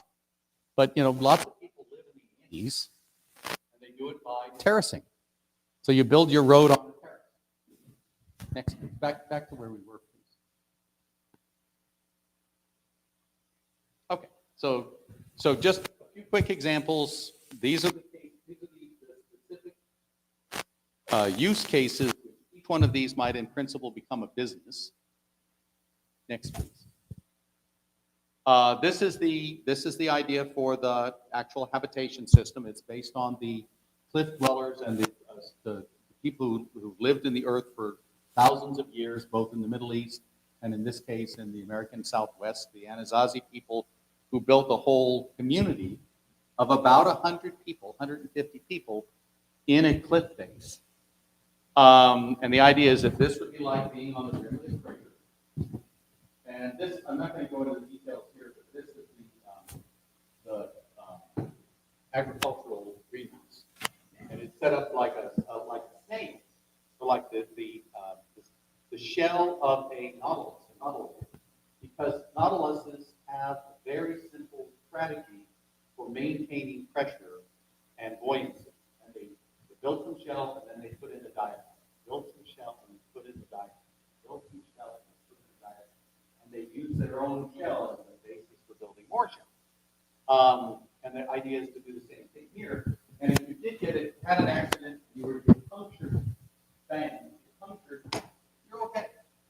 You just seal that one up until you can repair it and replace the water and the air and so on. And the rest of them are separated by diaphragms. Big that. And you go on.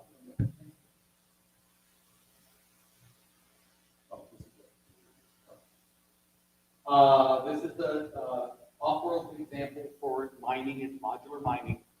You see old pictures that have great big tractors on the moon. And point back, as Gary and Greg will talk about later, this kind of tractor is a lot more sensible. This kind of rover.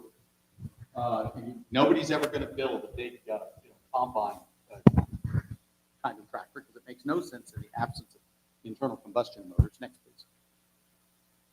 This is another example system. This is from Yushnoi. This is a liquid oxygen, liquid hydrogen, fully reusable lunar surface access system. The key thing here is to point out that with this system with good ISP, it takes something like 9 tons of LOX hydrogen to transport 8 tons of payload to or from lunar orbit. And that's low lunar orbit. That's not a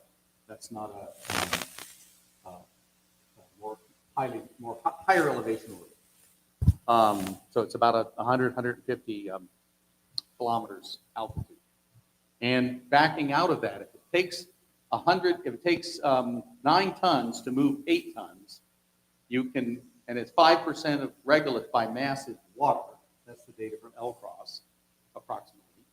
Then you have to process 180 metric tons of lunar regolith for every 8 tons of payload that you bring down or take up. That includes your space tourists.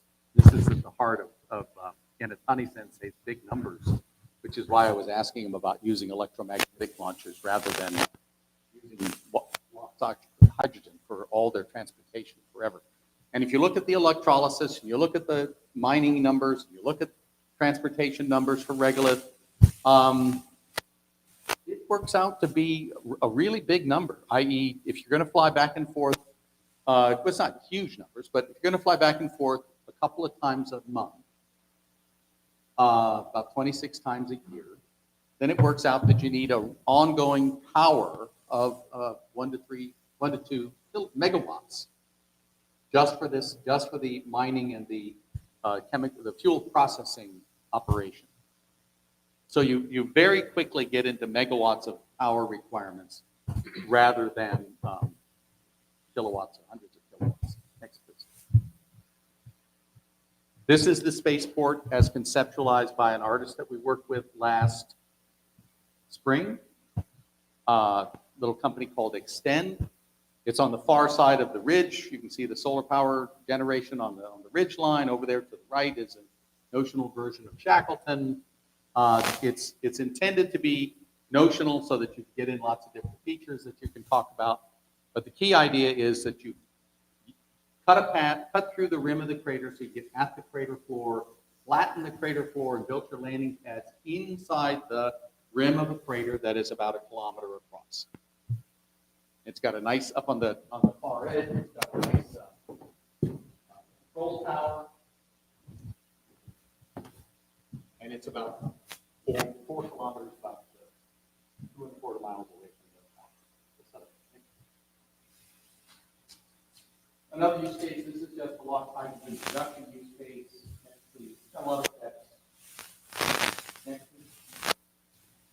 Okay, so in closing, so sustainability is sort of the heart of the matter. If it's not sustainable, it's not settlement, it's the base. We're addressing it through the studies. Lots of issues that are impacts due to the landings and weight, from the mining and the processing. I will just comment that all of the mining that's assumed in here and the numbers for transporting are all based on mining and transporting the regolith-bearing ice from the cold trap to a processing facility. You don't heat it up in situ. Because I don't want to lose any water. I don't want to lose any molecules that might be in the regolith. So the presumption is you just pick it up, those coal diggers, put it in the back of your tray over here, and you carefully take it and about half a ton, maybe 100 kilograms at a time. And I actually think this is almost full size. I mean, but you just have lots of. Well, that's where's more. The CONOPS for Yeah. So that's what I came up with. Next. Yes, just one other thing. The CONOPS for it, so it's also putting a mobile user enough to it. Maybe. Yeah, but it depends on what you're. Yeah. Yeah. How much do you have to invest to hold the vapor and not my case, I don't lose any vapor. I pick it up at 40 Kelvin, I put it down at 45 Kelvin, and then I process it in a bubble. Yeah, it'll just be. Yeah. So our current plans, we're continuing to define and elaborate on the OASIS. We're developing further detail on the application concept. We're continuing modeling. We're just getting started on trying to identify interfaces and standards. We're looking to the broader community to engage, and we're looking at the 3D modeling that Rob Mueller mentioned or alluded to in his remarks earlier in the morning. And we're looking to see if we can use the hackathon approach to develop new context in the context of this project. Sorry, I put down the microphone. I apologize. You should have said something. Okay. That was much longer than I intended, so I apologize. Gary, you guys have the floor. If you could either scold me or say 15, I would be very appreciative. Yes. We have some Telerobotics opportunities available out there. Okay, excellent. If anybody wants to break away for 10, 15 minutes to do that, now would be a good time. Okay. The next 10 minutes. I don't want to interrupt your session, but. I appreciate the fact that you waited until I finished speaking to interrupt. Yeah, I would never interrupt. Thank you. If you want to try, there are some opportunities available now. Otherwise, you should have bragged on me, Gary. I was holding it back. I was reminded. I got carried away. I think I was carried out.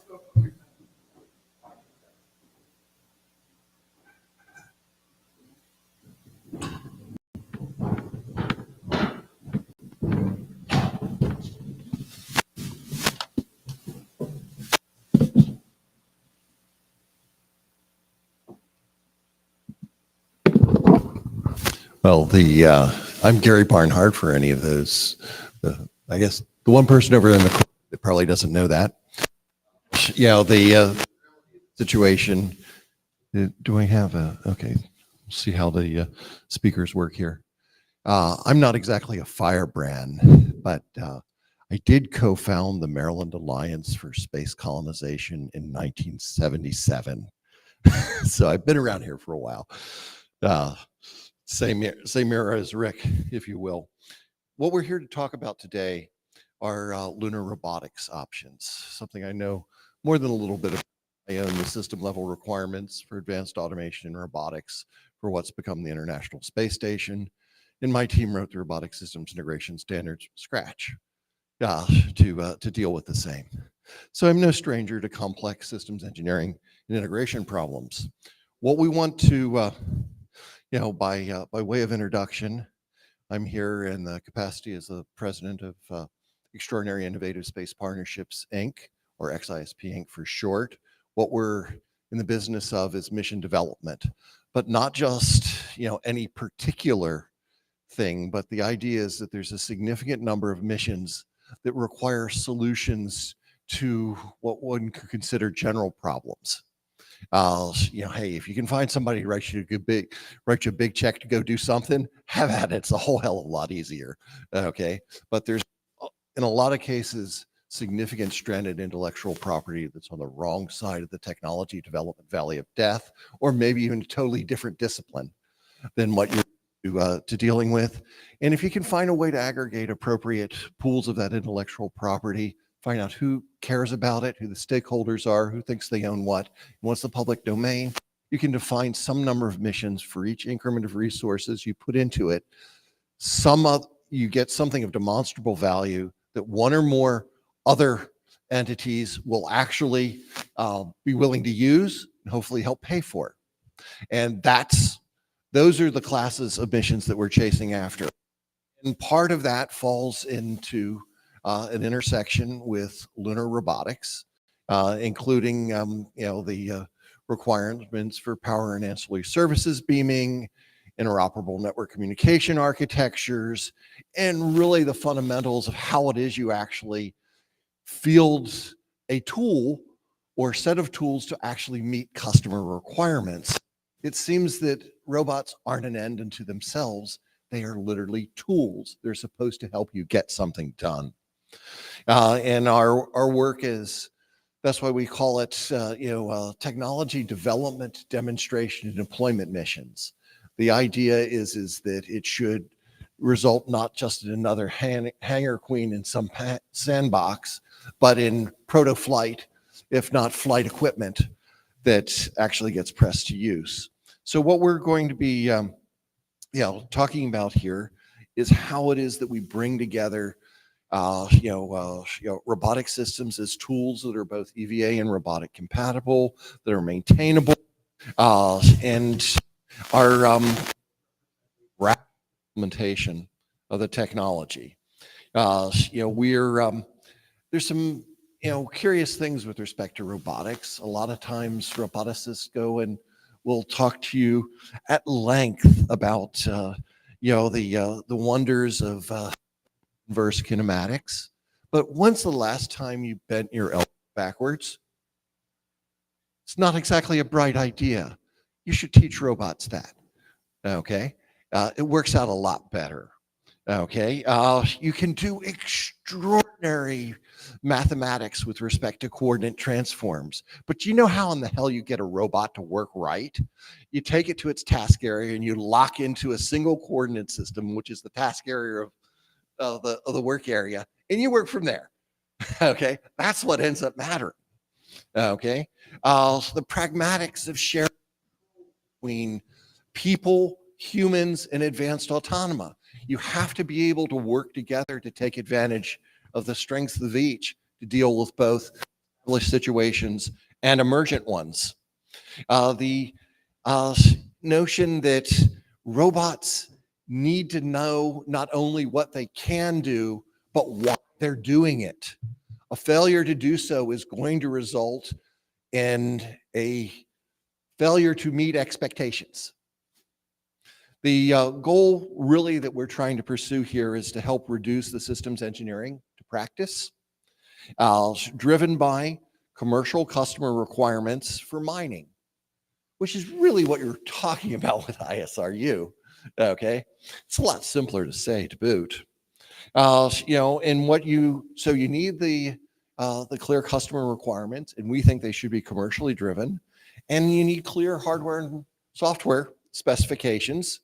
And we need to be fielding equipment to try and meet those requirements. And what the reason why we have Tux here, our Telerobotic universal is an example of purpose-built to meet real commercial requirements initially for undersea mining.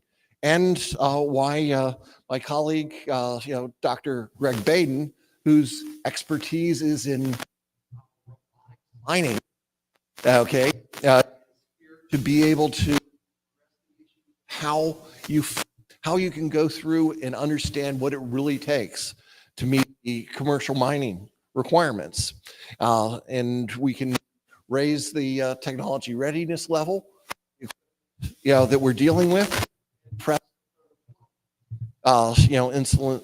Implementations. And what I'd like Dr.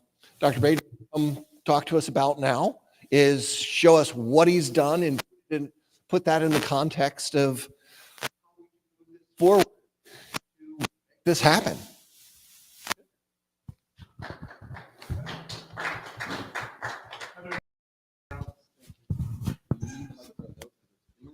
Oh, okay. So what I wanted to do was kind of talk to you guys about the stuff that we've done over the years, which is more around creating commercial applications for robotics.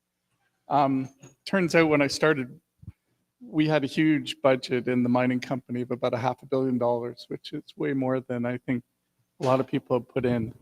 But the objective was very simple. It was to basically create a series of mobile CNC machines, like you'd see in a machine shop, to run a mine.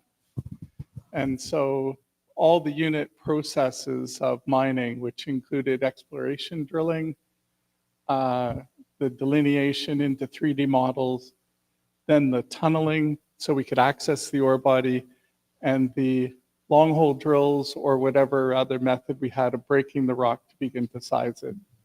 And so most mining engineers approach that problem the same way all the time. They're always looking for exploration delineation, finding out what the ore body is, and parsing it into what's needed to make product. Tux is no different in its approach. It's funny, it came to me from a bunch of people that were in the space business, but didn't really know the mining business at the time. And so they said, we think, and I stress this, we think that the lunar surface is going to be a beach of regolith, and what we're really doing is looking for ice cubes inside of the regolith. We don't know what form they're in. We don't know if it's a big ice pad like in a lake, or if it's entrained into the regolith, or if it is some other mechanism, but how would you do that? Well, it turns out that when we created Tux, it's a combination of about 3 or 4 machines that you would see in the mining industry. One is what's called a Heg loader, which is a gathering system to gather material that's been fragmented. The other one is to try and create tracks that are very wide so that it had the ability in 1/6 gravity to get the coefficient of friction with the ground to push the blade out. And then the blade itself funneled the regolith that was there back into a bucket wheel excavator and up the conveyor into the unit. Now there's one other feature which I'll turn it on after we're done all this, but it also chops. It goes down and chops every time the regolith.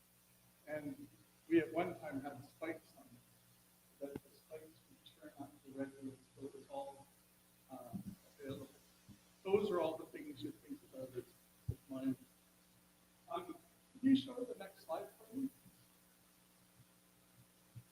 Show the slide.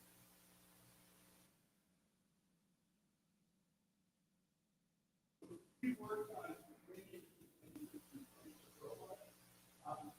They range from military robots to robots that have gone out. What we have to do, in a lot of cases, we go with a tunnel that are flying where there's no communication. And so we had to build our own Wi-Fi network.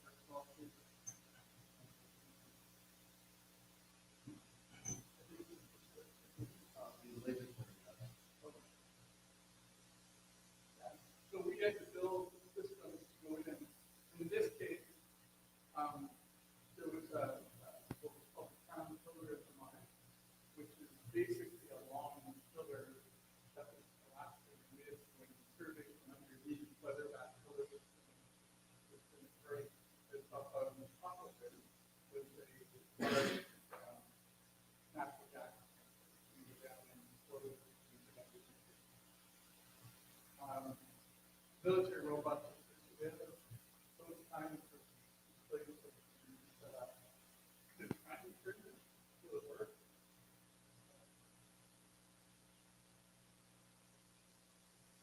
This is text when we first put it together. We saw the opportunity to look at this for a bunch of different applications, not just for space mining. But it turns out that the mining of the alluvial sand in the ocean has entrained diamonds and entrained gold. So lots of places in India, there's operations on the work, and they would have huge advances in the sorters that are robots that are going to that work. The same gold mining in Alaska. And so that's where this idea came. Now I want to talk to the big unit. This is the unit that was built for Chile. It goes up into the mountains around Andina. The idea, which you'll see in the next slide, is that it has a 30-foot arm that will reach up, drill a hole, and load the forces, trying to take it from the block and the rock. And that's what it looks like with the robot arm. So essentially, having to build a cannon arm in Earth gravity was what we had to do to be able to accomplish the task. The other thing that's kind of unusual about that robot is we had to open that arm in a 15-foot by 15-foot opening. So we were working in a tunnel, and the problem was in a cylinder in front of us. We had to go in and unfold that arm all the way up to 30 feet, drill a hole, right here, turn the interceptor and load it closer so we can take out essentially a piece of it, holding up, rock blocking to stop the weld production of the line. The previous way of doing this were men with band and pole strapped together with dynamite on the end, having to go in underneath the 40 grams of concrete. So that unit, as the mine realized we're going to have more and more of these problems, we can work. The other thing that's in this embedded in this robot that I've yet to hear many robotics people talk about is that we put a laser scanner in so people could not go into this area.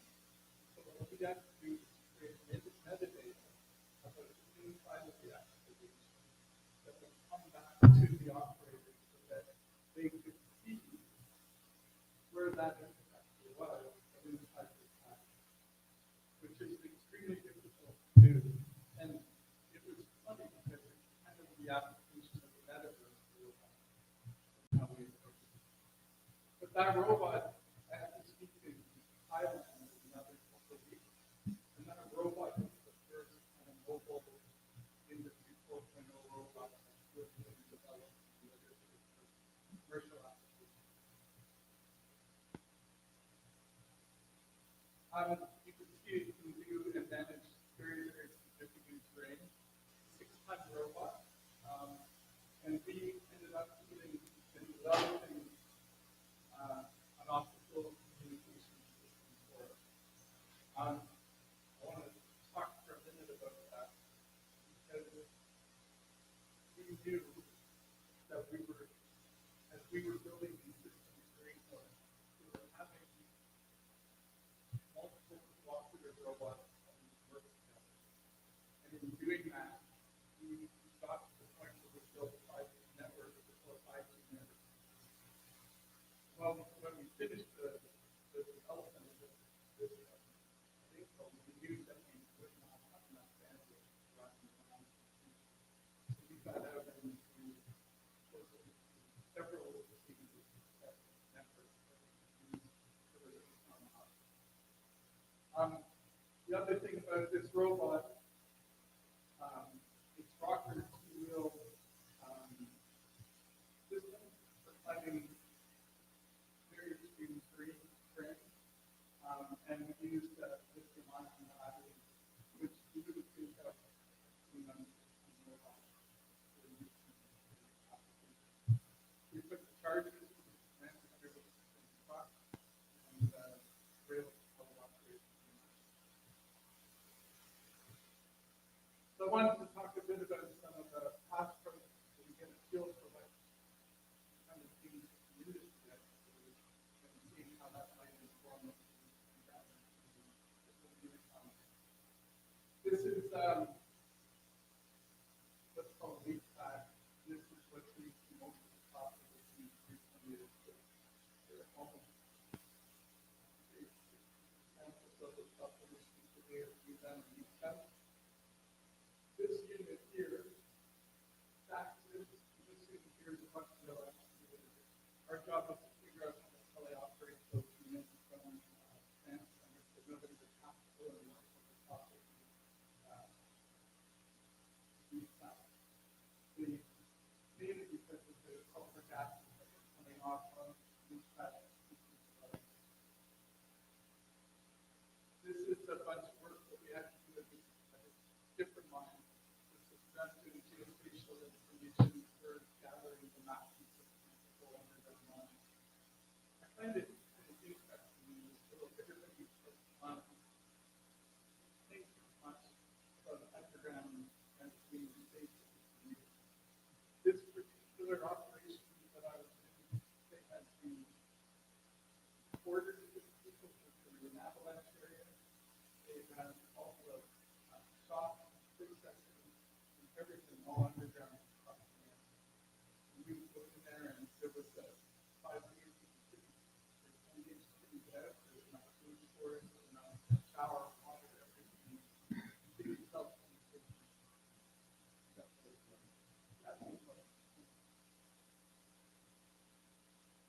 This is that cleanup robot that is application I wanted to show it.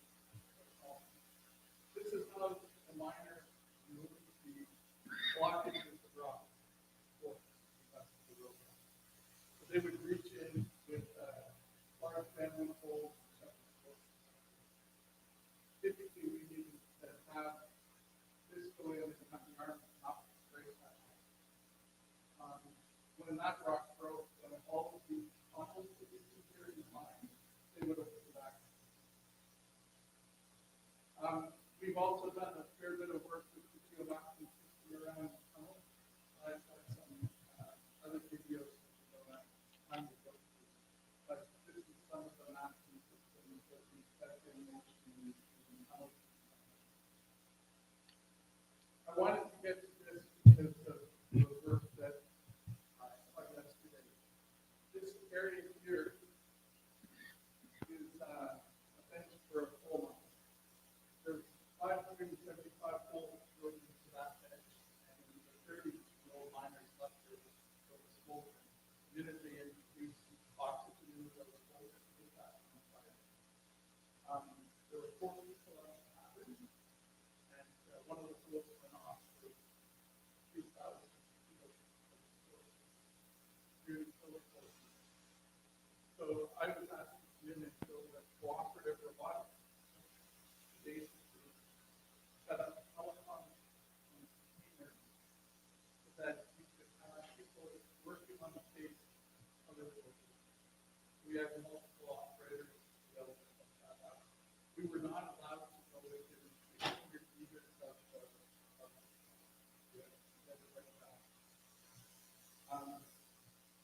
this was the idea, computer farm. We had a communication investigation robot, an auger robot, auger actually explosive, and a Fischer robot that reached on coal and build a Cold-welding. Our job was to do it on a shoestring budget. We have 3 command centers plus overall command, and then it built these 3 robots. This one is straight up, fill out 30 feet of water, and then wash the floor. So then it would auger this out, and then we pick the robot and wash the floor. And it had a dedicated gate that could reach down and pull the timer that they would use on the ground and pick up back. This unit had telecom and investigative sensors, things like thermometry sensors, so for generating heat. We needed to know which. This is kind of our equivalent of some of the Pathfinder missions that you see that had to go out and be run. This was almost, at this point, it was about a kilometer and a half away. This is a picture of the vents that are taken from the robot. We had developed the entire comm network to get it 600 megabits per second available for all these robots to work. And then we had these slight problems where we had native burial areas that we had to avoid large trees that cover lines like comm systems. And I'm just going to finish off with a bit about the foundation technology. This optical communication system, because we knew 5G wasn't going to work in our operations, if we already used that, we started to work on full optical communication. So we patented doing frequency and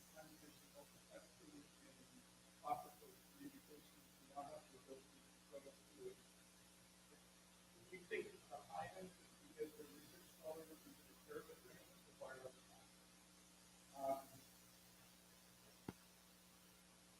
We tested it underwater. We underwater opticals in Miami. We tested it underwater in freshwater lakes. We see the opportunity for running surface pump systems with it, as well as we tested it in the latency for running robots. We have 400 megabits per second systems that we're able to run now.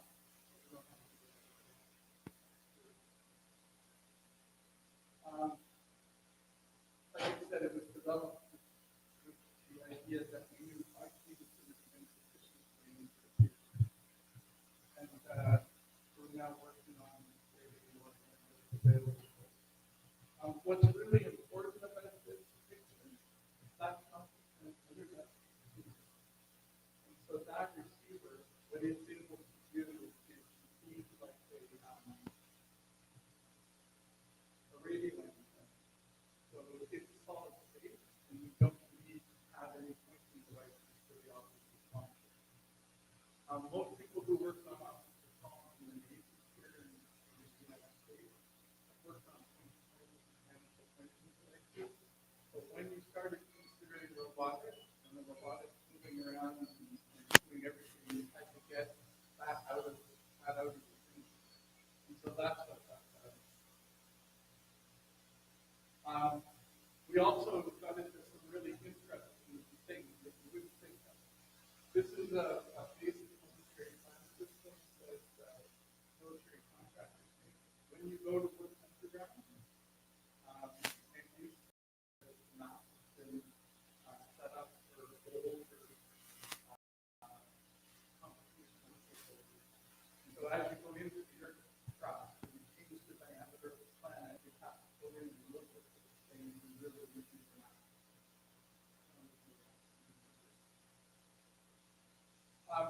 We also use these pod systems in our robots. Our customers in mining industry want to.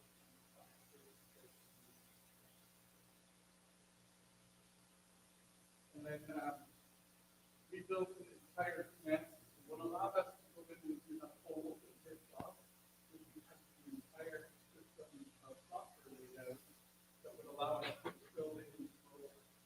So this system we have here is capable of running 256 robotics in all the machines and then set up all the autonomy.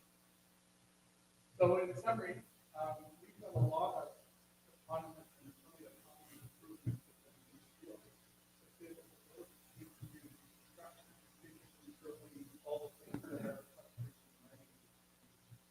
And so we've been doing this for a while. I hope that helps.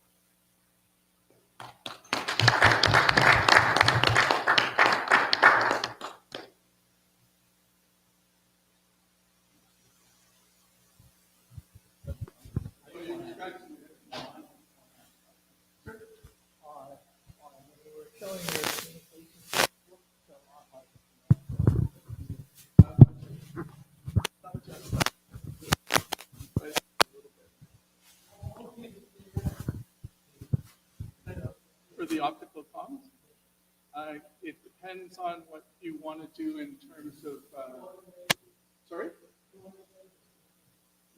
It's 12 by 12. Yeah. But if we want to have it go further, we would change the size or do other things. Because what we're really doing is building an array of antennas, or an array of LEDs, right?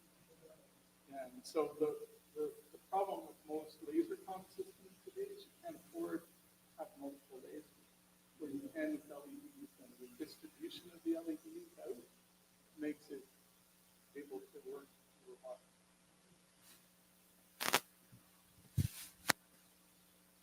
Questions? No.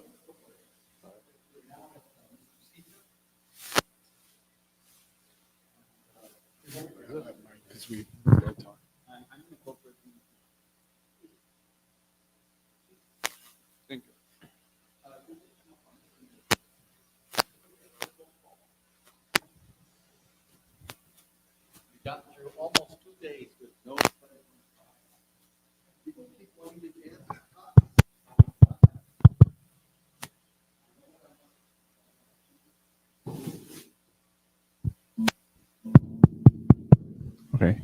think I found it.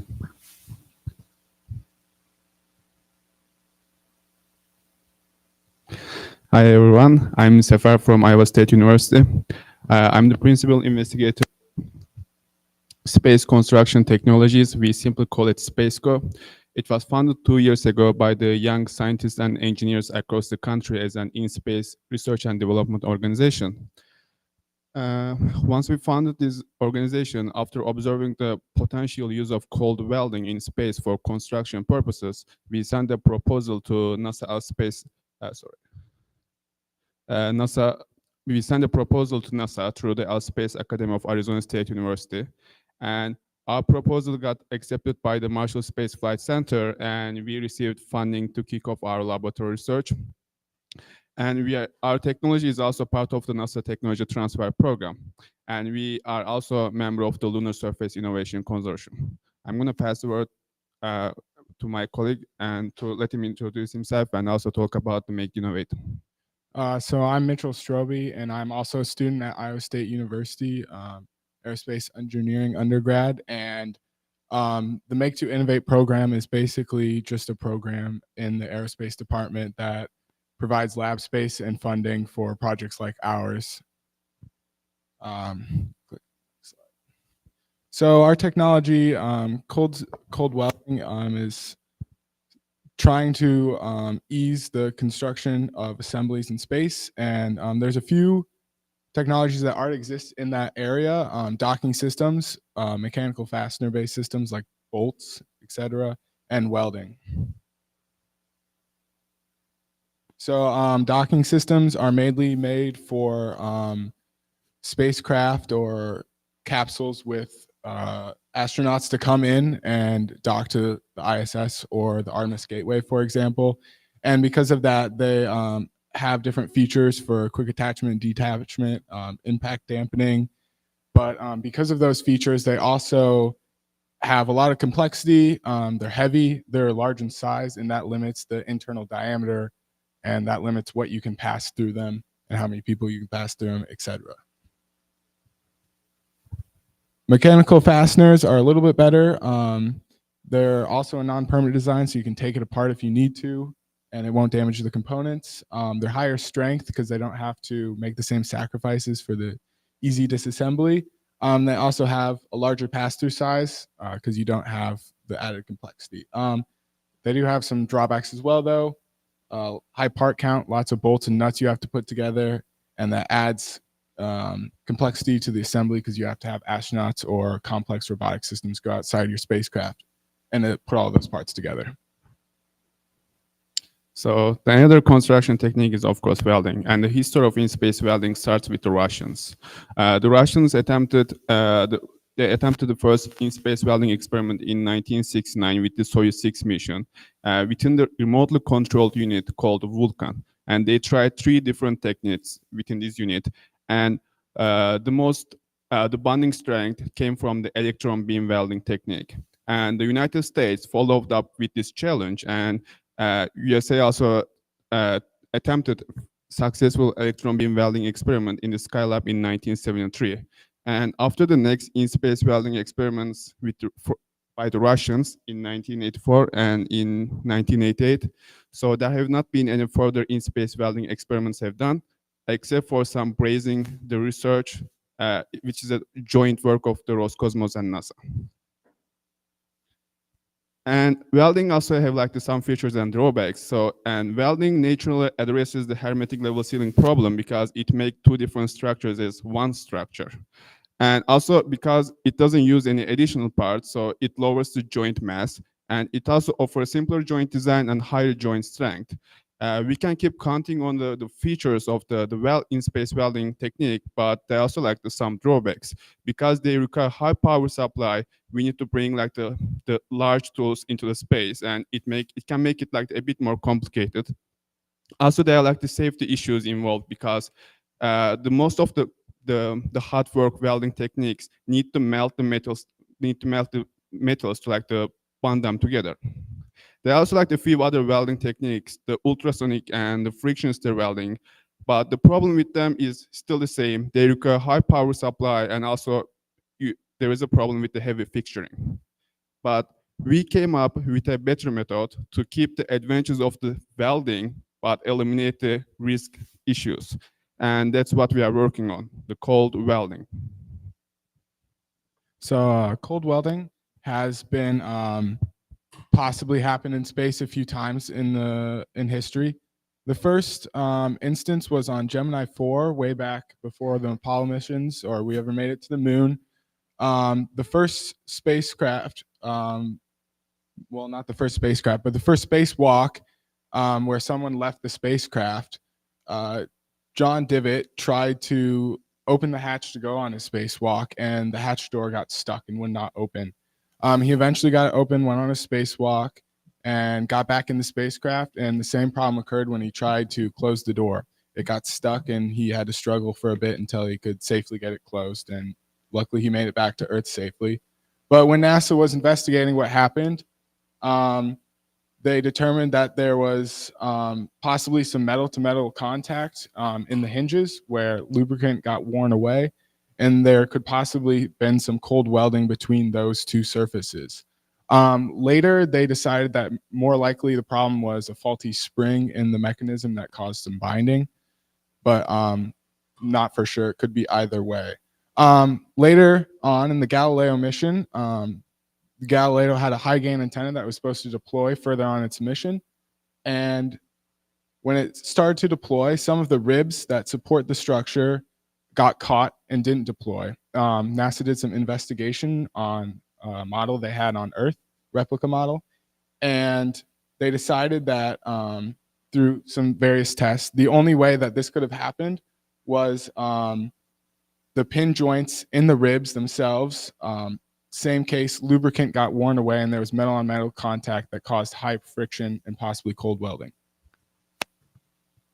So cold welding is essentially a diffusion process depicted in the middle graphic here.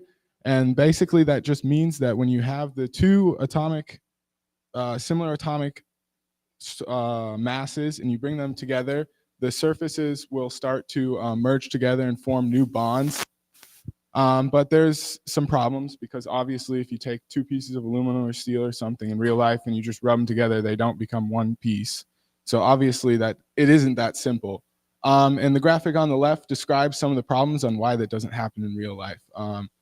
Every surface you interact with on a daily basis has dirt and grime and various residues on it that prevent the base material from being exposed to you directly. And metals like aluminum and steel tend to form what's called oxide layers, which basically means they rust when exposed to the atmosphere, and that adds another layer of non-base metal material. So to get that diffusion process to work, you have to remove all of those contaminants, and then you also have to flatten the surface, because if the surface isn't perfectly flat, you won't get diffusion across the whole area. You only get diffusion at the high spots.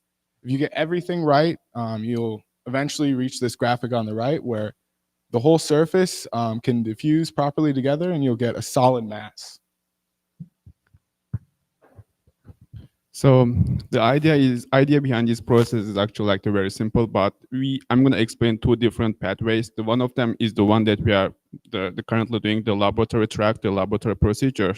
And there is also industrial procedure for the achieving cold welding, but the first 4 steps are the same in both procedures. So the first starts with the materials selection. And because the most of the aerospace structures are made either like from aluminum, titanium, or stainless steel, we choose one of these metals as our base metals. We prefer to use the aluminum as our base metal because of the cost and accessibility. But there is a problem with those metals. So they are like the many metals that you see it in your daily life. You may think some of them are very flat, but actually if you take them under the electron microscope or laser microscope, you will see the very rough surface. So we use the industrial grinding and polishing procedure to achieve the 0.02 micron surface level. And this process usually takes such a long time because we use various silicon carbide, the grinding papers, and also some polycrystalline diamond suspensions.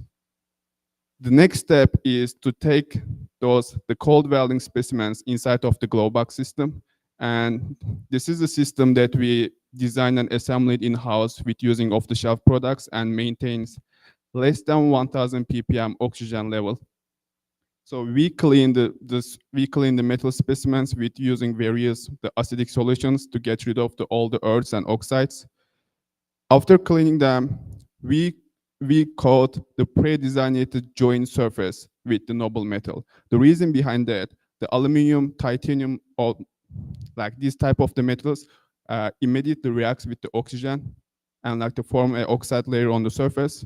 And we coat those joint surfaces with the noble metal because the noble metals like do not oxidize, and they also offer like the higher self-diffusivity.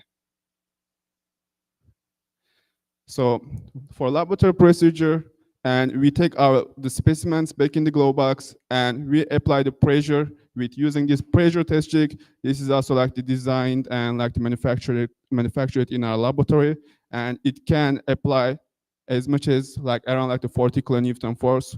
And there is like the hydraulic through line that coming inside of the glow box, so we don't need to like really take the samples out of the glow box to apply the pressure.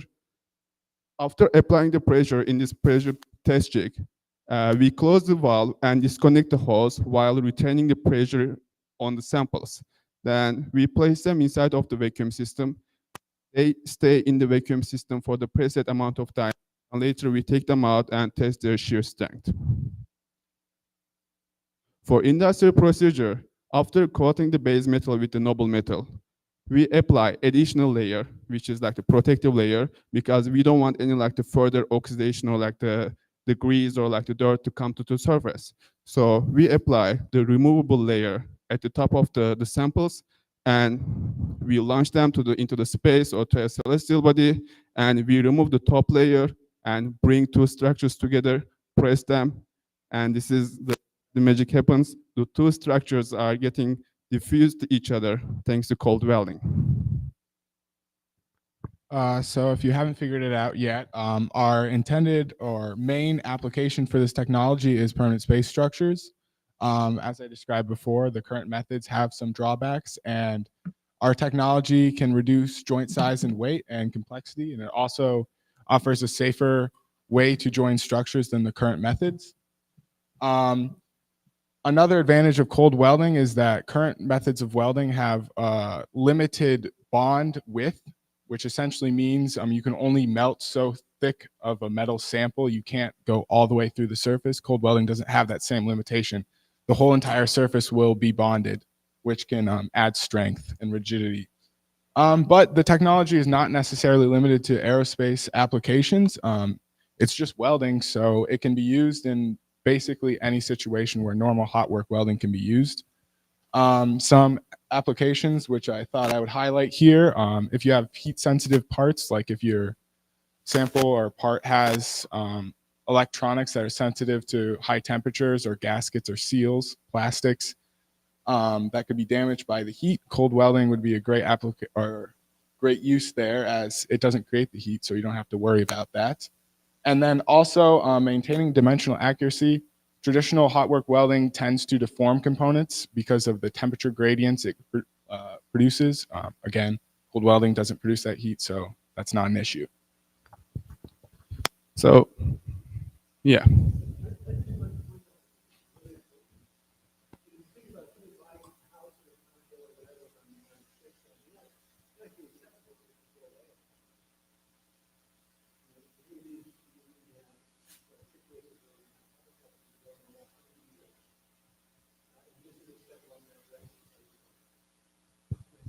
Thank you. Thank you. So the most advantages of the cold welding is that it's a solid state welding technique. It means we don't need to melt the metals to bond them together. And also with the cold welding, you can weld the entire surface area of the contact, not just the edges or the sides of the structures. So we have done our test phase 1 in the last year, and we got promising results to continue our effort in this research. So in the meantime, we are also upgrading our all the glow box and the vacuum systems. And by the end of this year, we will start our test phase 2 with the upgraded systems. Do you have a question? Yeah. Yes.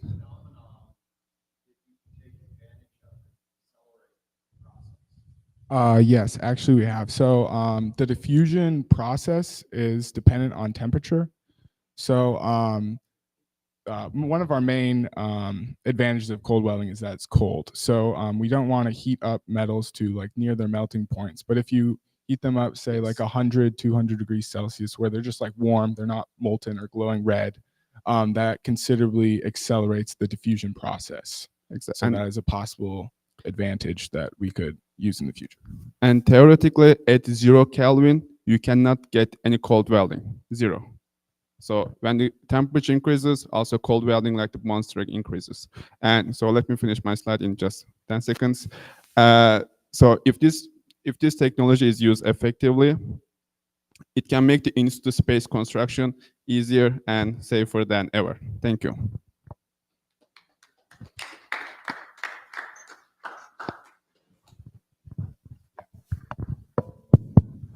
Thank you very much. And our next talk is on recording. It's Ahmed HALA from Gaseous Electronics in the Kingdom of Saudi Arabia. Madhu, do you know if Nasser is around? You took him outside. Well, we need him back.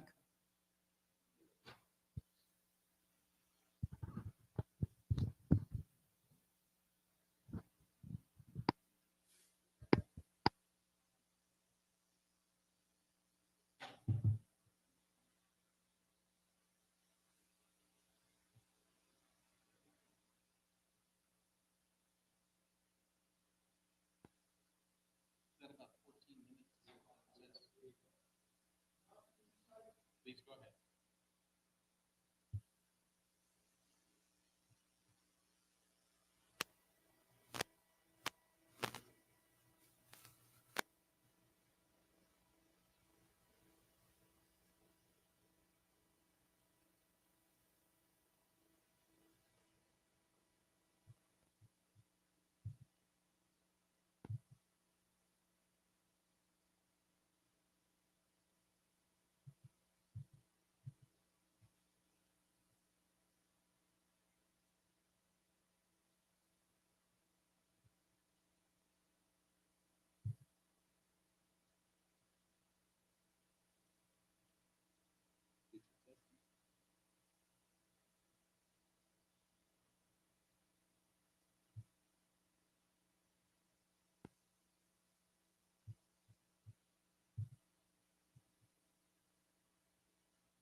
Yeah, I gave it to you. HALA.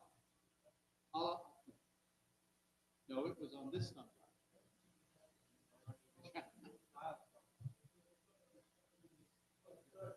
Just a moment.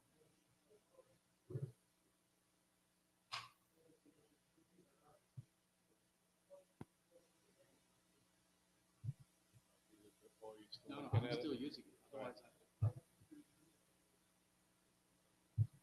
you take a thumb drive that has information nobody wants. Does that make you the bearer of bad news?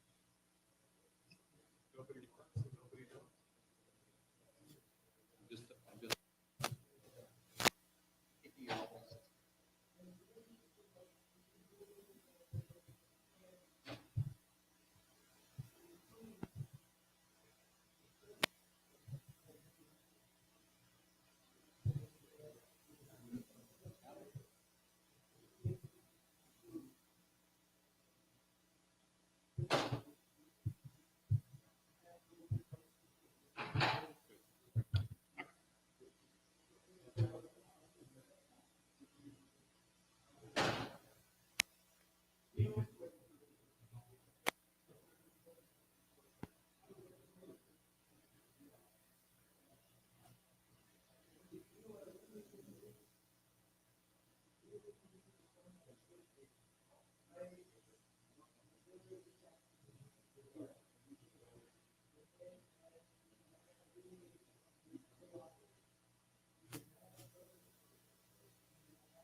Today, my talk is about feasibility analysis of an in-situ mining of lunar surface soil and resources utilization for energy storage and conversion for power generation.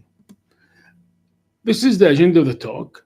We'll be talking about the benefit of going to the moon and back with items that are increasingly commercial, and then the question of providing energy for human activities on the moon for extended period of times, and whether or not mining is going to be a factor that will aid into these activities. There's one aspect that we have to highlight at this stage, which is, going suddenly from the fact that we are dreaming to inhabit the moon to trying to slowing down of more and more exploration exploitation missions. And at the end of the talk, I'll be presenting a case where there is an Earth-Moon analog project that can be proposed. And then we'll be ending with the concluding remarks. So this is the first slide, which is a statement slide, just simply saying that this is real now, and this is something that is going to be staying with us and improving and even develop further, which is the round trip, space round trips that will reach the moon and help us into the exploration and exploitation activities. But before we send more of these missions to the moon, I would like to go directly to something that we should be looking at more and more, which is we have to realize that the moon and Earth and Sun, they are all interacting together. So to take, from our point of view, at least in this talk, when we're talking about the energy utilization, we have to first at least talk about the interaction between the sun and the moon and how is that affecting our activities there. And this graphic actually summarizes one aspect about the interaction of the solar winds, which is 95% physical plasma, and how it physically weather the lunar soil or regolith. So, and this is very important because we will be talking in the next slide about how we can utilize some of the resources in the moon, including its soil, which is the most valuable commodity on the moon. We have to realize that the moon is tidally locked in an orbit with Earth. So what we're looking at here into this graphic is that we have to probably look into this the bow shock, the curve, the red curve, which is basically preventing the solar wind from reaching the Earth, or protecting Earth from the solar wind. But then we have to look when the moon gets into this side, on the other side of the Earth, and how does it get affected by the number of protons, which is the red dots. So you can see the protons, which is part of the plasma, which is part of the solar winds actually, and how does it does affect the moon. And so this kind of studies is something that we'll be taking with us in every mission, and they are something that's valuable in understanding what's happening in the moon. And later we'll see in the talk that this is something that will help us also to initiate analog projects, which we'll be talking about it later. Now, this is what we call precious sand. Precious sand, you can harvest the sand. The brick that you see down here, this is something that was manufactured in Earth under the extreme conditions that's in the moon. So any technology on the moon has to withstand all these extreme conditions that are mentioned in this slide. The swing in the temperature and the low pressure, extreme low pressure conditions, long nights on the moon, and so on and so forth. So this is basically, something that this is one proposition about the so-called sand or battery sand that we'll be talking about in the next slide. So quick comparison between the lunar regolith and between the Earth soil is that the lunar soil is inorganic, but basically you can, if you can, the project that basically built that brick, they tested it in the context of a sand battery, and they found good results in terms of retaining heat and using it as a power source. And so, what is a sand battery? This is what a sand battery simply setup looks like. And so it can be used readily for hot water, used to heat buildings, for example, if it is part of a energy mix, renewable energy mix, for example. So, and it's being used more and more in some northern parts of Europe, for example, and they're finding it's an old technology, decades technology, but it's coming back, and it's something that can be used on the moon. So that's a proposed. This is one proposed technology, which is the sand batteries technology to provide for the abundant sand on the moon. Now, the second topic I would like to mention, it's getting energy from fusion. And fusion, as everybody's noticing now, is experiencing a renaissance. And in a renaissance of any technology, basically multiple version of this technology or multiple concepts can work. And this is in a review paper that I wrote a couple of months ago in the Saudi journal, in the Saudi Nuclear Society journal, and I published this quick review emphasizing the fact that fusion has gone commercial gradually and quietly. So these are some of the concepts that is fusion commercial. And then this is why it's, more and more we're hearing that fusion is going to be, the abundant, clean, choice of the future. Now, one of the concepts to produce energy from fusion is utilizing the fuel from helium-3. Helium-3 is a light and stable isotope of helium. However, it is virtually doesn't exist on Earth. It's very, very rare on Earth. This picture shows one of our professors way back when we were in Wisconsin, Professor Gerald Kozinski, and he's the champion of mining helium-3 from the moon. Back when we attended his classes more than 20 years ago on plasma in space, he used to look us in the eyes and he said, you have to figure out a way to go to the moon and mine helium-3 from it and come back. Now, that was before the round-trip missions that we spoke about. So Professor Jerry now probably is aware of what's happening in terms of mining for helium-3 from the moon and bring it back to Earth, as it's going to be a strong candidate for fusion energy as a fusion energy fuel. Although some of the companies that are working in the fusion, they claim that they can synthesize this element on Earth in an economic way. So what we're seeing here, we're looking at one of the fusion concepts is going to be using helium-3 that can be mined from the moon. However, this is the question here.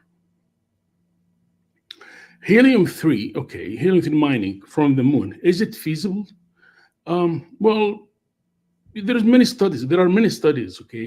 And one of the studies that I looked at, it was a 2014, 2015 study, which is a little bit recent, but before the new advances in terms of the transportation back and forth from the moon, which I started discussing in the beginning of the talk, and which I think are crucial and going to be a game changer. This 2014 study put some numbers, and these numbers are not that encouraging in terms of the helium-3 fusion business.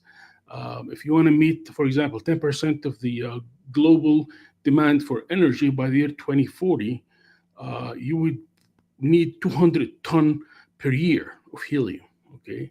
Now, this is a huge amount of helium-3, okay?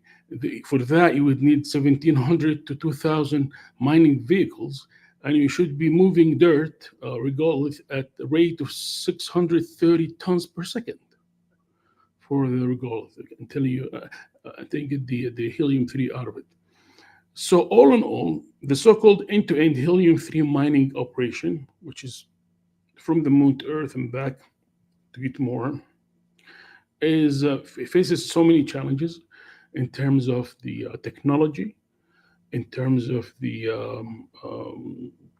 economics, but however, I mean, more advances in the fusion reactors, how you make the fusion reactor, plus the logistics of getting the helium-3 makes this option the only option available probably for getting a huge amount of helium-3.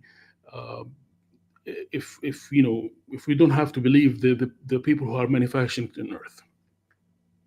So this is basically what we did. We reviewed two methods to generate power for human activities on the moon. One of them was the decades-long concept of the sand batteries, and the other is a very advanced fusion from helium-3. Now, we'll get to the last part of the talk, which is the most interesting part, which is the analog projects. Okay, what are the analog projects? Analog is that we have a huge amount of data from the moon, from our exploration studies in the moon. And this huge data and space data, we can really project them on what's happening on Earth. So I'm just giving here a couple of examples, okay? First, for example, what we call, we have the Birkeland current are very famous for producing the aurora on the northern pole, for example, and the Scandinavian countries.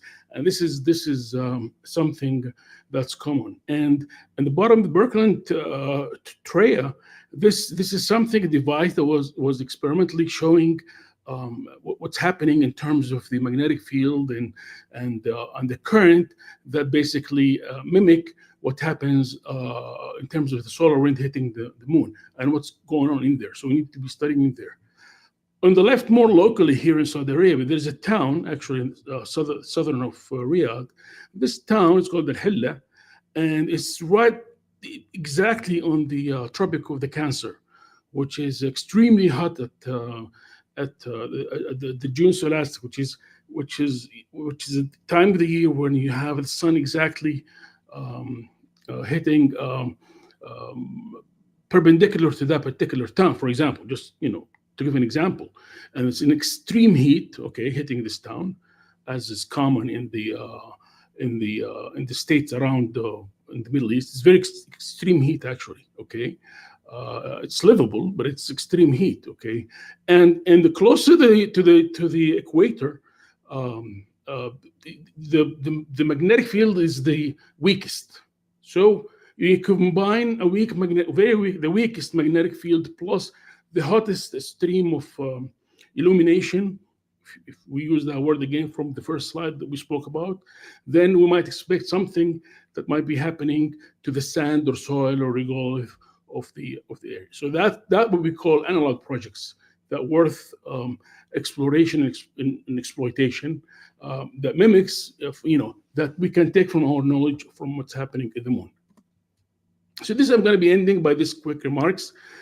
So there I said we mentioned the commercial space missions are becoming more popular and profitable. We mentioned a couple of approaches for energy. The Earth-Moon analog studies should be increasing more and more. They reveal very feasible projects commercially on Earth, and they should be more encouraged. Thank you for your attention. For any further inquiries, please do contact me in our company. We'd be happy to further,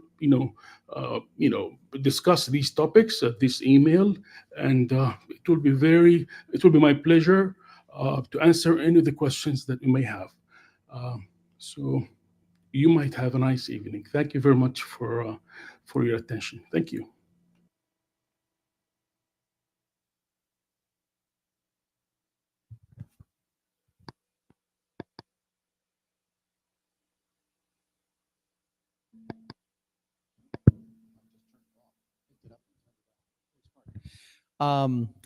So there are a couple of related concepts to the sand battery. One was developed in Japan years ago, and they called it the glass ocean. And the idea was to process the lunar regolith, make a ceramic out of it, but leave it embedded in the unprocessed regolith, which has an extremely high R value. And so you'd make a pit, you'd put in some pipes, regolith, ceramic pipes, regolith, ceramic pipes, and then you'd circulate a working fluid through the pipes and use it to drive a generator. And you just let it heat up in the lunar day, and then you run it during the lunar night. And it wouldn't work as well at the poles, but at the equator, you get a pretty high, large temperature swing. The other one was called the thermal wadi. That came out of NASA and Battelle, Northwest. And that one was similar, but much smaller. And the idea was, and this might actually be fun for impact, you process an area of regolith about this big, and you leave it alone, and the sun hits it, and it warms up.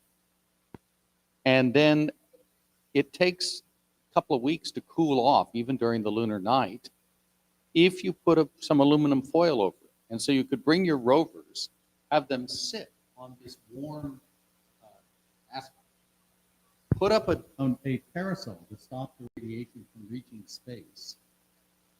That's so rapid. And you'd stay warm through the lunar night. And then when it got to be, dawn, you could take down your umbrella.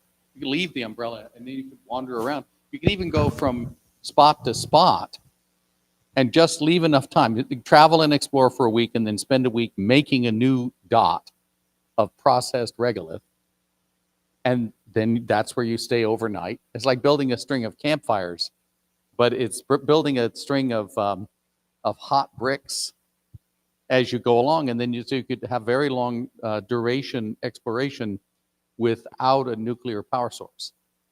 Because you just use solar to make the processed regolith at the spot going to be.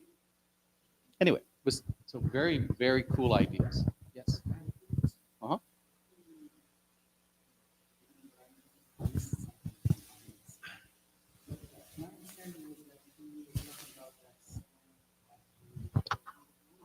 Yeah, absolutely.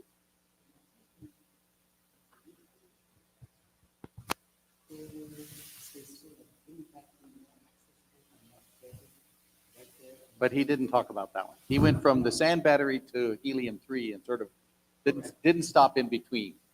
Yeah.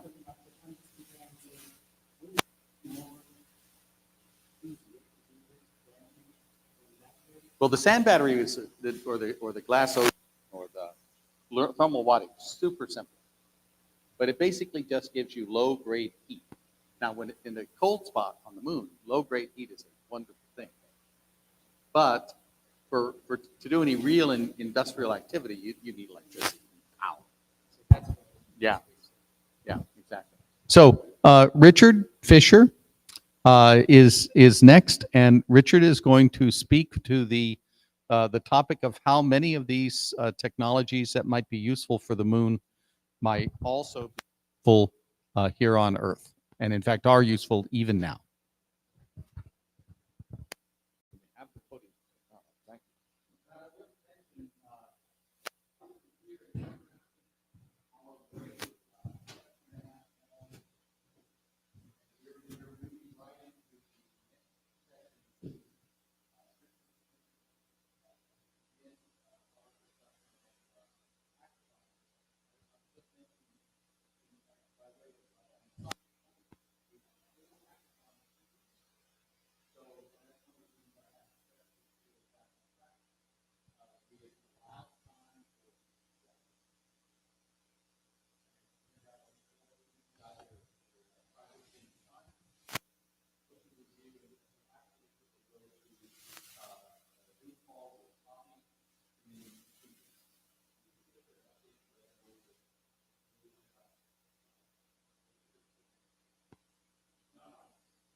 And what John doesn't know is I'm going to treat this as I'm showing you my family vacation photos real quick. So anyway, good afternoon. My name is Richard Fischer. I'm from NASA's Marshall Space Flight Center, and I was asked to make a presentation on dual use applications of space construction technology. And let me see. Okay. This is the outline I'm going to follow. Basically, we'll do an introduction, and we'll highlight some tools that promote collaboration and partnerships. This is the key, a very key method to try to get the maximum out of what you want in terms of your space technology, but also apply it to your partner's interest. So that's in terms of dual use. I'll go over two tools today. One is the Small Business Innovation Research and Small Business Transfer activities. I'll give you an example with ICON, who is our partner company on impact, and then we will talk about NASA Marshall has a cooperative agreement that we release about once a year, and we'll give you an example of us working with Drake State Community and Technical College, and then I'll take any questions if I've got time. So anyways, next chart, please.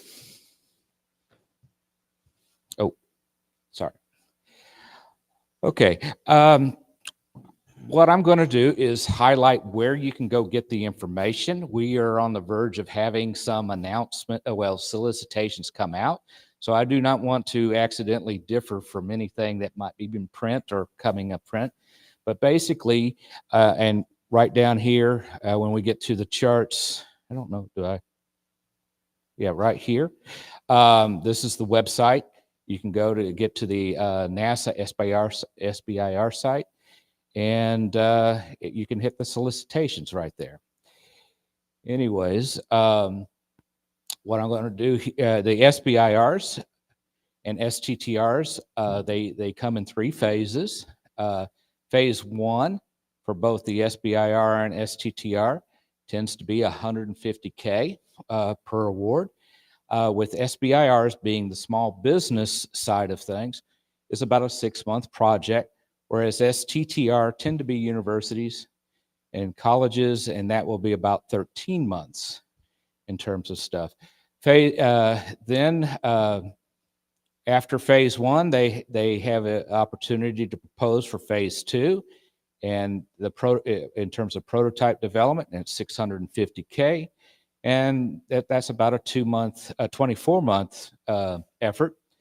And then finally, at the conclusion of phase 2, this is where there's not SBIR funding, but in the case of what I'll show you soon is basically the company then is available or has the opportunity to go to phase 3. And in terms of ICON, they were partnering both with NASA Marshall on our space activities, but also they were working towards some stuff in the with the Air Force as well.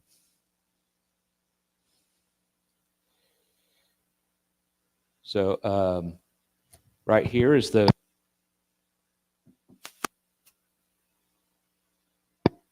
hello. Okay. The SBIR phase 1, the solicitations will look like something like this. You can go to the particular website and you can click on the SBIR and STTR.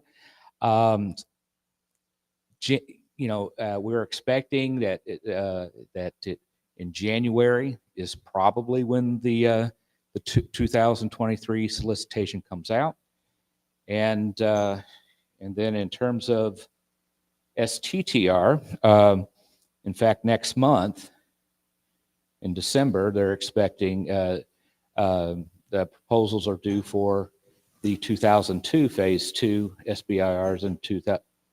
And I think, yes, that's July 14th, 2023 for the solicitation for phase 2 on the STTRs.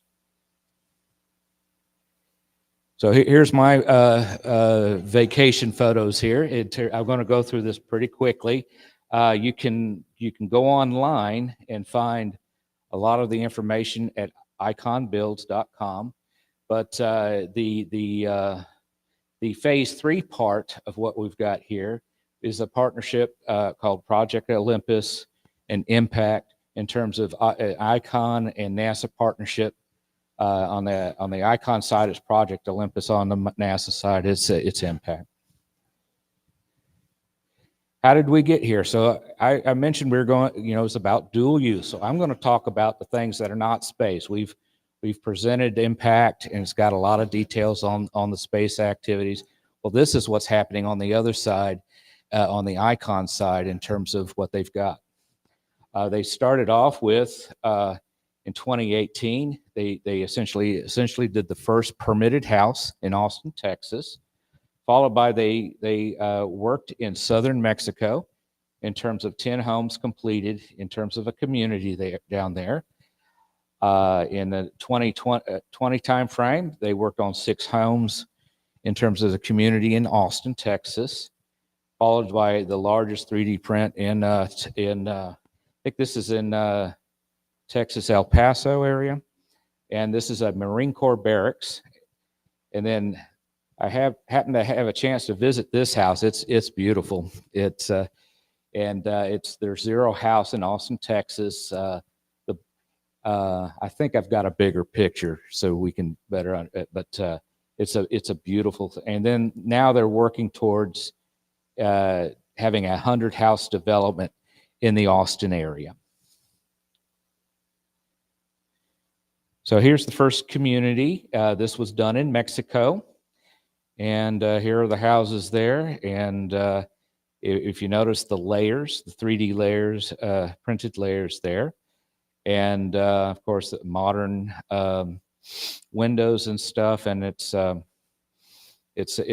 believe this was in an earthquake prone area. So they also had to take care, watch out for and design and build to those standards there. They also did some construction with the Marine Corps. This was basically, they laid these down in print horseshoes, and then they stood the horseshoes up and made an extended building so that this was a hardened building for military uses. Another project they worked on with us, and we used a lot of students with this, and in terms of building a rocket landing pad. And I do not have the movies for it, but it may be actually on their website. But it was a very successful test, and everybody was extremely happy with that. Here's the Marine Corps barracks. Anyways. And then, of course, the recent activity, Wolf Ranch, they are working with a developer to build a 100-home community of 3D printed houses. Now, they've got some other things going, but they're not at the point of announcing those types of activities, but I'm sure they'll be on their website when they do happen, or they're ready to announce it. And then, of course, from our standpoint, this was a work that both Marshall, Icon, the Bark Ingalls Group, and Search, we did a kind of a study of what might a concept of a lunar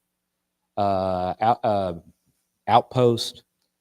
These are habitation rings, and this is one being built. We've got a greenhouse over here.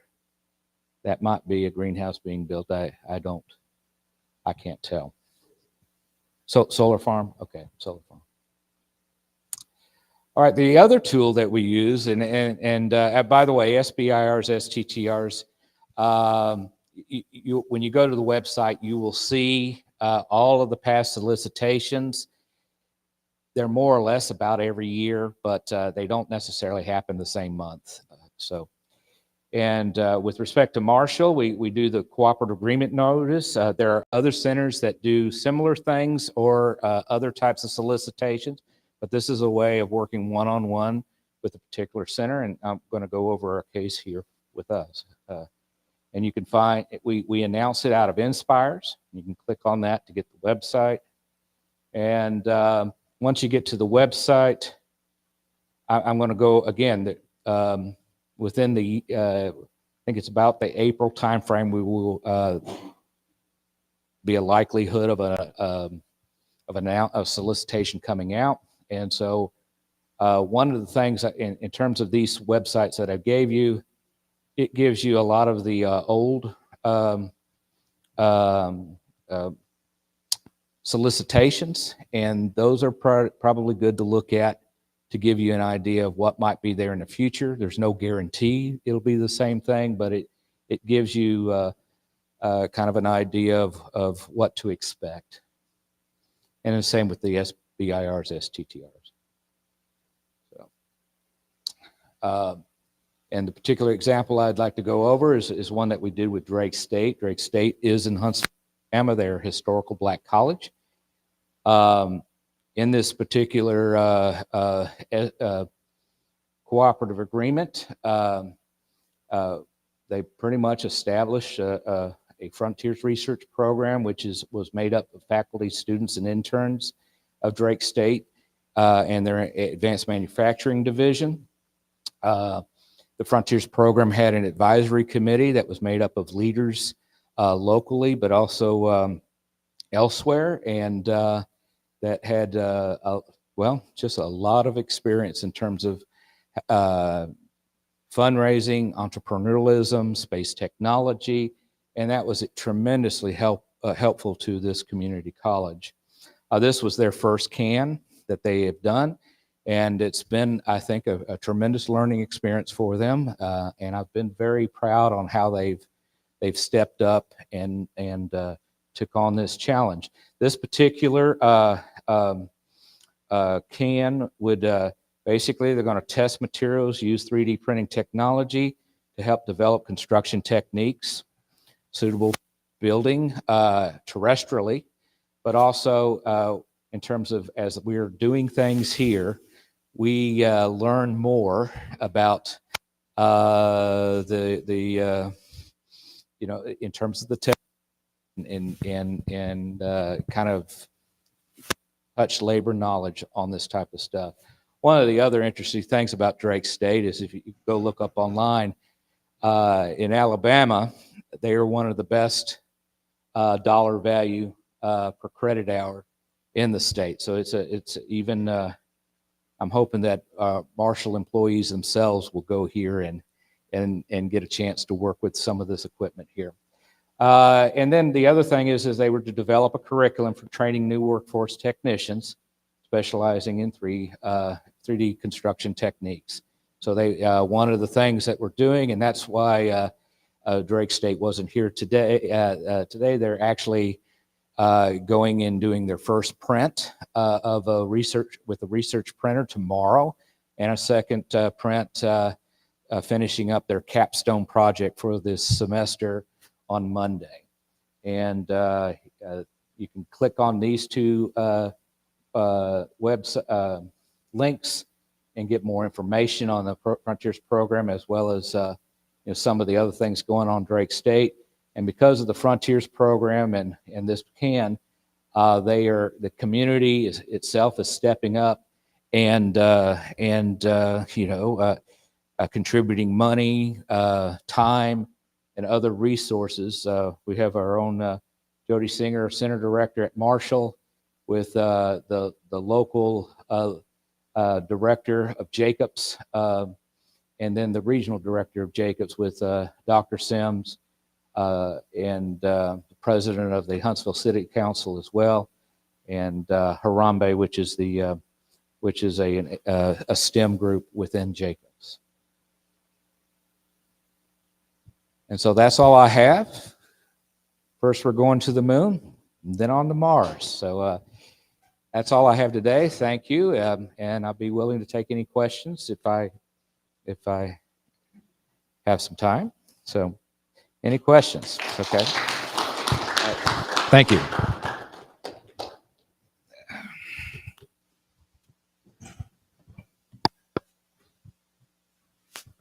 So which Artemis mission are we going to see manifested your printer arm?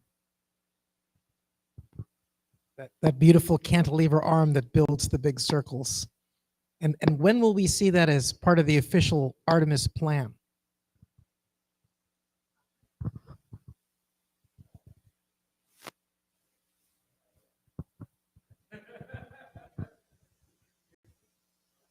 Mic on, but I don't think I'm doing it. Hello? Okay. I'm going to defer that to Corky if he doesn't mind. I don't, in terms of stuff. Okay, here's what we know. The impact project that I talked about yesterday is funded by the Space Technology Mission Directorate. They're working together with the Exploration Systems Development Mission Directorate, because STMD basically has most of the responsibility for the infrastructure when you talk about living on the moon and on-demand infrastructure. So they're working together to try to get that reflected on the ESDMD roadmap. Jim Ryder, where was Jim last week? At the LSIC fall Lunar Surface Innovation Consortium fall meeting. Showed some charts that gave a preview of what STMD was looking for. What he showed was in, let's call it the late 20s. There's a mission that STMD will have that is their own CLIPS lander, and they're targeting to have on that the ISRU pilot plant, the little pilot excavator, possibly a VSAT, a vertical solar array technology power generation, and also CT, within CT1 is the first surface construction demonstration. That would correspond to our DM1 that I talked about the other day. And that's just simply a proof of concept.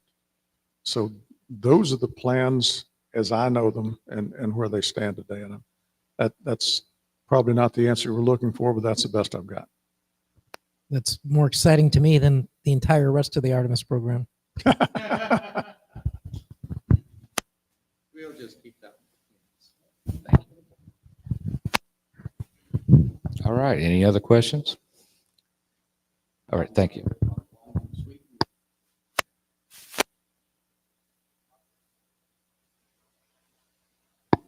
Pavi, are you there? Well, I'm trying to be, but you won't let me in.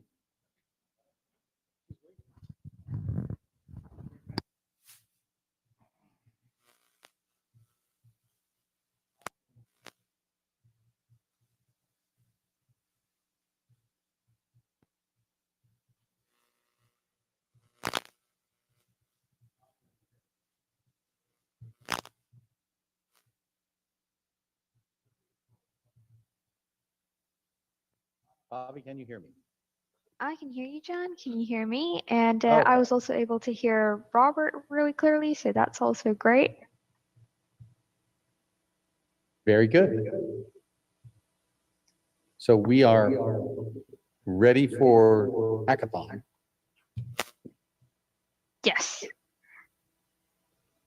So I am going to, there's a bit of an echo coming from your side, John, but I think I can go over it. I'm going to go ahead and try to introduce the hackathon real quick. Robert Mills will be our first presentation and, well, unfortunately, the only live presentation that we'll have on Zoom. The rest will be video recordings. And John, I'd like some instruction from you just on the overall program timeline to see how we work with it. However, until that goes on, I'm just going to jump in and start sharing. All right, so just to get everyone familiar with what the event actually is, what we intended to do, and sort of put everyone in the right mindset of what we're getting into here. So this is the second Moon Village Design Hackathon, and this year's topic is Moonport 1. So sort of zooming out a bit and trying to understand what we mean by an MVA hackathon. Well, generally a hackathon is a fast-paced design competition, and we're definitely looking at trying to encourage a sort of mindset, trying to get people in the right streamline of thought. We're mainly focusing on students and young professionals, but everyone is involved and welcome and encouraged to get involved. The idea is to focus on innovation, requirements management, and of course, design space exploration, really get people thinking about those in a fast-paced, rapid turnaround situation. So when you're given a very short amount of time to think about these huge design projects. And the way the MVA hackathon kind of differs from the different hackathons that we see is we're proposing a way to carry these forward. So typically you do have certain events where it's just over a weekend, and while that might work for some formats, when we start looking at systems design for the complex architectural systems we're talking about on the lunar surface, these aren't really things that benefit from a day or two of work. It needs some more time.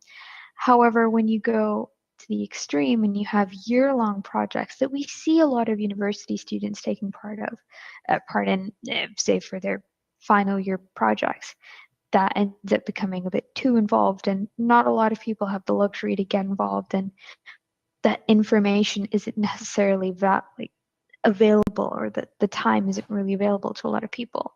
So the MVA hackathon, we offer 1 week and a lot of reference material and a lot of support along that process for people to sit down, really start working on these ideas. And what we have, and very particular to MVA, is the mentorship network and the constructive feedback. So I can say over the past week, I've been talking to several teams. While some of them couldn't make the submission, I still think the process was definitely felt. I had multiple sessions with multiple teams where we sat down and kind of went, where do you start? Where do you go? What do you think about? And of course, it doesn't just end with the competition itself. The winners of the hackathon do get a chance to work with MVA, work with the different mentors that we have, and take their ideas forward in the form of a publication at IAC, to name one example. So what are we looking at? The MVA 2022 Moonport 1 hackathon, it asks for all the participants to develop a solution concept for establishing Earth-Moon transport for goods and personnel. Now, teams or individuals can determine the frequency of launches and the payload processes to set up the system. So it's up to them if they want to set it up on the lunar surface or in the orbit.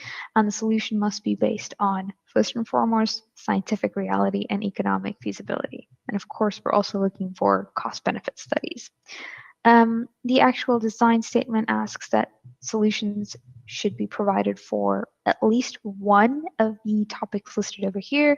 So lunar surface propellant services, fueling, refueling, and servicing, both surface and in-orbit systems, whichever they choose, propellant storage and delivery strategy, point-to-point mobility and transportation requirements, AI and robotic support, space traffic management, or just like, of course, present an overall concept of operations.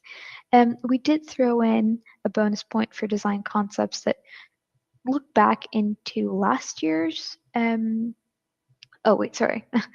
for surface transports between Moonport 1 and the actual launch facility and OASIS 2045. And we also threw in a bit of an extra bonus here in the form of a constraint, asking that not only should they be based on the case study, but we wanted at least one core concept to be identified as a design driver from last year's hackathon concept, where we had surface transportation on the lunar surface, on the moon, space solar power, and also education on the moon. So we kind of threw in a wild card there, allowing teams just another dimension to their design space. And we wanted them to really reflect accurate technology readiness levels. So we didn't want warp drive ready by next year, for example. But we also wanted the teams to really think about how to approach design problems. As a result, we also wanted them to define a market segment to be served. I know time's a constraint here for me here. So I'm just going to stay on the slide for a quick second here. We'll have Robert Mills go in first, and then the other three teams are videos. So like I said, John, if you're short on time, I have the QR code ready here. So I'm just going to stay on the slide for a few seconds just so that people can view the folders with all the submissions. Now in each folder... Pavi, how long are the presentations? The presentations are 8 minutes each. We should be fine for all four. Sounds good. Thank you. But yes, I do have the QR code up because on that you will find 4 folders with the 4 submissions by the 4 teams. And in each folder you will find a poster, which is an academic poster that kind of describes the overall idea. You'll also find a report where some teams have used, sort of an appendix format, while some teams have used a more, this is what we're talking about approach, but it's just an additional source of information for what their design is. And for the teams that have the recordings, we also have those on the folder. So hopefully everyone has been able to scan this and have access to the folder, so you will be able to use that to check back and see what the posters and presentations say. That should be all that I have. So I am going to quickly stop sharing, and I would like to hand the floor over to Robert Mills to start with presentation 1. And this should also be the first entry in everyone's judging rubric. Sounds good. So Robert, the floor is All right, good. Obviously, I'm not young, although I am a student. I have been thinking about things a long time, and I decided to take general operation. I looked into all the things I've read and seen, and the one that was the biggest hole, there are so many people have talked about habitats, they've talked about how people would live in them, how it works, and hardly anybody has addressed how you actually make it work long-term to live, what would support your life in it. So I decided to put together, I would call it a reference design, but a concept to inspire you into what it would actually take to support a habitat with people in it for the Moonport 1. So life support is absolutely required, fundamental technology required for any kind of habitat on the moon, including the Moonport, but also anything else. Right now, what's done in the ISS is pretty basic. They basically can recycle atmosphere, and even then they have troubles with smells, and they don't have the ability to regenerate the atmosphere if they had a giant leak. So my thought process was to put together a concept, and the concept has three portions. One is the atmospheric management, the second one is water and waste management, and then the last one is food and materials management. It's really important to have what I would call a short closed loop. And by short closed loop, for instance, having a small habitat with 6 people in it and a half an acre or an acre of greenhouse is probably not really practical. And so you want to recycle everything down to the point of efficiency that you have very little imports needed to keep adding to it. So it's almost need a complete total recycle. So my plan was using nothing but the materials available, like ice, minerals. There's 2 main materials that you need to support life. You need, of course, oxygen. Everybody realizes that, but you also need carbon dioxide. For plants and for people, and you also need nitrogen. So all those things need to be mined, brought in, but once they're in the environmental system, they have to be clean, purified, recycled. So your atmospheric process. I've got a chart there that talks about what it actually takes for people to live, and it's quite an extensive list. The things in red are what would be in a life support system. And the life support system that I described in these figures, I'm trying to go fast because of the 8 minutes, talks about basically for the air, you have reserve supplies of air to cover leaks, to cover equipment failures. The whole system has to be fault tolerant and redundant. It's very important that you have full redundancy. You also have to have fault tolerance. People in this, they're going to go for years. There may not be a resupply for days if something breaks. So you have to have reserve quantities of gases. You have to have reserve quantities of food. You have to have a system where you break down the water into the hydrogen and oxygen, recreate it with carbon into the dioxide, mix into the nitrogen, and store quantities of that to be used. The systems they did some things with like in Arizona with the BioEarth. I've read a lot of articles on those things, and they were unsuccessful in doing like I would call it a natural environment on a small scale.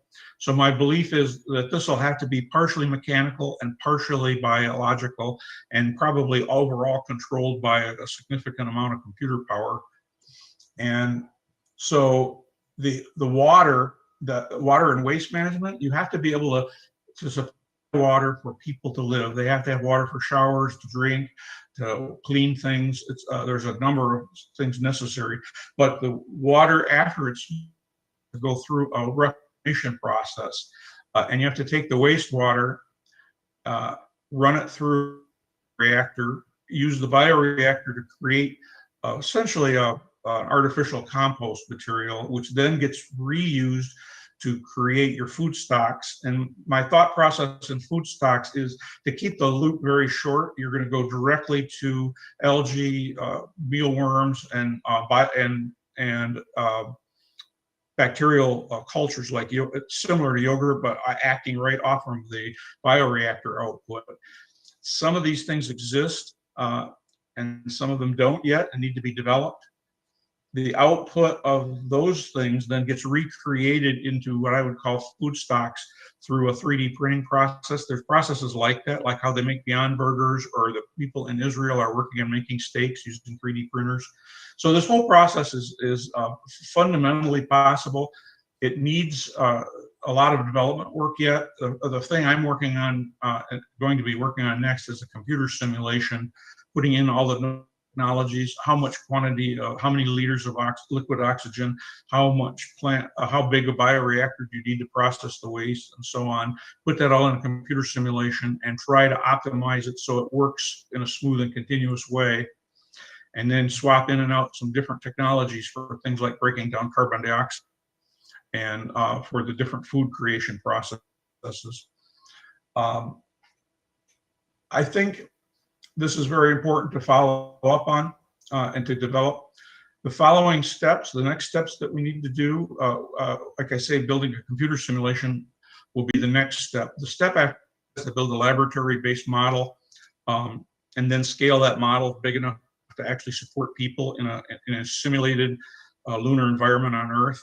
And then once that's working, to build a flight-capable version of this to put with habitats. My vision is it would be something like a container, like you see the international shipping containers loaded with all of the equipment necessary for life support, and you would park one of those next to your habitat or inside of your habitat, depending on how the habitat was structured, and that would provide the infrastructure that you need in order to function. And I'm sure in addition to this, you would be growing tomatoes and things that would be supplemental to the to this system, but this system would provide the basic protein, carbs, and fats that you need. And you would, in addition to that, I'm sure import flavorings and things like seeds for tomatoes and all that in order to supplement the food so that it tasted better and was more palatable.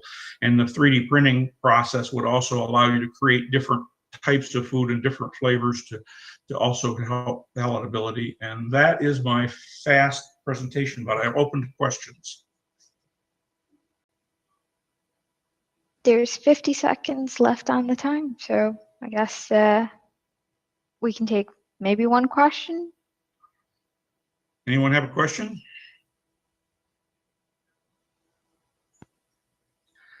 At any rate, I hope that my big important thing in all this was just to get these concepts out into the public thought process and move beyond just working with atmosphere.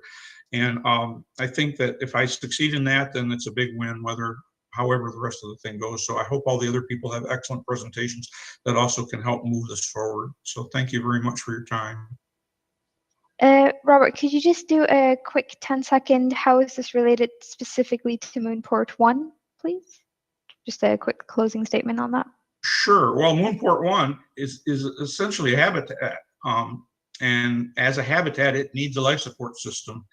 And that's something that I heard discussed, and it looked like a requirement or a need that was there. I understand this isn't the ideal match to the requirements, but it is a pretty good, I mean, it is something that is required and necessary. So, and I decided it was a subject of interest, so this is what I did. Thank you, Robert. In the interest of time, we'll have to move, unfortunately, right away to the second team. So thank you, Robert. Once again, everyone should be able to find Robert's submission in the folder titled MIFECO. So that's right. Okay. Onwards, we are looking at the second entry, which should be team, if I'm not mistaken, Chandrama. And if Zoom will just let me share real quick, I will jump into that. All right, we will just do this one. The video seems a bit longer, but I have a timer on the side and I will cut the video at 8 minutes.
Sorry,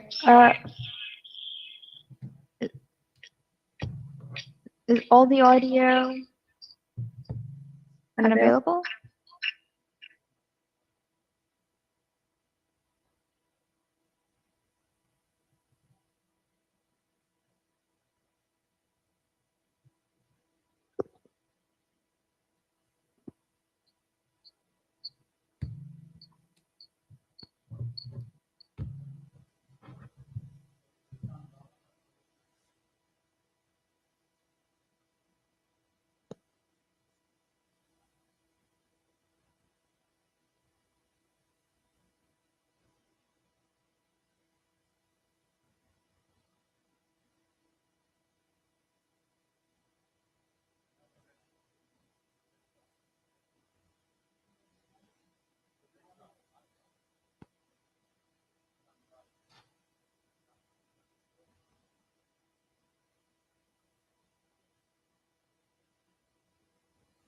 Presenting on the behalf of my team.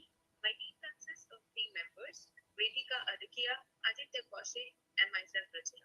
We've all always been fascinated and intrigued by an idea of a settlement of moon. So let's talk about the abstract. So we propose that we all know moon is going to act as a photograph for human space exploration as the Artemis mission is coming along and we have the lunar gateway. So moon is going to be more accessible in the coming 1 or 2 decades.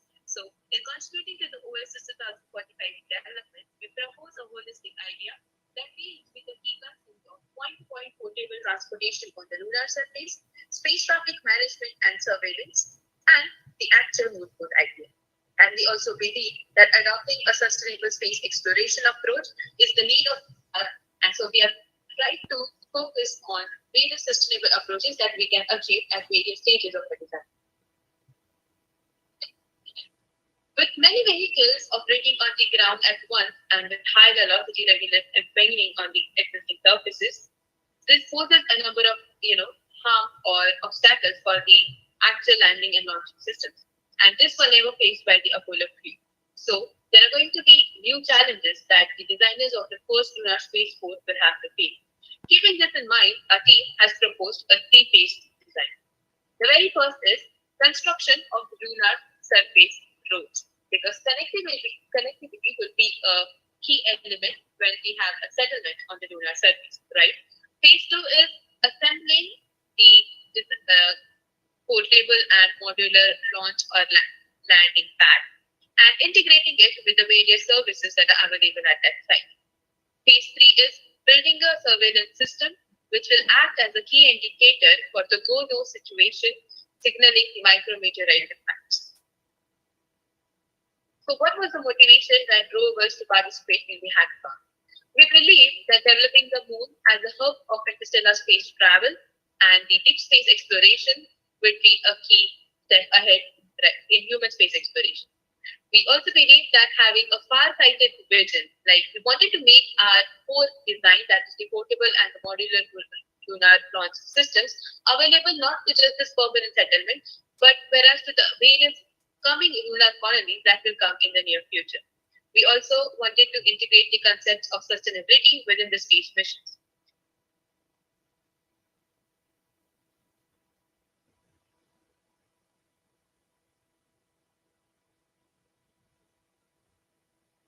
Generation of how the vehicles that are the transport vehicles, rovers, systems that they use to generate the mobility. But what we found out was that there was no key consideration of how the roads would be constructed. So as we are aware, on the OASIS 2024, we have a mining facility. This mining facility will generate kind of sludge. Now sludge will be a waste material which can then be incorporated into building a firm structure upon the regolith. Because we all know regolith on moon we face dust mitigate the dust as well as the sharp regolith problems, which can hamper the wheels of the move and the mobility of the vehicles. So we propose using the sludge to create something similar to concrete, which can be applied over the regolith to form permanent roads, which can then be used to connect various subnodes together on the lunar surfaces.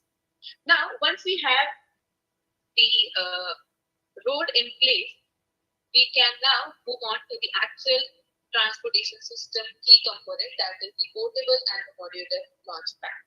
So this is the core design of ours, and what we have proposed is that first of all, we'll have a origami inspired launch pad, which can be folded into multiple folds and fitted into our cargo carried vehicle. Once it lands on the moon, it will deploy and completely open itself. In the drawing, the very first we can see is the foldable module, which opens in two directions, and we can see a complete open stage. The second figure that you see is the actual launch pad that we have proposed. And the two figures below show the launch pad attached to an expandable module that we have designed. This expandable module will come in handy when we want to increase the area of the launch pad, depending upon what type of vehicle or craft is going to land or launch. Because we have considered a range of spacecraft starting from as small as an Apollo lander to as big as Starship. So in the second image, what we can see is the base plan with structural reinforcement for additional stability, because we want a stable structure below the launch or landing pad, which can actually hold the vehicle's weight and the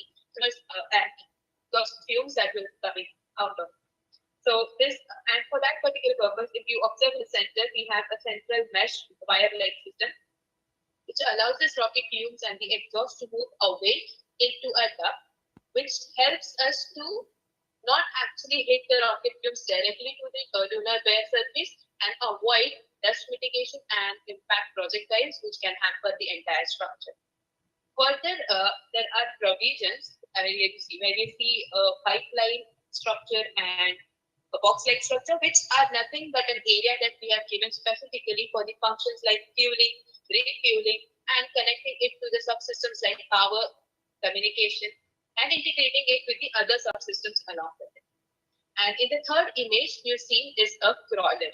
As we are saying portable or mobile, is because we are providing this entire base reinforcement and the launch pad together, a mobile or a portable crawler. Now, why do we need a crawler is because on the moon surface, we might have micrometeorite impacts which can in the near future affect the landing or the launching site. So instead of wasting and abdicating the launch site and moving to the next site and constructing another one, can lead into wastage of efforts, fuel, and time, and money as well. So we want to provide a crawler system which can move this entire integrated launch pad and the base along with it to an entire new site in case of any. On the surface of the moon, we have key aspects, like one of it is the micrometeorite impact, and moon does space bombardment. So to deal with this bombardment issue, because this micrometeorites hit as there is lack of atmosphere and to slow it down, it hits the regolith or the surface at a very high speed. And this high speed impact releases a number of ejectiles as well as dust, which can interfere with the landing or the launching system. So to deal with this, we thought that we should propose a surveillance system which will keep track of this incoming projectiles, and the micrometeorites, track its velocity, the site of impact, how much ejectile it will generate, how much plasma current it will generate, and how much of a damage it would cause to the nearest site that is available. So when we put all these three systems together, we get a holistic approach, an entire integrated system, and an integrated design. So for this particular hackathon, we have worked out this, and concluding what our results, I would say that our proposed idea tries to incorporate various aspects like feasibility, sustainability, financial estimations, technicality, and ways through which we can generate and contribute to the developing lunar economy of OASIS 2044. We have also included a small business model in our report. Now, what vision do we have for this particular project? We see that not just making one lunar portable, integrated, modular launch pad will help. So we want to make this entire integratable, portable platform accessible to all private and space organizations and make it internationally available. We want to integrate a subsystem so that, say, a robotic arm, which would help to carry out various services like fueling, refueling, maintenance, as well as we are working as in the design. I would have mentioned that we have a mesh as well as some pipes that you can see. Now, these pipes are for,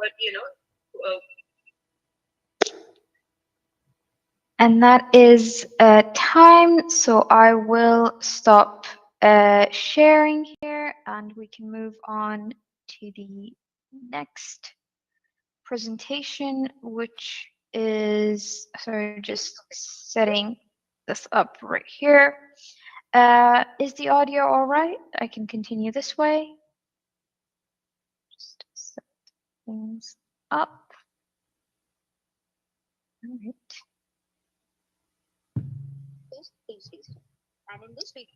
All right, so assuming I am still sharing, I will bring down the chat over here. Just for everyone's heads up, this is team number 3, Space Gen. John, are we good to go? Sounds good. All right. Yes.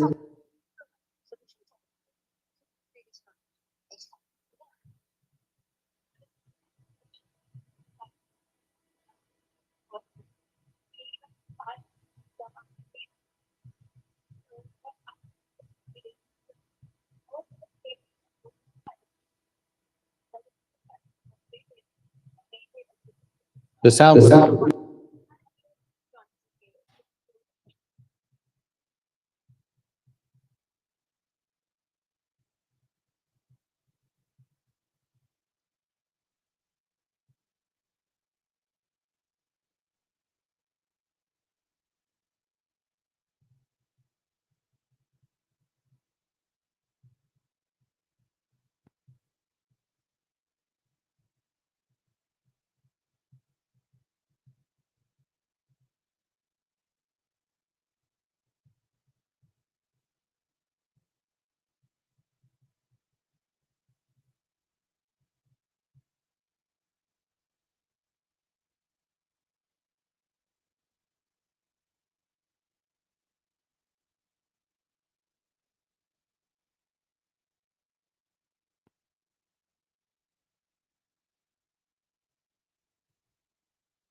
We're gonna play the video.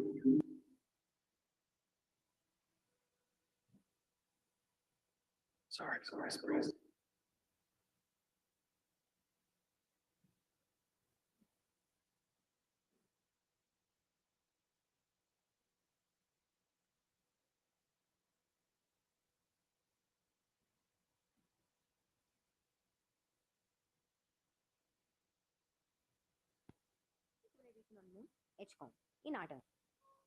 To develop a solution concept for establishing Earth-Moon transport of goods and personnel, we got inspired from Japan's space elevator concept.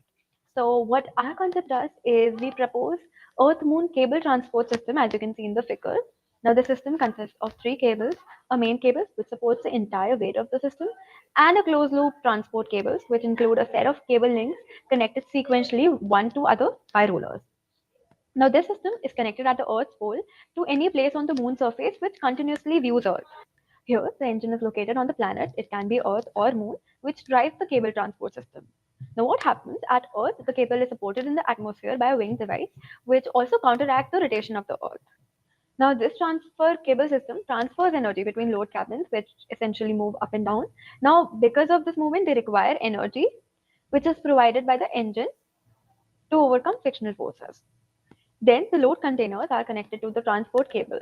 So when containers come up to the rollers, they pass the rollers, connect it to the next link, and continue the motion along the main cable itself. This load has special clamps to allow the transfer between different diameter cable in each link. Now, obviously, most space payloads, such as tourists or goods, they must be returned to Earth, right?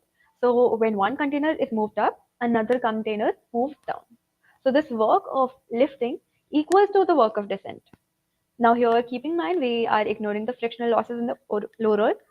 Now this transport system may be driven by a conventional motor located at the Earth drive station, a space station, or on the moon, it does not matter. We also have an advantage with this concept is that when payloads are not being delivered into space, the system may be used to transfer mechanical energy to the moon. For example, the Earth drive station can rotate an electric generator at the moon. That's interesting, right? Now you're coming on to how our concept is different from space elevator. So in our concept, the entire system is connected to Earth's pole, whereas in our space elevator, it must be connected to Earth's equator. Moreover, our concept has a relatively simpler mechanical subsystem for transferring energy, and also the idea of separating the transport cable into subsections dramatically decreases the total weight. Hence, it provides a more inexpensive means to travel between the Earth and Moon. It simplifies the transportation technology, and it also eliminates complex hardware which comes around with rockets. In order to get the best transportation and rendezvous points, we need to have the best base camp settlement. Now for that, we have gone for the colonization approach that the history has taught us. First one being the age of exploration, second one being the age of temporary settlements, third one being the age of permanent self-sustaining stage. The moon has already almost cleared the first stage, which started with the first Apollo mission. The second stage that we're now jumping onto is, we'll call it the transition stage, which will introduce us to the concept of moon ports. The challenges that we are going to face, because no atmosphere on the moon, are temperature variations up to 300 degrees Celsius, no protection from meteorites and or cosmic radiations, and surface of the moon is quite rugged in the dusty form. The solutions to which we have proposed are lava tube settlements, underground caves, crater near poles, for example, the Shackleton crater, and the third one being the artificial settlements like hobbit holes under the regolith. The lava tubes under the caves will provide us with natural shelters from the cosmic rays and radiations, as it is already underground and hidden. So it will have proper stable thermal sites also for easier human settlements. The second one being the craters. The craters near pole actually receive sunlight for around 6 months, which will be very optimum for power generations, and specifically Shackleton crater, because the rim of that crater receives ample of sunlight for power generation through solar panels, and it also entraps crucial elements like carbon, hydrogen, and oxygen in its innermost regions as freezed ice, which is actually carbon dioxide traps, which will be helping us in the self-sustaining stage, as it can produce lunar in-situ propellant molecules. The third one being the hobbit holes under the regolith. Just like the Artemis mission stated about the Starship HLS, we will have the same technique, but rather than having a whole space station, we can transport expandable, balloon-like expandable shelters to the lunar surfaces, and then cover it from the regolith, hardened regolith, which will provide us natural shelter from all the non-atmospheric interferences, and it will be a very easier way of having human survival in initial stages. Having these kinds of locations will provide us best opportunities for moon boards and like the OASIS colonies, as it will be the best option for transportation and for production of LOX propellants, which will provide us in-house production facilities on the surface itself for mineral extractions, infrastructure building, space travel, lunar orbital docking, moon to deep space exploration facilities, and in-situ factory farming. Plus, it will open the gateways for multinational colony establishment and many. In space farming, lots of experiments performed in plants in small quantities are tested yet. Large-scale production methods have not been built and demonstrated. Advanced plant habitat on board International Space Station, Little Zone, and the ISS is as nutritious as Earth harvest. For the application of the space farming, fresh food for long-term space missions. Psychological effects from surrounding actions and destruction of microorganisms on space-grown food, which can enable storage without active refrigeration. Technology could also be transferred to energy-poor household cases. So let's get to the point of how we're going to produce oxygen and going to do the extraction of material for the infrastructure on the moon surface and also for the human civilization. So there is a technique called ISRU, which is the implementation using different ideas or methodologies for extracting oxygen and other valuable material from the lunar surface, which contain 44% of the oxygen. Numerous techniques were there for extraction of material, which were hydrogen reduction of illuminate, carbothermal reduction, and molten electrolysis, etc. Molten electrolysis is the potential electrolysis technique used for the extracting oxygen from the lunar region. So in MRE process, a reactor fed with granular lunar regolith and heated to a molten state, like it is as usual, we want to heat any material for that. When a voltage pass across two electrodes submerged in the molten lunar regolith, it can continue electricity current across a molten regolith. Also, on anode side, oxygen, and on the cathode side, molten iron, silicon, titanium, and aluminum is produced on both anode and cathode. MRE has shown the best power consumption, high second-year oxygen producing efficiency in research comparing other technologies. 95% of oxygen extracted from the lunar region with the help of MRE technique, which will have to help for the infrastructure and manufacturing of solar array. MRE is also an eco-friendly technique for the zero carbon mission on Earth also. A large number of objects are being placed into Earth's orbit, and their movement needs to be controlled and supervised in order to promote safe access into the outer space, operations in the outer space, and return from outer space to Earth's surface, free from any physical or radio frequency interferences. What we propose is a newly patented idea for managing space traffic, which, instead of using a single centralized system, allows us to include outside parties like external stakeholders, which can spot market gaps and replace them with new services. This can be explained with the help of a flowchart, where application programming interfaces provide interconnection to contribute value to the ecosystem. Any object is considered to be in an imaginary bubble surrounding the expected location. This is called a conjugation. When this conjugation is identified, external stakeholders and spaceflight information management systems provide a gateway to keep a check on these existing conjugations and provide a way to prevent the risk of collisions by multiple calculations considering the points where these bubbles can intersect. Other methods to control space traffic or space junk are anti-satellite tests, which can destroy non-functional satellites in order to minimize or reduce space junk. Several missions like that by NASA can be supervised in order to reduce the space junk. Like Japanese Space Exploration Agency has proposed a unique idea of utilizing an electrodynamic tether around Earth's surface whose current would reduce the speed of satellites or space junk and ultimately it would fall onto the surface of Earth. The similar ways can be used to manage space traffic. So this marks the end of our idea. Thank you.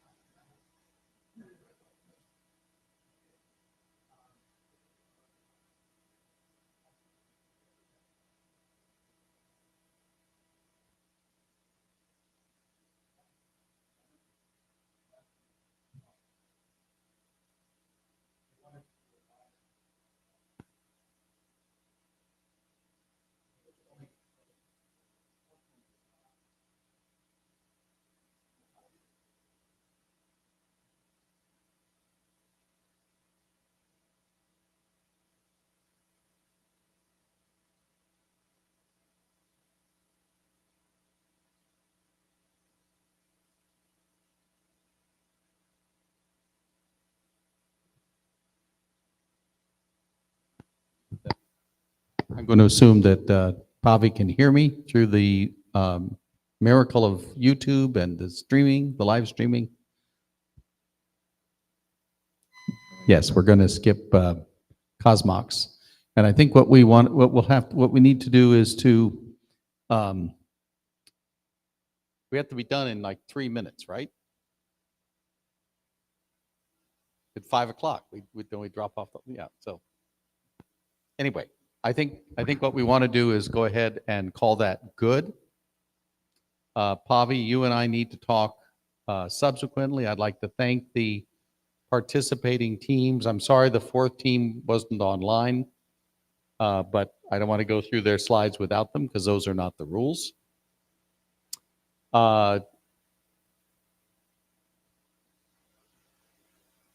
So, Pavi, can you confirm that you hear me on the, okay. Okay, thanks, Pavi. So, she said thank you. So, with that, and we've dwindled down to a precious few who are still here. I think we'll go ahead and call that good for the day.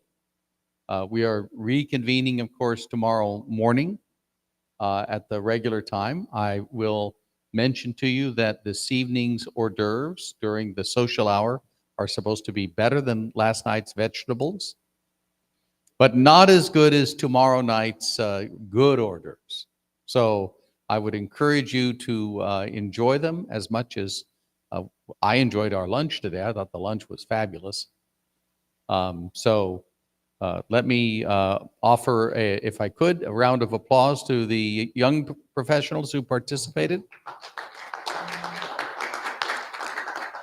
And we'll discuss more the experiment over cocktails. So, Pavi, thank you, and we'll be in touch. And so.